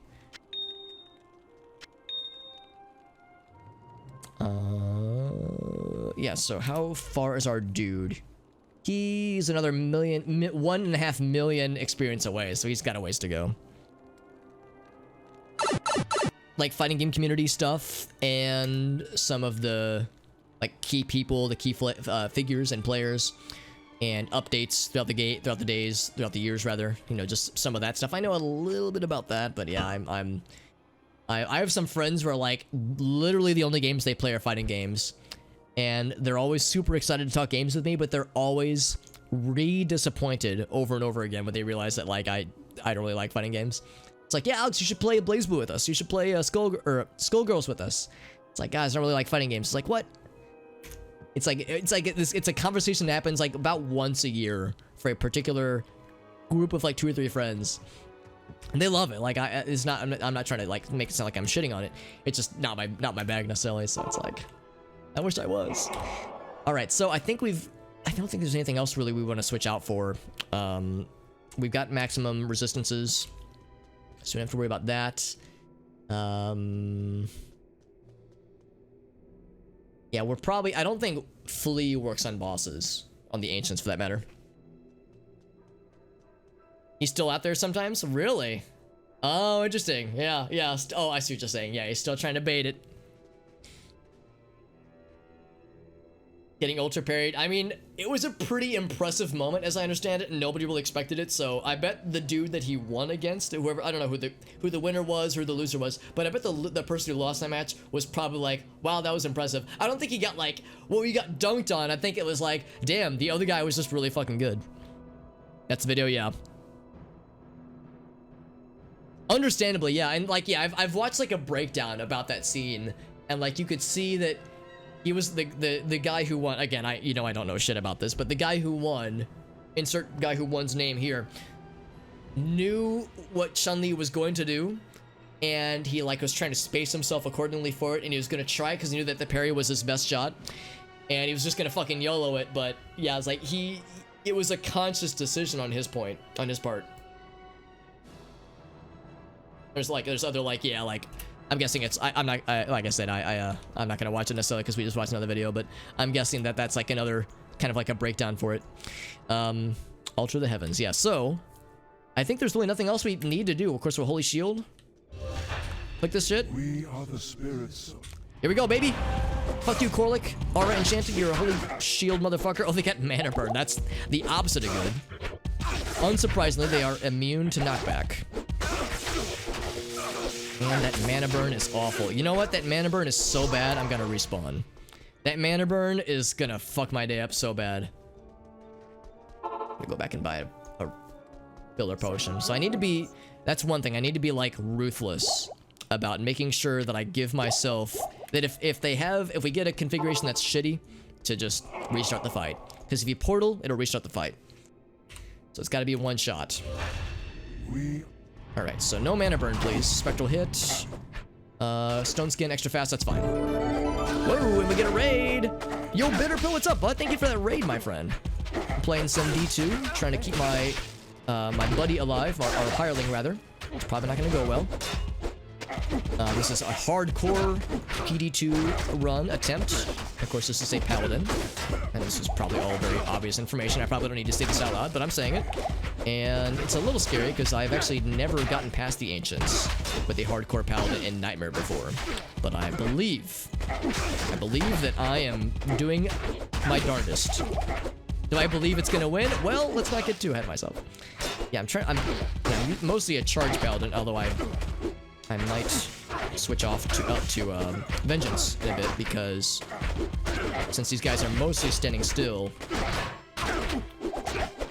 we're not getting to use... Ooh, that was a bull scale. Not getting to use charge as much as I prefer. Oh, keep our buddy alive. There we go. Get him resurrected. Not resurrected. Get him healed. Rejuvened. Oh god, I'm clicking all the wrong buttons, by the way. Let's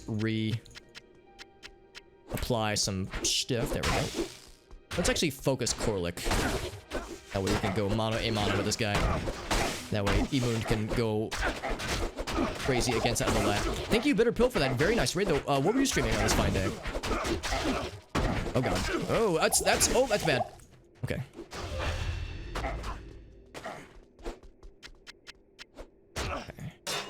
Keep together. I'm trying to keep an eye on chat. I'm trying to keep an eye on lots of things. Yeah, Corlic is scary. Holy fuck. Corlic is really doing it to me. I am genuinely surprised. Maybe I shouldn't be. Corlic is a scary boy. But man, he is fucking me up something. Oh, we lost our buddy. Ah, shit. Okay, well, I'm gonna stick to it. Maybe I shouldn't. Ouch. Alright, you know what? I'm gonna go back to charge for a bit. It'd be really a shame to lose this. I'm tempted to just go back and get our buddy back. Oh, I keep getting stuck. Yeah, I can't use charge. I keep getting stuck. It's gonna use Vengeance. It's really a shame because I like charge, but I like not getting animation locked. Talik is probably... No, I would say Madowak is probably the least scary. Talik is kind of scary, but Torlik is probably the scariest. Maybe, or Corlic, rather. I keep mispronouncing his name. Tank as much as I can. This guy's got a lot of health left still, though. And I'm missing a lot of attacks. Let's get that guy. I'm gonna have to duck out to get more potions in a second. Ouch. Maybe I should put potions in my stash. Maybe that would have been smart. I have a few more standard potions left. Just a few. Yeah, Madowak, I'll leave you for last, Madowak. You're the least scary. Talik and Corlic are the opposite of the least scary. They're actually the most scary. Oh god, damn. Damn, it's just sick. I promise I'll get caught up on chat in a second. But thank you again, Bitter Pill, for that very nice raid. Okay, kind of stuff are you streaming on this fine day? I know a lot of people, of course, are doing PD2 right now because the, whoops, because the, here we go, Talik's almost out. The season will be done probably fairly soon, probably in another month or two if I had to guess. I don't know if those things are really known ahead of time. I'm gonna wait for that health to replenish on its own. I think we're gonna be able to do this, guys. I think we're gonna be all right. Just I need to take out Talik first before I can speak too confidently. Because they're dual wielding, or not dual wielding. They're man moding me right now. I need to man mode on them. Yeah, I think Madoc is extra fast. Is it Madauk? Yeah, Madawick. I never know how to pronounce his name. He's extra fast. Korlik is special hit, or spectral hit. Which is not great. But it's not the scariest thing in the world. Korlik, you're fucking done. I think we're pretty much in the clear now. The spin to win guy. Yeah, honestly, I was expecting him to be scarier, but yeah, Korlik was the one that I was. Oh fuck! Oh, I wasn't looking at my health. Korlik was the one that I was most worried about. Oddly enough, Madoc is still kind of fucking me up a little bit though. Madoc was the one who killed me back in the day. So, oh, I'm not holy shielding. Okay, he's stone skin. So the other guy was extra fast. Talik. Yeah. Man, I wish so much these guys were stunnable with charge. That would be so nice.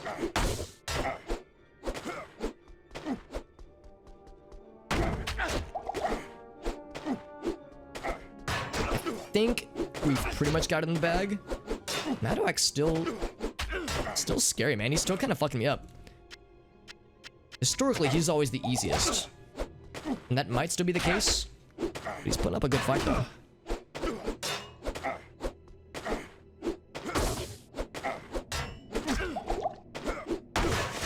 Put yourself in a corner so you can't whirlwind through you all the way. Yeah, I guess, yeah, the whirlwind would end like prematurely because you'd hit like a wall or like the edge of the corner or like the edge of the map or something like that. So that makes sense. Really, it's just a war of attrition now. It's a war of my health potion pool versus his health bar. I think we're gonna win though. Got his ass. Holy shit, we fucking made it. Good fucking lord. So this is as far as we've ever gotten with the Hardcore Paladin. I was never able to make it past this one. Holy shit. Beware, you will not be alone. Baal, the Lord of Yeah, it's tricky. It's because I really like to keep up with chat. I really like to, you know, especially when we have a raid, we have new people here, so it's like, oh man, I want to make sure I'm not ignoring them and being a doofus, but I also want to, you know, keep myself alive. So it is a risk that is usually worth taking, but yeah, maybe I was a little bit irresponsible this time. But we made it though. We made that shit. We clutched it out. We used almost an entire inventory full of potions to do it. We don't have to listen to the rest of this, but yes, we fucking did it. We got 1 level out of it. 4 hit points. 4 hit points forever, and then we're bouncing back and forth between Vigor and Blessed Aim. We'll do Blessed Aim for the synergies, of course. We used almost the entire inventory. Can you fucking believe it? I had so many potions. There were naysayers. Actually, there weren't any naysayers, but I was naysaying myself, thinking, I'm not gonna need all these potions. I needed all those potions. I really needed all that shit. So it is late, but we are fairly close to the end. Do I want to do this tonight and knock out not Hell Definition? Listen to me. Actually, I'm gonna not fill those up yet because we have other super potions we can grab from our stash. Excuse me, I keep hiccuping. There we go. Oh, god damn it! I didn't want to buy all those. I just wanted to fill up the one. Shit, that's okay. I don't need quite all these mana potions. So we got new folks here. It's like it'd be nice, and it would just be convenient to be able to put a nice cap on nightmare difficulty if possible. There's no guarantee that we're done necessarily, because there's still the throne room with there's those whatever they're called, like the war beasts. The final phase of monsters that Baal summons are pretty fucking scary. So we got those guys. We have Baal himself. Baal, in my experience, isn't usually that scary, but this is nightmare difficulty, and this is Project Diablo II, which means that I have no idea what to expect. There we go. So, anyway, so here we can do this real quick. Do a shout out for our friend, A Bitter Pill, for doing a very nice raid for us, doing some Final Fantasy. Interesting. I'm guessing, was it original Final Fantasy? I appreciate you. I appreciate the raid. That's very generous. I'm curious. Like, I wonder how they found me. Just like with based on the directory, because yeah, that's actually pretty impressive. Doing some original Final Fantasy. They get slight buffs when the others die. Oh, do they? Well, they definitely had buffs when they spawn. I don't know if they get additional buffs when they die. They very well could, but if they did, I did not catch it, or I didn't notice it.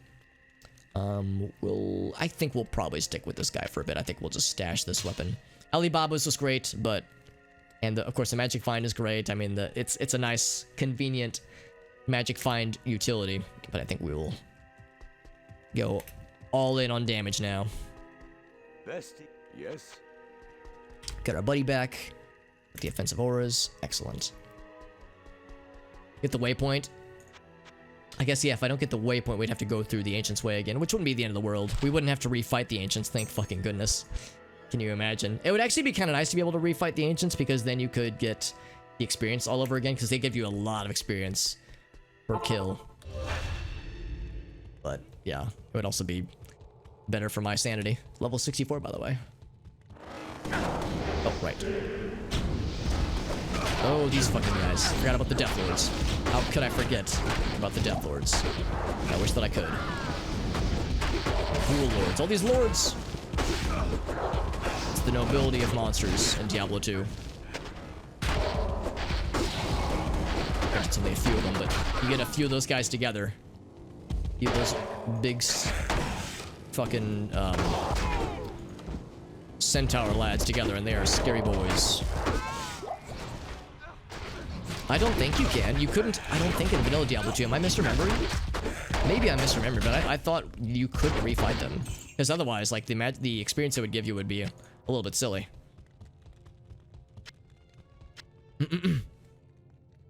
Yeah, it's enough time to forget, obviously. Yeah, exactly.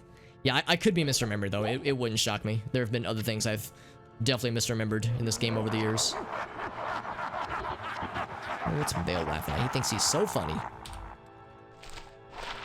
That is a not very good helmet. Get it out of my fight. Get it out of my sight. Get it out of my fight, he says. There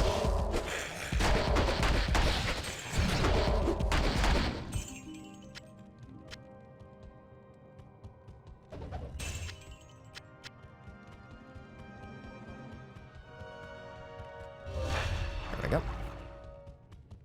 Yeah, it is almost 1:30 a.m. Yeah, I'm leaning towards probably not for tonight of doing the rest of the Worldstone Keep and the Throne Room tonight. Might save Baal and his ilk for next time. But yeah, I agree. It would be good to get the waypoint for level 2, I think.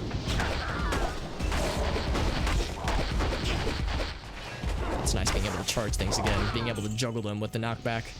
It's so satisfying.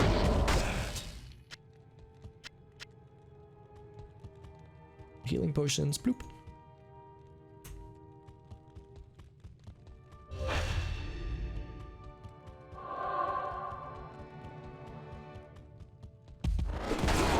I'm surprised I almost don't want to say it out loud, but I'm so, oh, I was gonna say, I'm surprised we haven't seen any boss groups in a minute.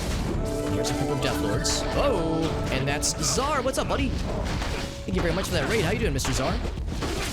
Ooh, the second person to raid me in about 10 minutes or so, which is very generous. Thank you so much, my friend. How was the rest of your stream? Sin Skin, that's a good name.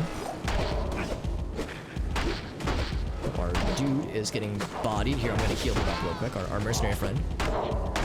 Thank you very much, Mr. Czar. Czar is a friend of the channel, by the way. I actually had the pleasure of meeting Czar a few years back, at least, through dance school, another friend of the channel. I confess, I actually haven't had a chance to watch her in a minute. I hope her streams have been fun, but ooh, our guy just leveled, by the way. But thank you, Czar. It's very nice of you, my friend. Let me do a quick shout out for our buddy. Hey, Cheddar. We got Cheddar in here as well. All kinds of dance school faithful. I remember all these cool peeps.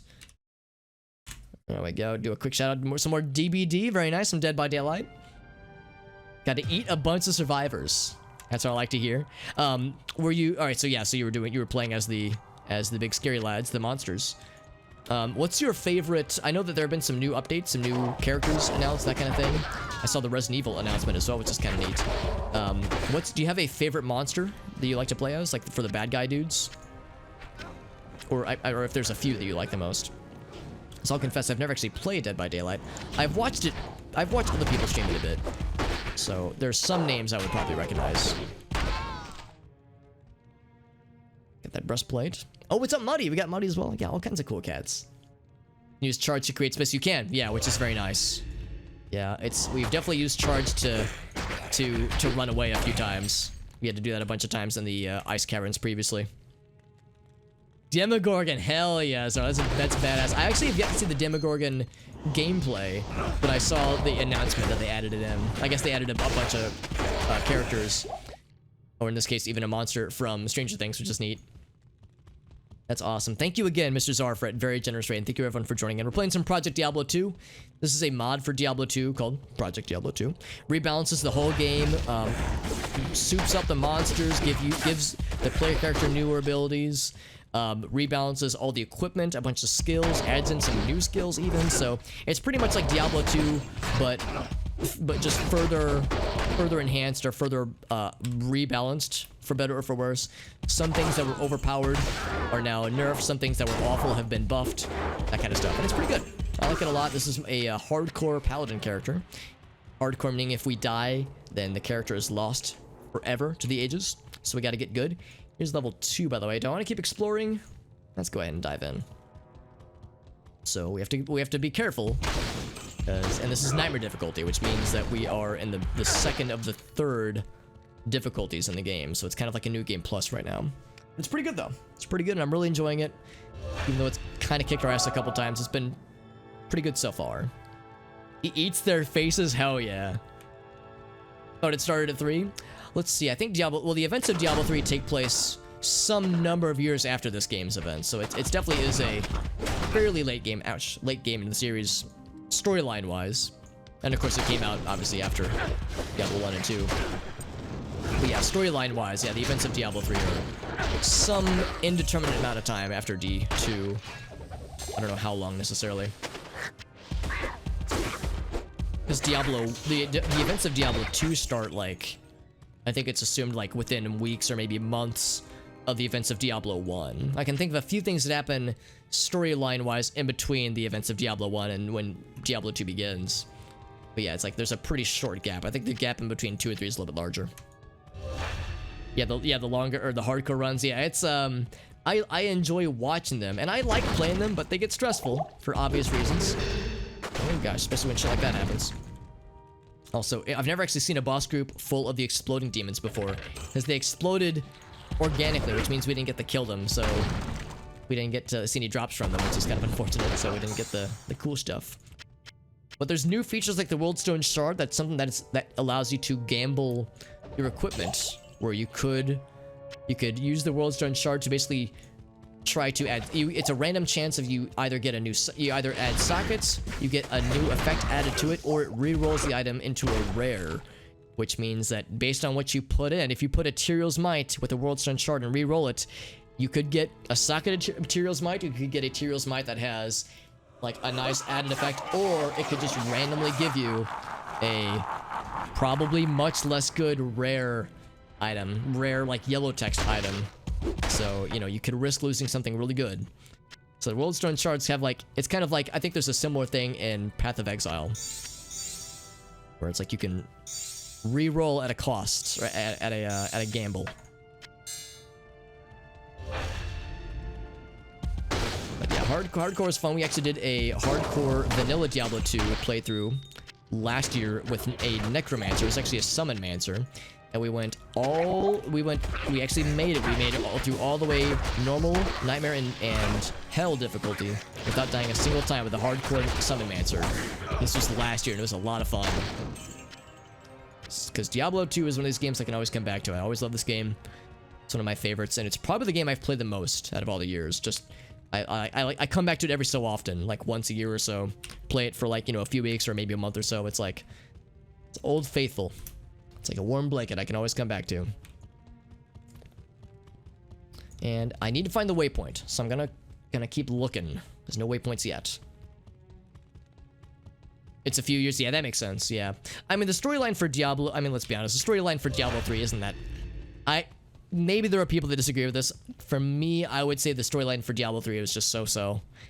Not a ton of people play it for the lore. It's more for, like, you know, the gameplay. And the gameplay's pretty good. The storyline for Diablo 1 and 2, I think, is pretty good, though. I think I'm a little bit biased because I grew up with these games, but I think the story is fairly good. I think the Diablo... Honestly, for me at least, the Diablo 2 story with Act 5 gets a little bit wonky with the end, because it's very... The ending of Act 4 is awesome, but the end of Act 5 is like... It's a non-committal kind of ending. It's like, we don't know what's gonna happen now. So I guess that was intentional to leave the door open for sequels, but... Yeah, it's just... After, like, Act 4 having such a solid ending with a cool cliffhanger, the Act 5 ending is like, eh. It's just so-so. Alright, so here's a level 3. Do we want to keep going? I feel like I do. We've had a few raids. I'm feeling empowered with the energy of our friends who've raided us very generously. We'll keep going and see how we get to once we approach the throne room. If it's such a slog and there's no fucking way that we might come back and do it next time, but let's at least keep going and see how far we can go. So it would be nice to knock this puppy out. Knock it out of the park. Okay, maybe don't knock the puppy specifically, but knock the rest of this difficulty out of the park before the end of the stream tonight, but we'll see. It's a lot of things. There's a lot of shit. I understand. My experience tells me that the Worldstone Keep isn't usually that long of a dungeon. It's not quite as long as like the Durance in Nightmare or the Catacombs, but it's up there though. This guy, more magic fine, sure. That helps. 6% is better than 0%. Certainly more. So I'll take it. I'm gonna pick that up, get that out of here. Okay, the storm castles are from Act 4, I think. Cedar staff has nothing on it. No, thank you.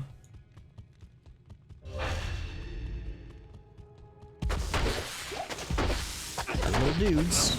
Is this a boss group? It is a boss group. Bloodclaw the Sharp. Never mind, he's dead. Ghostly Soul Killer. It's just that's just a cool sounding title, honestly. Of course, Soul Killer's the name of the monster. And we just leveled up. Wow, that was a quick level. My god. More hit points. 835. Pretty good. Pretty good. We'll do 11 and... Oh, I guess that one, yeah. Cedar staff has nothing on it, man.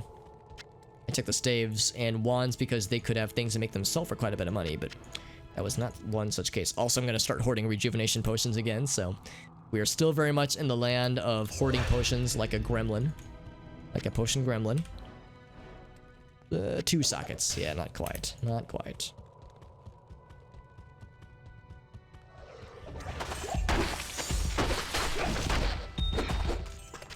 Topaz, another Worldstone Shard. Try to get that Defiler out. There we go. Before we can defile the enemies to cause them to spawn more little monster friends.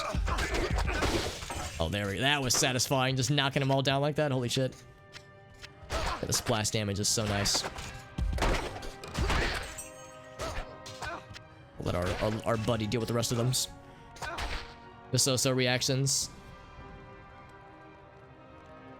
Kind of hard to not have seen it. Well, that's the thing too. I mean, when Diablo 1 and 2 came out, there was much less competition.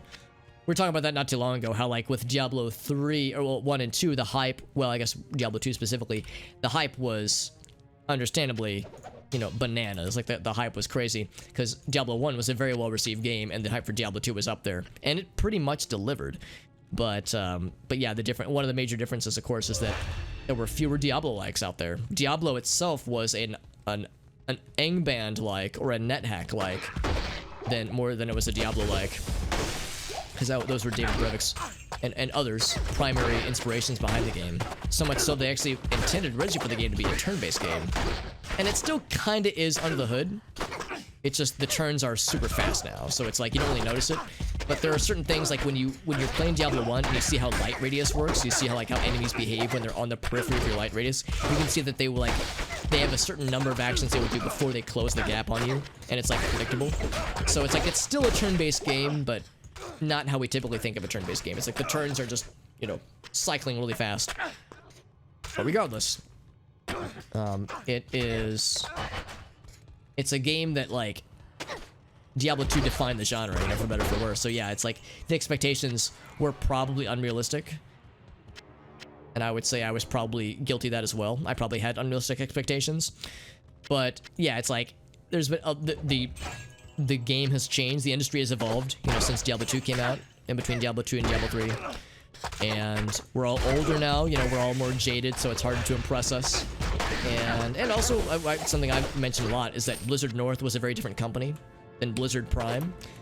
Even before Blizzard Activision was a thing, Blizzard Prime and Blizzard North were different studios. They had different leadership. They had different locations. They ultimately answered to the same bosses, I think, with Sierra. But overall, yeah, you could almost kind of consider Blizzard North to be like not even. Oh wow, that's pretty good actually. You could kind of consider them to be separate from like, you know, the normal Blizzard that we all think of. We'll get rid of. I'm gonna make room for this guy for sure. I think we'll probably get rid of shit. Get rid of shit. Probably this guy. That guy, and then I make room elsewhere. I don't know if I can actually. I think we have to get rid of one other thing for the state recovery. Over that one. So we'll sell these two. More hit recovery, I think, is worth it. Mythic Dungeon Crawl. Yeah, there weren't a ton. I mean, there were games like it, but they played very different. Like the Diablo 1 predecessors. And even to an extent, I'm sure there were Diablo 1 likes that came out. I don't know of any off the top of my head, but I'm sure they existed. Because Diablo 1 was such a popular game. Of course, there'd be imitators. But Diablo 2 came out like a year or two after Diablo 1. It was, or at least the first, the base game came out like, I want to say 2 years after Diablo 1. So that's not a ton of time for imitators to come out. Yeah, no, it's kind of wild to me. Like, I didn't know that for the longest time. I just always assumed Blizzard North was like, oh, that's just like the name of like the subcategory. But no, like David Brevik and his like group were the people behind Blizzard North, and they had a different company name. Obviously, that group had a different name. They made, I think, some licensed games. He had been working in the industry, you know, well before Diablo stuff came around. But yeah, I think him and his studio, I can't remember the name of the studio, but they were making like licensed games. They were basically doing contracting gigs for the companies. But behind the scenes, they were working on their own game. They were working on what would become Diablo 1. They were drafting design documents, and they were trying to find a publisher for it. To say like, hey, we've got a cool game idea, who wants to help us publish it? And they were having a hard time finding any buyers, but eventually they were able to buddy up with Blizzard, and I think Blizzard Prime, Blizzard North, and I think Sierra was like a publisher or something as well. Somehow Sierra was involved. Maybe Sierra was the publisher for the console game or something. But yeah, they were able to partner with Blizzard to make it happen. But like part of it is that the studio was very much still like David Brevik's group, so they were pretty much Blizzard up in name only. And then yeah, they made Diablo. It was a fucking bang. They made a second one. It was great. But then I think somewhere along the line, other people started to leave the group. So I think when David left, actually maybe they were getting rid of. Oh, they just killed my dude, by the way. I can't remember what happened first. If David left and then Blizzard North went shuttered, or if they got rid of Blizzard North and that's what caused David to leave. I don't know what it was, but yeah, somewhere along the line, Blizzard North got shuttered. David moved on to different projects, different companies even. And now we get the Blizzard Activision that we all know and love. Rust Froth the Impaler. Consider yourself impaled. Doesn't really sound really cool, does it? Here, I'm gonna go back and get our buddy back because he died, and I think we might be able to give him a new, shiny new weapon now. By the way. Yes, warrior. What's his strength? His strength is just enough. Shiny new weapon time, homie. Impossible. Alright, so here you go, my dude. So we go 432 to 720. Fuck that. Now you go 579 to 855. Not a huge jump. In fact, we're doing way more damage than he is, but it's still pretty good. So we'll still take it. The ancient afternoon. So sell the old one. So, there we go. Shift right click to move things.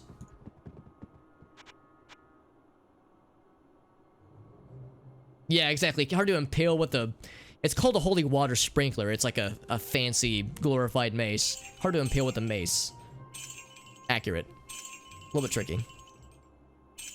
We're finding perfect topaz, by the way. I like that they drop perfect gems now, which is kind of nice. Just these guys. Another ring. Just ring of +1 to strength. Come on, don't insult me with that game. Come on. We're in nightmare difficulty, man. Act 5 nightmare. Give us some good shit, right? And now we're finding better weapons, of course. Now that we're giving our... Now we just gave our guy a pretty significant uptick in damage. Nothing otherwise. Nothing otherwise. Just for maxed out on gold.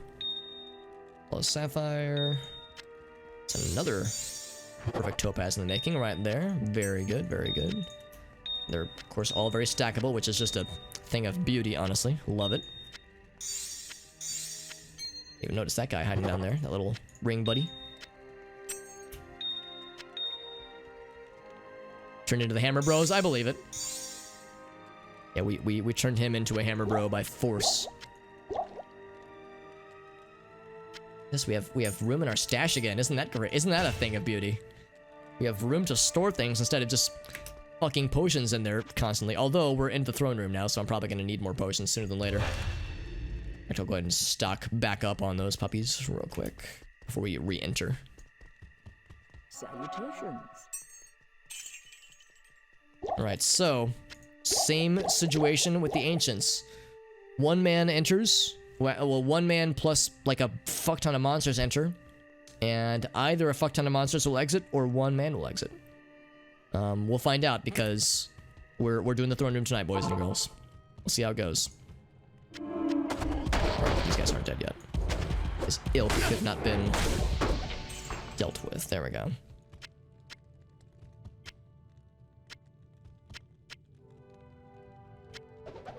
Refresh our potions. In fact, I'll just refresh all of them. Nope. So I guess I'll hang on to the extra potions because I have no idea how the throne room's gonna go. The majority of the encounters probably won't be too bad, but some of them, again, the like war beast one or the siege beasts, whatever they're called, the big scary dudes that do a horrible knockback and are crazy fucking fast. Those guys are gonna be scary.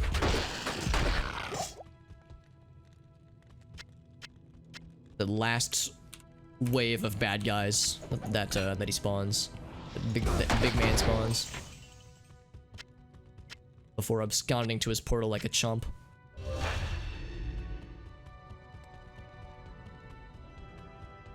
Let's like check all the sides. There could be like some boss scripts that could give us some more potions, which would be in my best interest. Actually, so fast. The Assailant. What an odd name for a bad guy, Assailant. It is, man, it is. Oh, you're saying from me to thin the herd. Yeah, draw them out. That's probably what we're gonna have to do. Because there's no way we'll be able to fight all of them simultaneously. I mean, for one thing, our mercenary would die instantly. So yeah, we'll have to run it back, try and thin out the herd, and then fight them individually. That will be the pro gamer play for sure. And it's actually part of why I'm also trying to clear out the bad guys here, because if we do need to take out the war beasts, whatever they're called, then we'll want to make sure we're not dragging them into additional mobs to further complicate things. So yeah, we'll want to simplify matters as much as possible. Also, Grim Shield, 2 sockets. No, thank you. I think we would do well to get a pretty good shield that has sockets, but I don't have a lot of immediate needs necessarily. We'll clear out this corner, then we'll head to the chamber.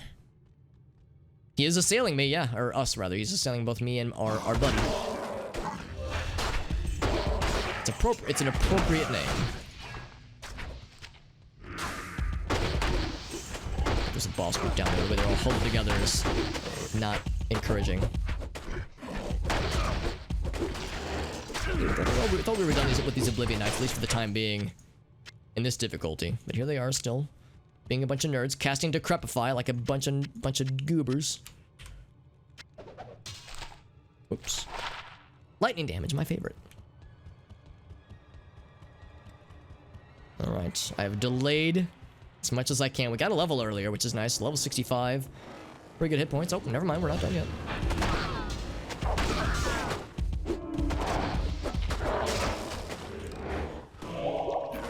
Yeah, whoops, I wandered into another group. Should be paying more attention. I'm too cheap to pay attention. Like how these guys have different colored hands now. They have, like, that guy's got purple and gold, which is kind of neat. Because I think in Vanilla D2, the Oblivion Knights always had, like, they would have two mage hands, but they would always be the same color. I think. Maybe I'm misremembering, but I thought that was the case. Ancient Shield. One socket, damn it. Don't tease me. Don't play with my heart like that, video game. Right, now I've delayed as long as possible.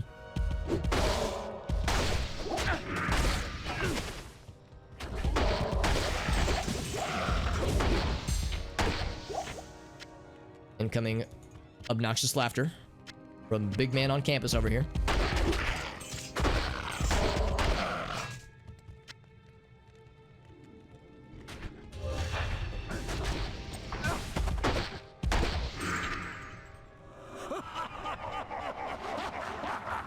I grab everything. Yeah, I grab all the gold I see for sure. I mean, it's not really required, but but having more gold is nice for gambling, obviously. Feeding our gambling addiction. Have a safety TP. It's probably not a shabby idea. We'll place one way back here. That way, if I need to get the fuck out of Dodge, I'll have that as an option. Calenzo. That's a cool name. Dead dude. Wish you could see the warped ones in the wild. I always thought, like, the purple warped one dudes always look so neat. Stop casting Decrepify on me, you big fucking nerd. His laughter's so, like, gargly. Oh, we had Mega Satan? Not yet. Not yet, although we're getting close. We did beat the Ancients, if you can believe it, Jim. We beat the Ancients, despite sometimes my own best efforts. We fucking did that shit. Like a real pro gamer. Oh god, we're so cold. Akmel the Cursed. Cursed. Ouch. Man, that cold is really obnoxious. Damn. Let's take out these Unravelers. There we go. Stop casting Decrepify, you big fucking meanie. Hope you guys are liking these sick burns I'm hitting this guy with. Not to brag, but I'm kind of an insult master.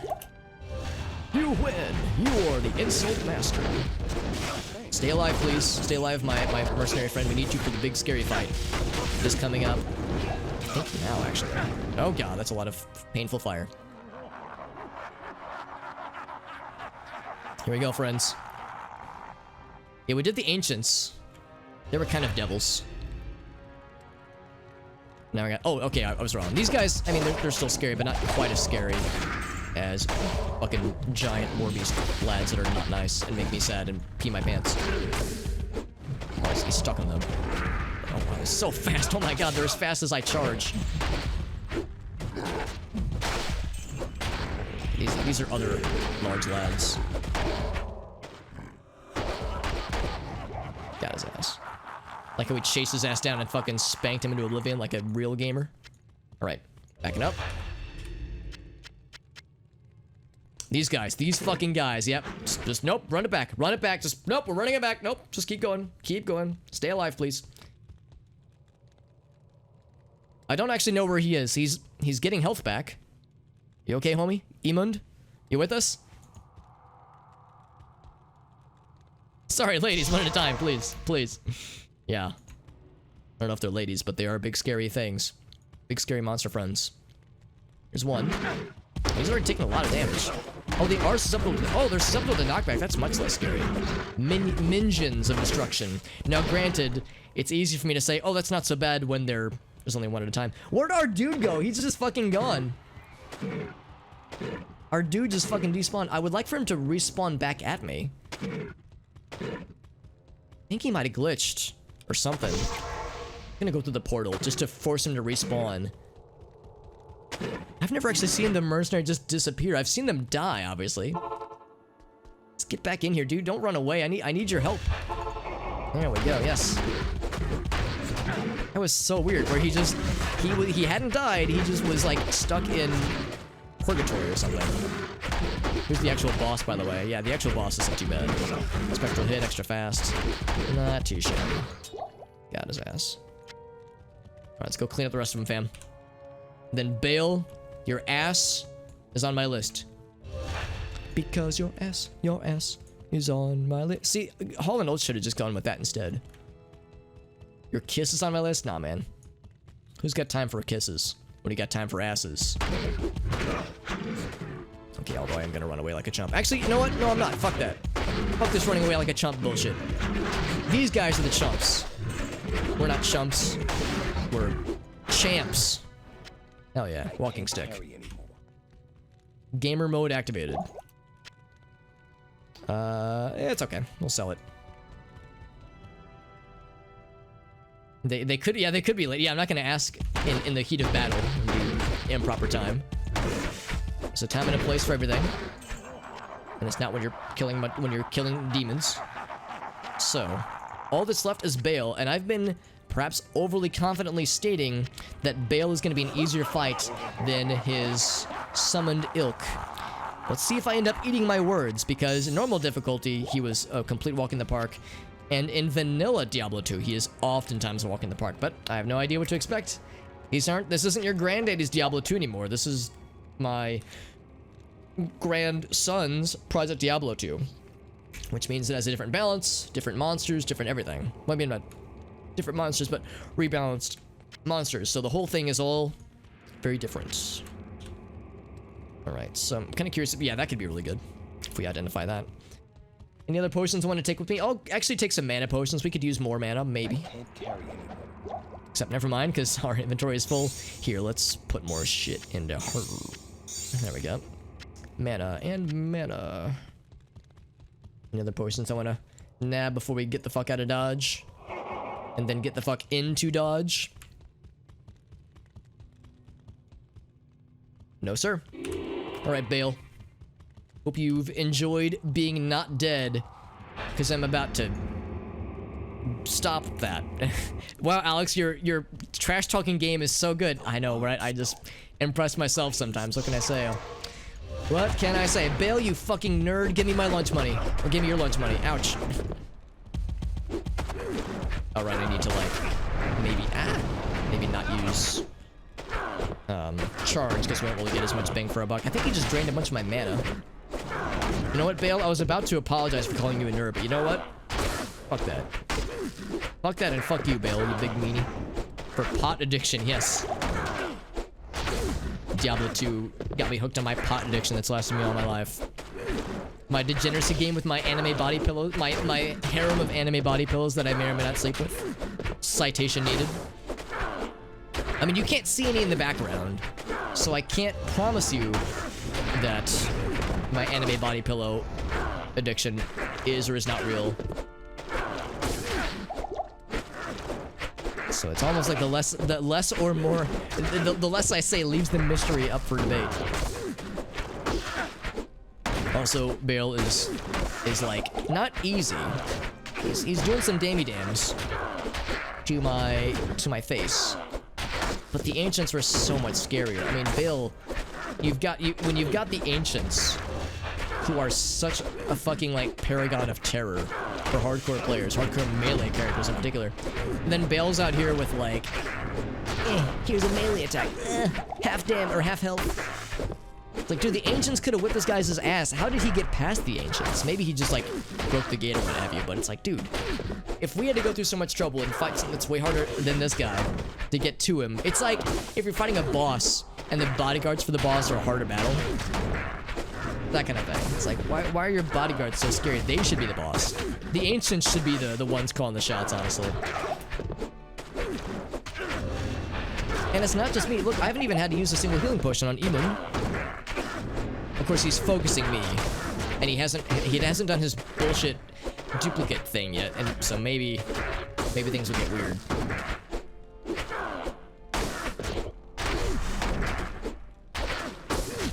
You don't want to display where you rub your sleeve. Yeah, I actually there's a number of streamer friends that I have that like they just stream from their bedrooms, and they just they got the bed in the background because it's like the most streaming appropriate place to be. based on their setup. Like if they have like I know Arctic has mentioned that's where his AC, his window unit for his AC is. So in the summer months on the East Coast, it's kind of hard to not. It's hard to like be in any room other than the window unit room. Of course, obviously it's something else if a person has some roommates or something. Then, you know, their bedroom is probably the most private place for that. Speaking of which, Baal. Get fucked! Got his ass. Yeah, get fucked, Baal. Piece of shit. Hell yeah. And I just get to watch him sputter and die like a doofus. Like a goddamn doofus. Alright, we got that shit, boys and girls. Gamer hour has not only been reached, but it has been conquered. What do we get for our efforts? Not much. Repeating crossbow is great for, well, I mean, maybe that's not going to be very good. I don't know. We'll see. It's going to be good for Amazon people, obviously. Everything else, with maybe the exception of balanced axes, are normal grade weapons. Gauntlets are normal grades. I mean, a lot of this is, you know, predictably going to be pretty throwaway. I'm going to throw down the extra potions because we don't need the supers anymore. We can just buy super potions and hell difficulty, which is next. Holy shit. Hell difficulty is next. I can't even believe the words I'm saying with my own mouth. My own maybe human mouth. Maybe I'm human. I've never made it to hell difficulty with a hardcore paladin before, and that's very exciting. In fact, I've never made it with a hardcore melee character at all. How may I be of help? Yeah. Yeah, so it's Doomslinger. Yeah, it's like, that's great for a normal level, or a normal act playing Amazon. Or maybe early Nightmare, because, yeah, the Fireball's nice. Pierce is good. Physical resistance. I mean, there's nice things. The +1 Amazon skills is nice, but it's hard to get excited about. This is way better, oddly enough. It's also more valuable. Oh, Stiletto is, yeah, right, that is a tier 2 weapon. Here's Bitter Scratch. Don't scratch yourself with this. You will not have a good time. Would not recommend. Here's the Balance Axe, which is garbage. Here's this guy, also not good. Here's this guy that'll sell for some monies. That. Alright, so let's go back and get the rest of our stuff. Actually, before we go back, because I think we'll probably just go right into the portal. Anything else before we abscond to hell difficulty, if you can fucking believe it? Man, oh man, can't believe we made it this far. Now, I should clarify, I don't believe that we'll be making it. I don't think we're gonna beat hell difficulty with this build. I don't think it's gonna happen. We've been struggling a lot with the Ancients. We struggled with the hell. Well, the Throne Room wasn't quite as bad as I was worried, but we've struggled a bit with the tail end of Act 5. So that does not fill me with confidence. I would say if we were to actually make it through hell difficulty with this build, we'll need to find some incredible shit, like some really good shit. So it's not impossible, but it's a tall ask. So we'll see. I'm impressed, mortal. Destruction's in, baby. Just cheese all of it. I don't know. Actually, I don't know how to cheese the Ancients. You can cheese a lot of stuff in this game, but the Ancients are pretty cheese-proof in my experience. Also, Conqueror, Super Abbot, has such a generous ring to it, doesn't it? Also, can't we just appreciate this, like, late 90s, early 2000s render of kind of, like, potato-faced Deckard Cain and the shining mountain of Mount Ariat with Aragoth in the distance? Ah, so old-timey and old school. I love it. Some boss grinds. I'm debating whether or not I want to, or whether or not I should. The answer isn't whether do I want to. Or the question isn't whether or not I should. I probably should, but I don't really want to, because I don't really like the grind in games like this. But maybe it would be worth my while. Also, let's watch the cutscene, because we actually haven't watched this on stream. It's not exciting, I'm not gonna lie to you. The backstory to this is that Baal was trying to get to the heart of Mount Ariat. Ariat. Because in the center of this mountain is the World Stone. The World Stone, I don't know exactly, but it's like what holds the balance of Sanctuary together or something. And he wanted to corrupt it so he could create his own version of Sanctuary that could summon demons, and basically he could be the king and be a big dick swinging badass, you know, big ball busting, butt slapping badass. But instead we stopped him. But we didn't stop him fully. He was able to corrupt the World Stone. So now Tyrael is like, well shit, the World Stone's corrupted, what are we gonna do? We have to destroy it, because if we let it sit, it will continue to corrupt itself and it'll allow for bad shit to happen. But what happens when you destroy the World Stone? We don't know. It could rebuild the world the same way. It could rebuild the world in a way that is unpredictable. It could alter reality for the better, for the worse. We don't know.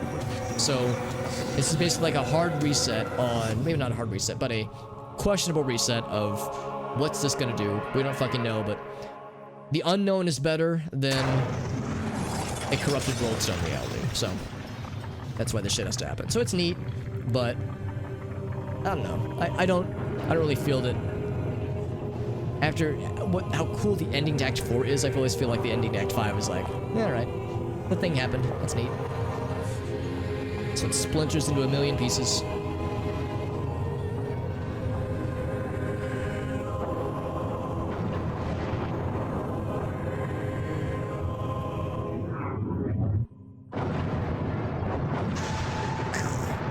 Yeah, it looks like splinters, like little like wooden shards. Maybe it could end the world. I mean, I think that Baal wasn't trying to end the world, but I think he wanted to like make a reality where his demons could do their shit or something. I don't know.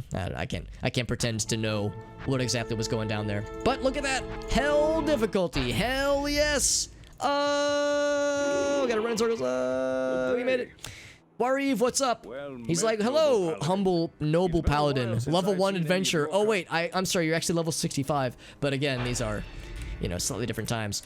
Also, that damage differential going off of like with no aura and then with an aura, the damage differential is nuts. However, the damage has gone down. In fact, let's double check because I think, unless I'm misremembering, let's remember this. 776 to 1217. I think our physical damage went way fucking down compared to, say, nightmare difficulty. Oh, I'm full of shit. Okay. Oh, it's because I have vengeance equipped. That's why. Okay, never mind. I was gonna say, I know that in vanilla D2, your physical damage goes way down. So does things like thorns and obviously your resistances. But I think it wouldn't tell you. You would still do damage, but enemies would resist more would resist like half of it. Or something like that. Yeah, enemy resist goes up. Yeah, exactly. Hey, what's up, General Chimichanga? Good to see you, bud.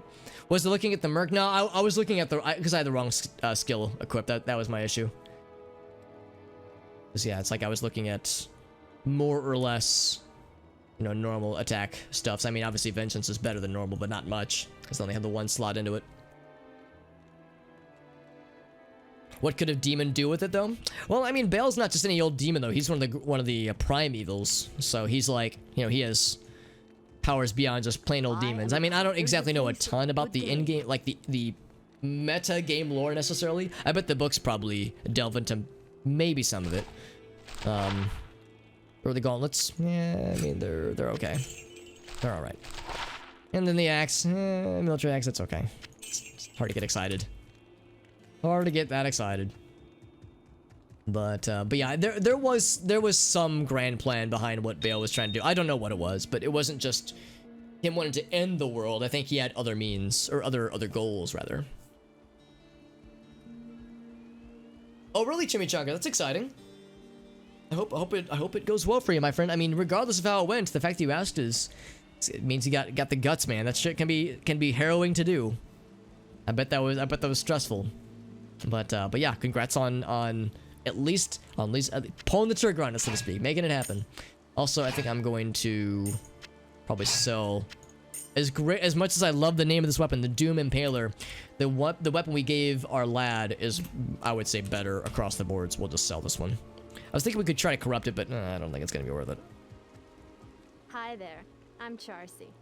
Oh, and she responded favorably. Hell yeah, General Chimichanga. Congratulations, my friend. You're a fucking baller. That's the good shit right there. Anything here? Ancient armor. Yeah, like we see the cool shit.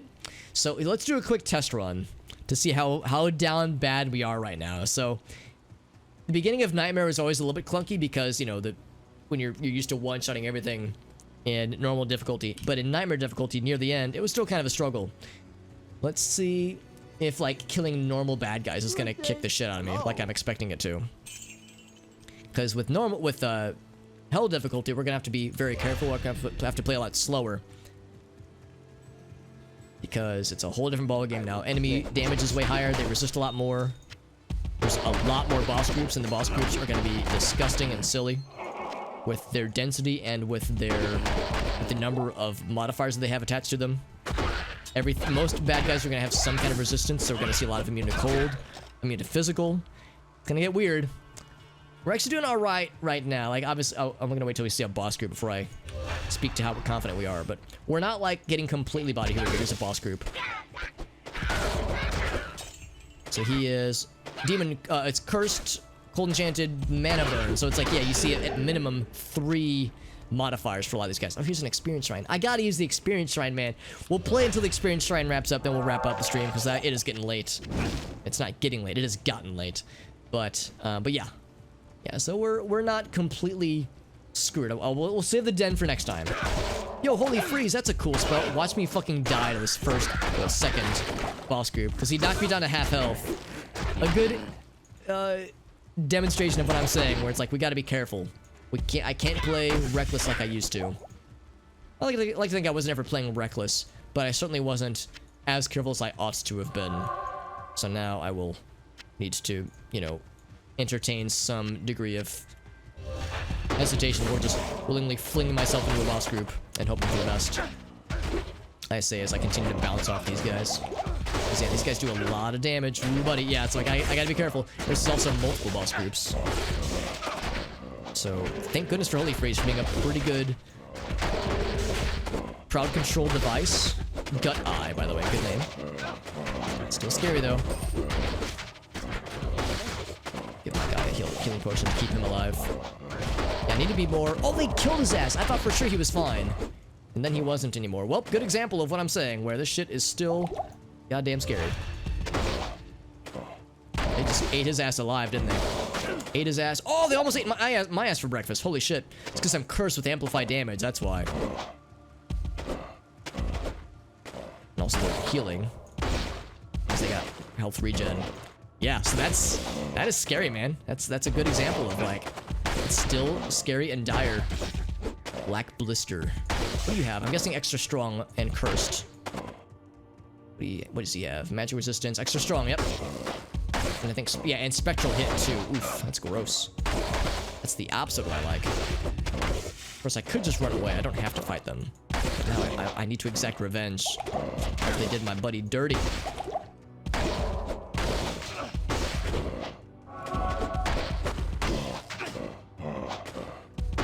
There we go.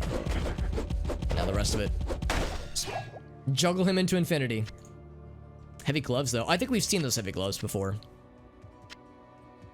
Shit's scary, dude. Shit is very scary. Mesh armor. We'll take it back with me back to town, I guess. Healing, more healing. Mana. So the experience shrine has run out.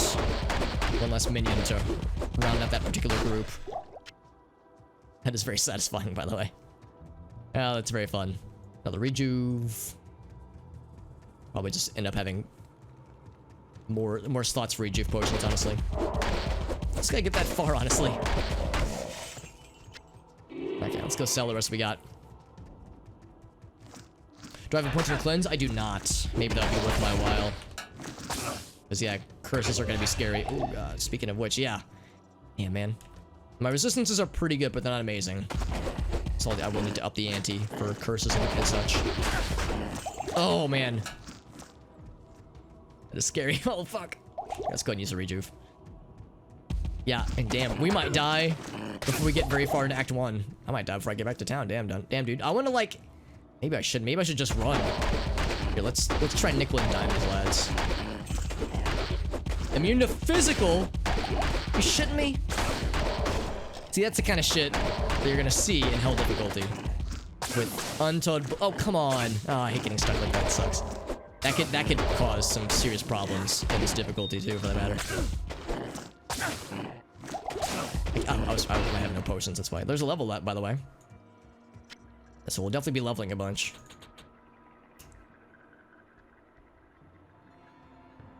Doesn't mean they take damage. Yeah, that's something else too, is that it's not always guaranteed damage. Sometimes you get minimum damage, sometimes there's no damage applied. Yeah, cleanse. Cleansing. Yeah. Probably wouldn't be a bad investment. It's only a little bit, but it could help when it comes to those dire moments. It's multiple shot too. Multi-shot, stone skin, immune to cold and immune to physical. Did I read that right? This is immune to pretty much everything that I do then. Immune to cold and physical. That's fucking garbage. That is some bullshit if you ask me. This guy, alright. We can at least elementalism him. Oh man, I can't even hit him. Yeah, that's a boss. Oh, oh. Okay, yeah, I think we just run away. I don't think we physically can't hurt him. Or if we can, it's very little. So it took us very little time to find a boss group that we physically cannot deal with. Man, look at this. Yeah, we do so little. Oh, because he's immune to cold, right? Yeah, immune to cold really fucks us. I'm encouraged by the fact that they're still slowed down by Holy Freeze. But yeah, our damage is very cold reliant.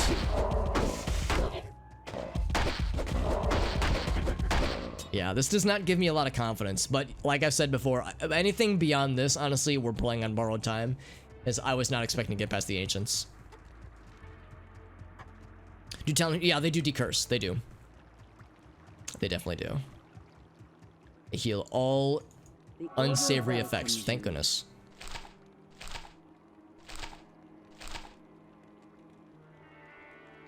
For a fancy short leather one, yeah, exactly. With like somehow fancier stats. Although we have pretty good armor. Goldskin's pretty good. It's not perfect, but it's pretty good. Good day. Pretty good out of 10. One more JD? Hell yeah, dude. Lawbringer. I mean, eventually, it's just I still can't find stuff to make it. I've yet to find what is it? It is we would need a co-room. We've yet to find one. We'll probably find them now that we're in hell difficulty, but yeah, it's yet to happen. Bloodfist. It's alright. I mean, it actually might be better than what we have right now with Sanders. The poison damage is nice. The life is nice. We only lose a little bit of attack speed. Ooh, hit recovery. Yep. That's good enough. So we lose some defense and some hit points. Oh wait, no we don't. 40 to life, 40 to life. That's the same. So we just lose defense, but hit recovery. Oh yeah, that's pretty nice. We could give our buddy Sanders, but that slows target is nice. Increased attack speed though. I don't know if attack speed actually matters. I don't think it does. Yeah, we'll keep it with what he has right now.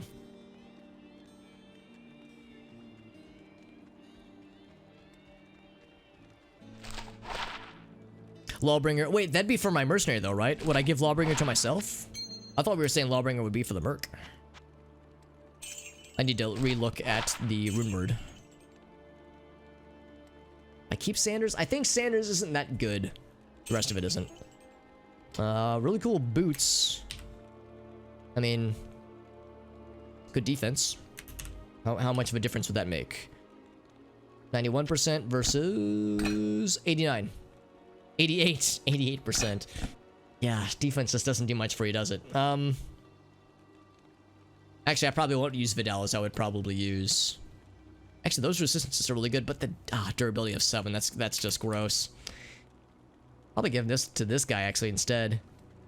He would lose some hit recovery, but those resistances would be beautiful. It's pretty nice, yeah. Some really good resistances. I'll put that to good use. He loses poison resistance. Oh, because yeah, that's like a little bit of bonus. Okay, it would make our damage better just by virtue of him having it. That's good to know. Oh, just one socket. Okay, I thought I'd have multiple sockets. Okay, well, boop. Oh wait, I wanted some mana potions too, because I used all my mana potions. And buy super potions, which is great.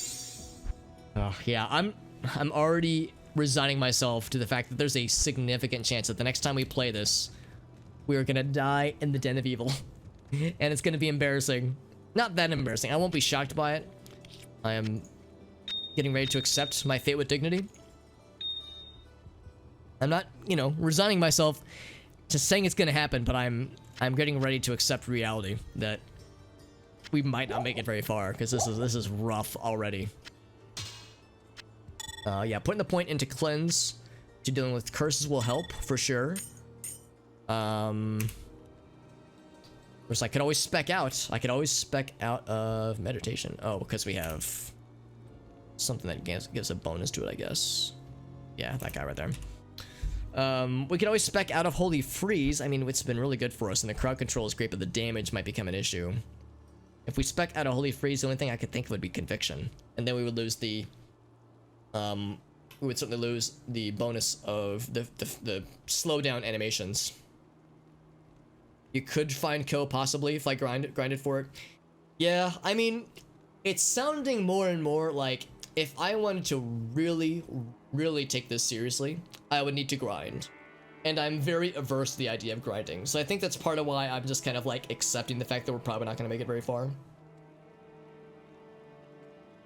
The Crepify is pretty sick, yeah. So we just have to make sure we're keeping our mercenary alive. So Ko can drop, it's not impossible. Yeah. It is about grinding. Yeah, and I am so averse to grinding in games like this. I lose interest so quickly. I wonder if I should just retire the character, if I should just, you know, quit while I'm ahead. Like, I wonder if it's even worth trying. I kind of want to try it, but I'm starting to doubt if it sounds like, if the option is grind a bunch or just accept you're gonna lose, I'm just gonna accept I'm gonna lose. I'm not gonna do any grinding.